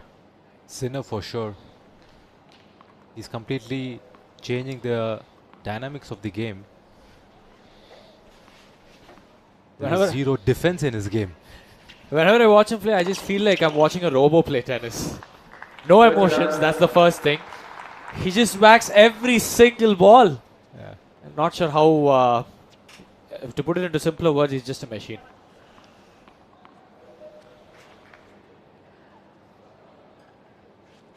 especially coming back from that French Open final loss to win the Wimbledon was incredible composure shown by him.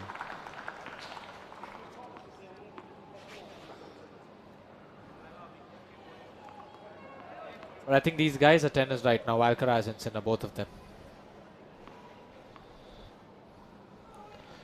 Who do you guys think is going to win the Australian Open?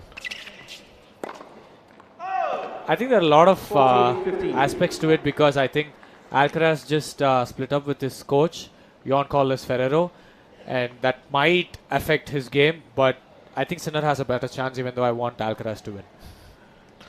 Vishnu, your I think thoughts? rightly said, because it's more than a coach and a student relationship between Ferrero and Alcaraz. It's an emotional bonding, and there is so much of work going on in that breakup, which could have been much better, I assume, right? It could have been a professional decision, or Alcaraz could have found a space for Ferrero to continue doing his work.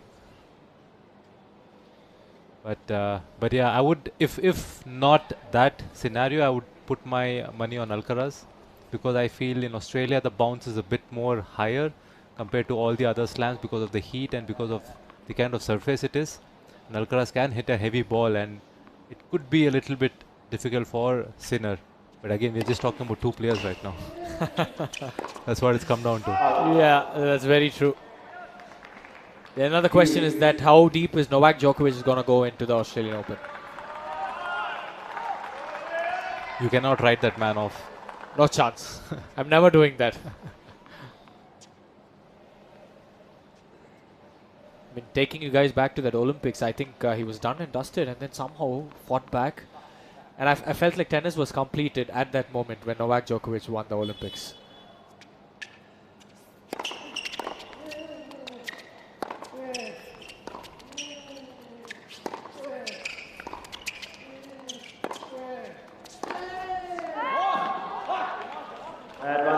Just missing that forehand, Mayon. Gives Skato a game point to hold for 2-1. He did the right thing. He saw the opening over there, had to take his chance.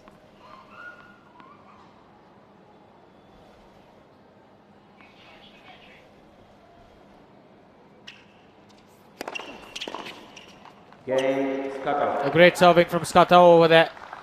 Skato leads by... Not a comfortable hold, but holds. It's 2-1 in the second set. Skato leads. Skato leads by 2 games to 1.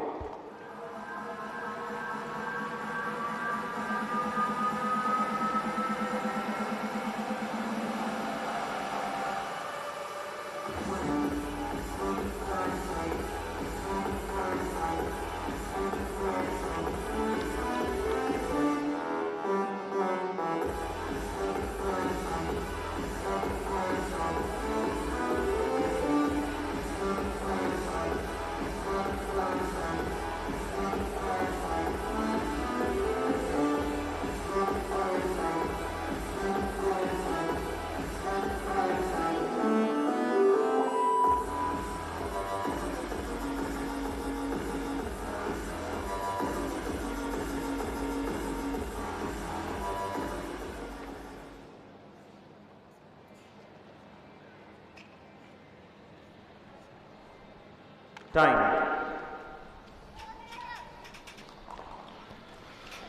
And we're back. We're still on serve in the second set. Skato leads 2-1. He will look forward to break the serve of Harold Mayo right now.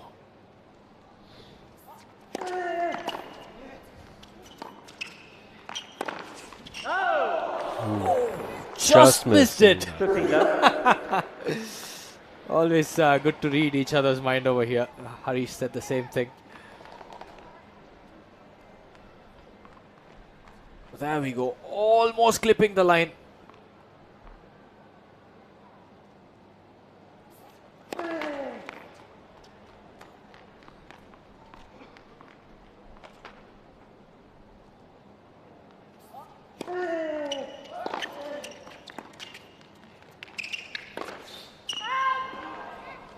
Sometimes being too quick is also a con, I guess. It was there, but the execution on that last shot was just a bit off.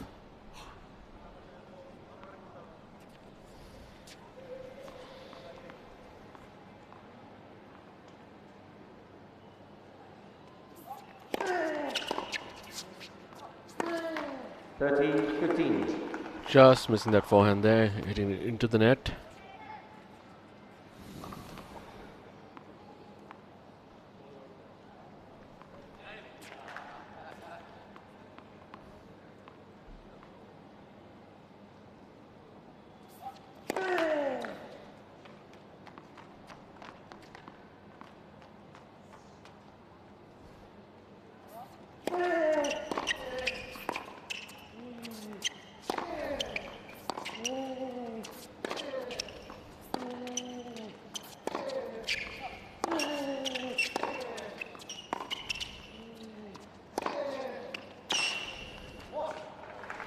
Great forehand there from Skatov, forcing the error from the Frenchman.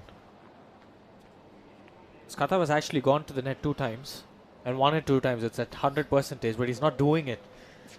Probably he wants to get some rhythm before going to the finals. I don't know what's the plan, but he's just not doing it. 14, Oh, what a serve! 30. The pace was there, the angle was there. It's hard to create such an angle with so much of pace.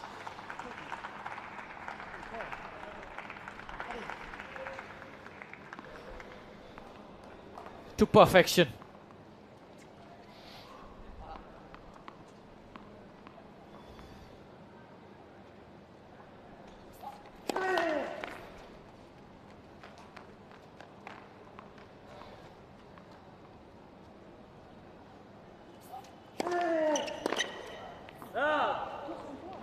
Another error on the return from Skatov. 2 Two games games off. all first set.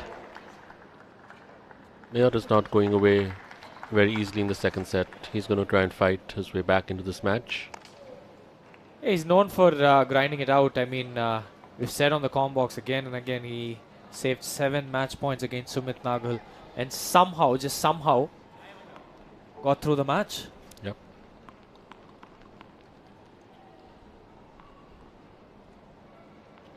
I think nowadays everybody can hit forehands, backhands, and it's more of your mindset, your mentality, and those things.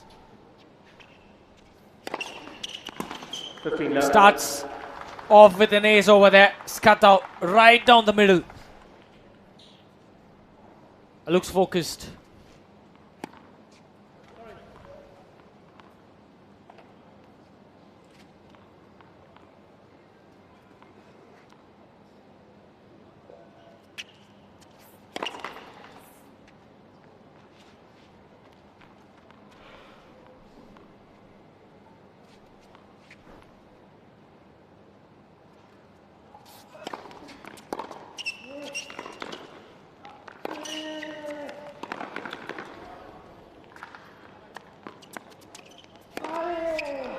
Great point from Mayotte, hitting 2 incredible forehands and then finishing it off with an overhead.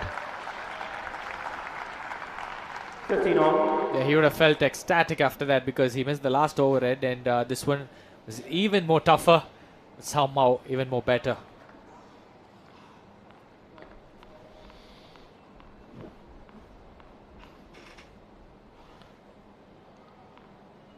I also feel like there's a bit of level drop in Skatov's game right now.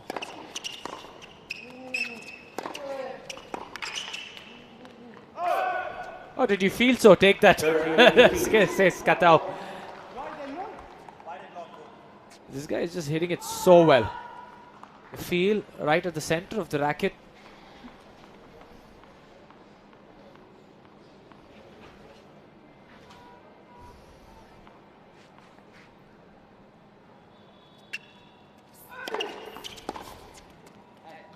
Good serve. 40-15.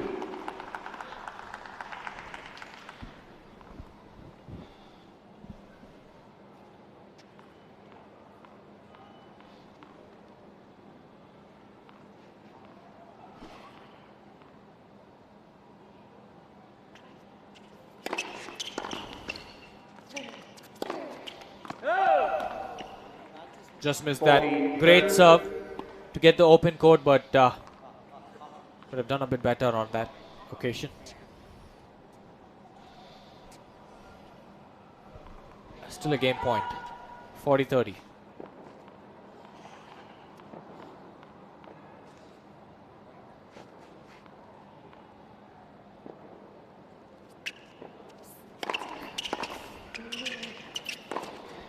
Great backhand down the line there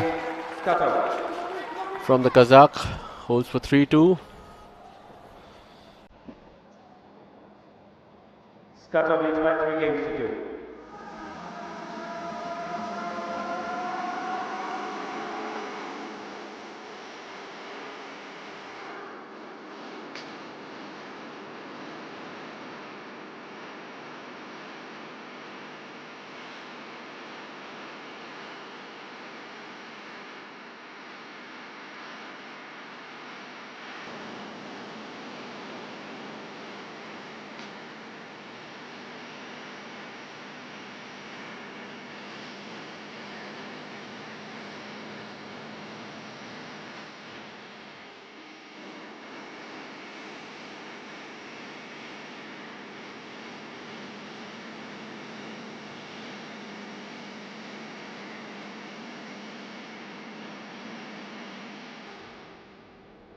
Time.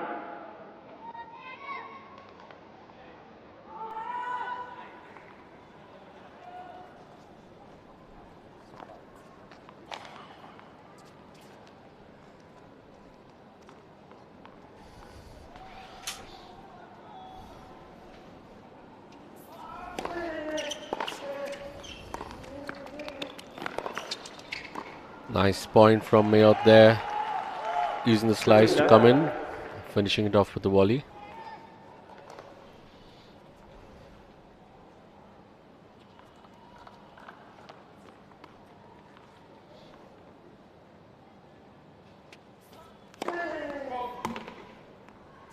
Just as we inch closer to an hour mark over here.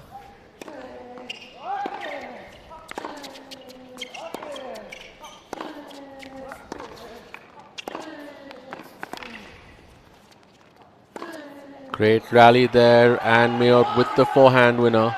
30 love. Going side to side.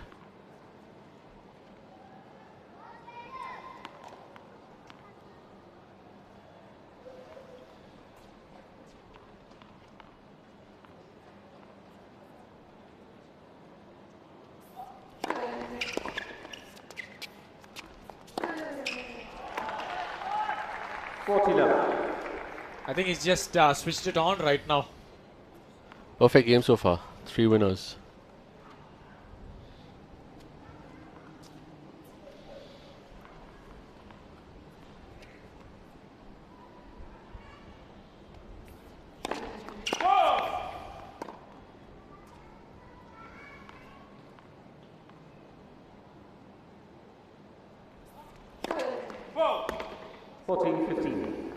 Yeah, I mean, why not? You're up 40 love. Go for a bigger second serve. Sometimes might work.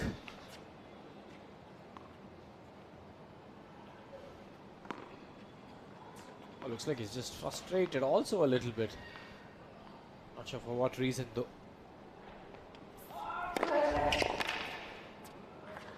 Nice serve there to hold the game. 3 games all. 3 games all. Balls change. New balls, please.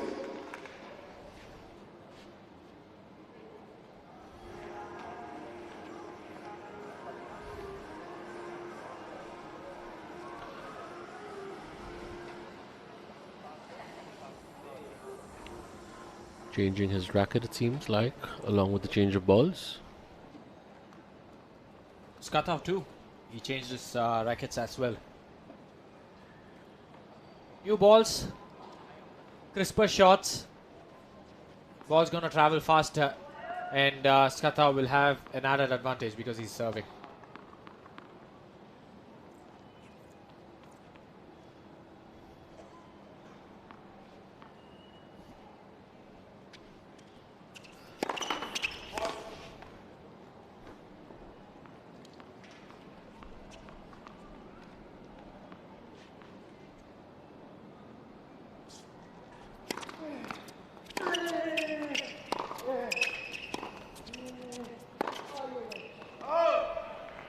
Love 15. Keeping the slice very low there, Mayot, forcing the error out of Skatov. This game could be a game changer right now for Harold Mayat. He's looking confident, coming off from a really good service game.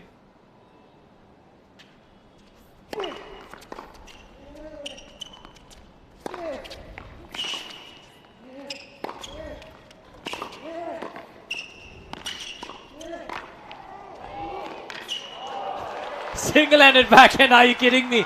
Ladies and gentlemen, to remind you guys, Harold Mayet usually plays a double-handed backhand, but is injured with his wrist and hence cannot play the shot and is slicing all through. But there we go, the single-handed backhand at its full stretch. This was really good to watch. He probably should change to one. It was actually good.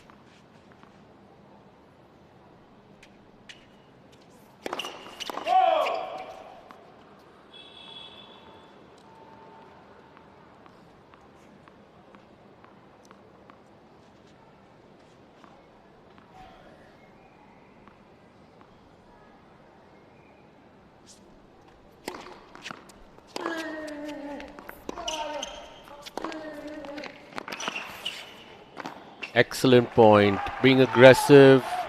Great volley to finish it off. Trying to create a chance out here for himself, Mayot. It looks like it.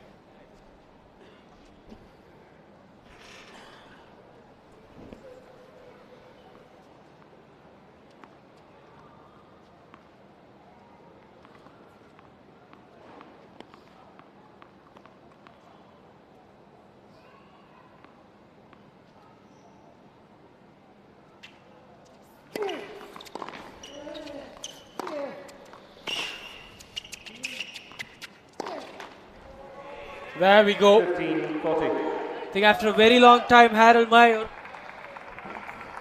not one but 2 break points over here. Skato in a bit of trouble.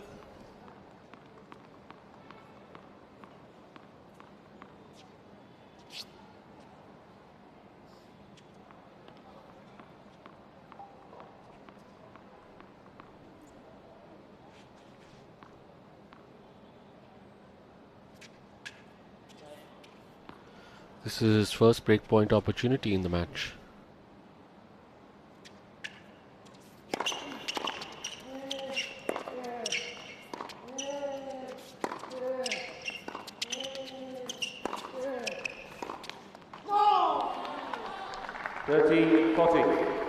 One come and go. I think Skato was actually hitting better in that last point when you compare with the other previous shots that he hit. Second chance to break here for the Frenchman.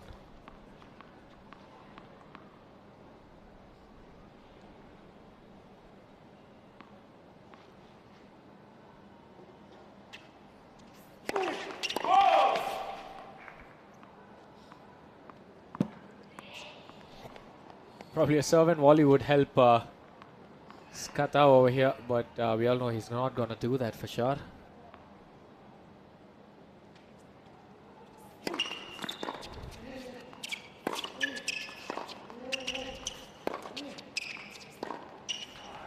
But somehow gets past. 2 break points over here. Skata got himself out of jail. Back to deuce. And that's 0 break points converted for the Frenchman.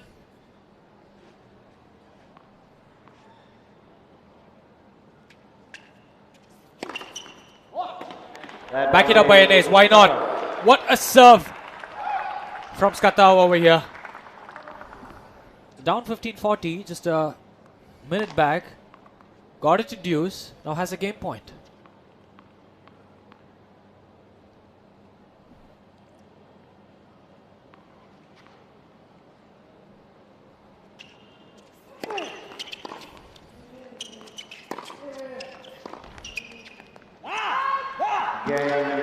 Missed chance for Mayot there. Skato holding for 4-3. He'll be looking to break here once we're back after this break.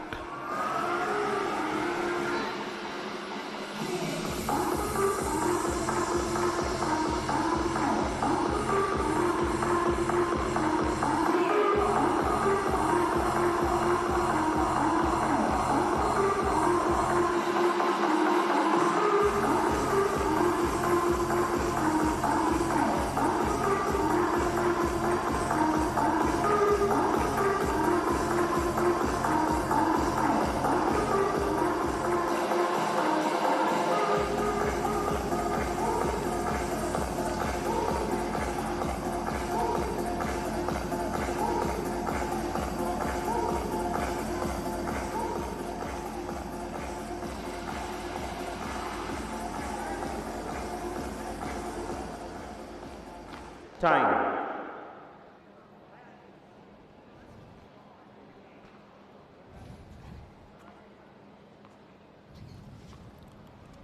Timofey Skatov saving 2 break points in that last service game. And is up 4-3 right now. Momentum has shifted. We saw a little bit of drop in the level of Skatov for a bit. He's back at it again. 15 love. And so is Vishnuvardhan. Thanks, Vimal.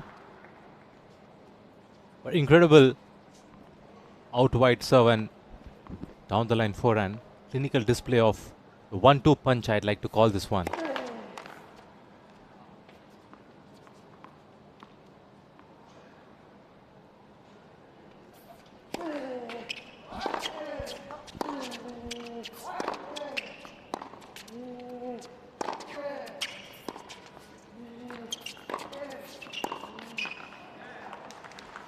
I've been keeping count. That's the 3rd time he's come to the net. But it'll be a great game to break and serve for the match at 5-3. But let's see.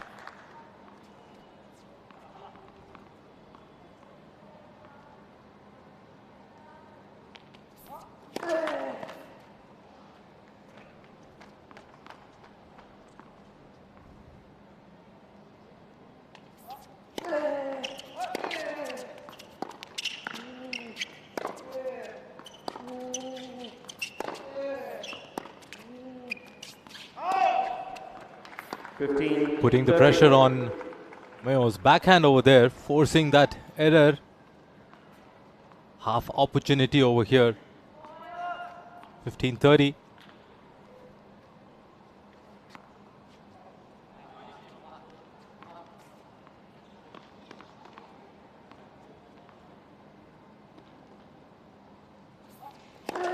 Net passes.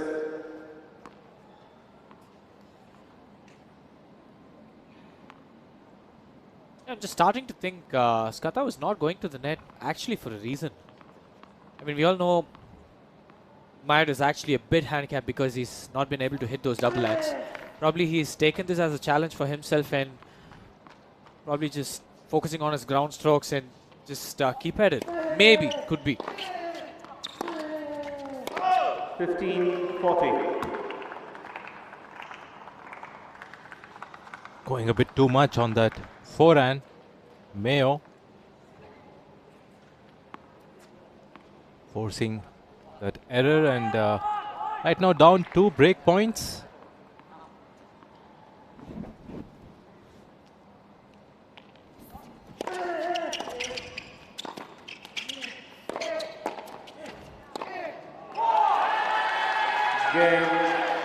Point of the match so far. I had to jump and dunk a little bit over there, Skatov. 5 games to 3. And I think it's 6-4, 5-3 right now. 1 game away for a spot in the final. Timofey Skatov. Probably has springs on his legs. He's been moving well. He's been jumping well.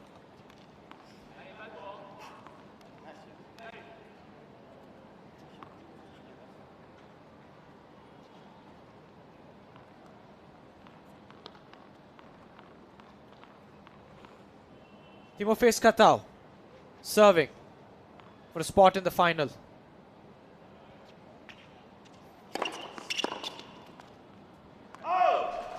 Good start over here. Jamming the backhand body of Mayo.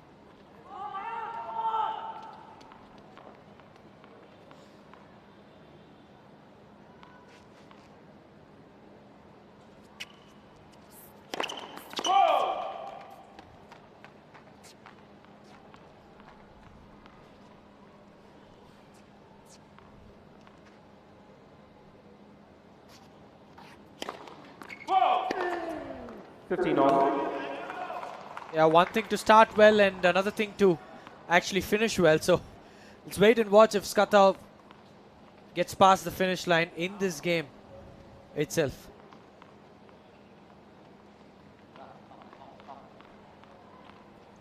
Nerves definitely will kick in situations like this where you're serving for the match for a spot in the final. The first tournament of the year.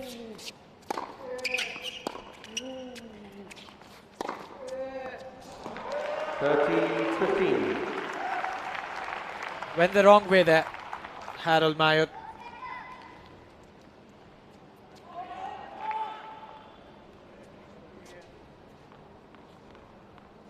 A couple of deep breaths will definitely help.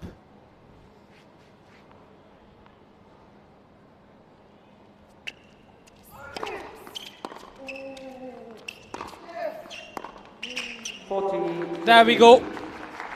After 74 minutes, it is match point for Timofey Skatau.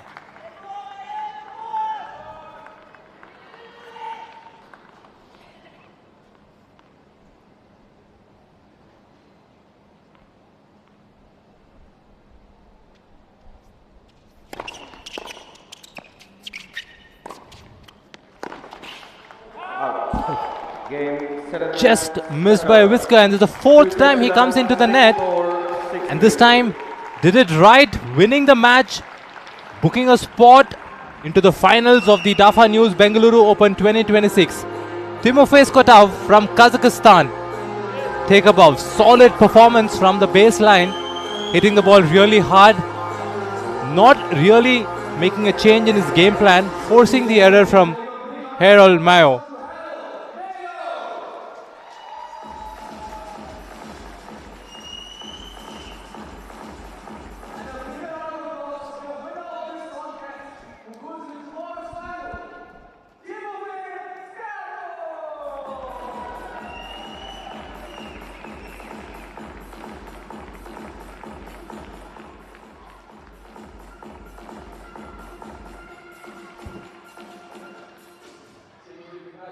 Big convincing win today into the final of the Bengaluru Open. How do you feel? I mean, yeah, obviously it feels really nice to be in the final. You know, it's not happening really every week. And today was actually a tough match. I would say, you know, I know Harold was a bit injured. He wasn't able to hit his backhand. But anyway, he won 2 matches like this. Today he put in a really good fight. It was tough for me. Had to stay really focused during all the match. I mean, it's a big credit for him. He's a really big fighter. So anyway, I'm happy with my level today. I'm happy to be able to get the win, and let's see what's going to be tomorrow. First week of the year, first tournament of the year, and you're into the final. Must be the ideal way to start the year. I mean, yeah, for the moment it feels really good here in Bengaluru. You know, it's actually the first time for me happening to be in the final first week of the year. So yeah, it feels really nice. A lot of fans supporting you, cheering for you today. A quick word for all of our fans here. I mean, yeah, it was really nice. Thank you very much, guys, for coming. Thank you for your support. Some of you have been really active today. So yeah, it's nice to have some members here. Thank you. And we know you know a little bit of Kannada. Can you give us one Kannada word, maybe? Thank you, Macha. Nice.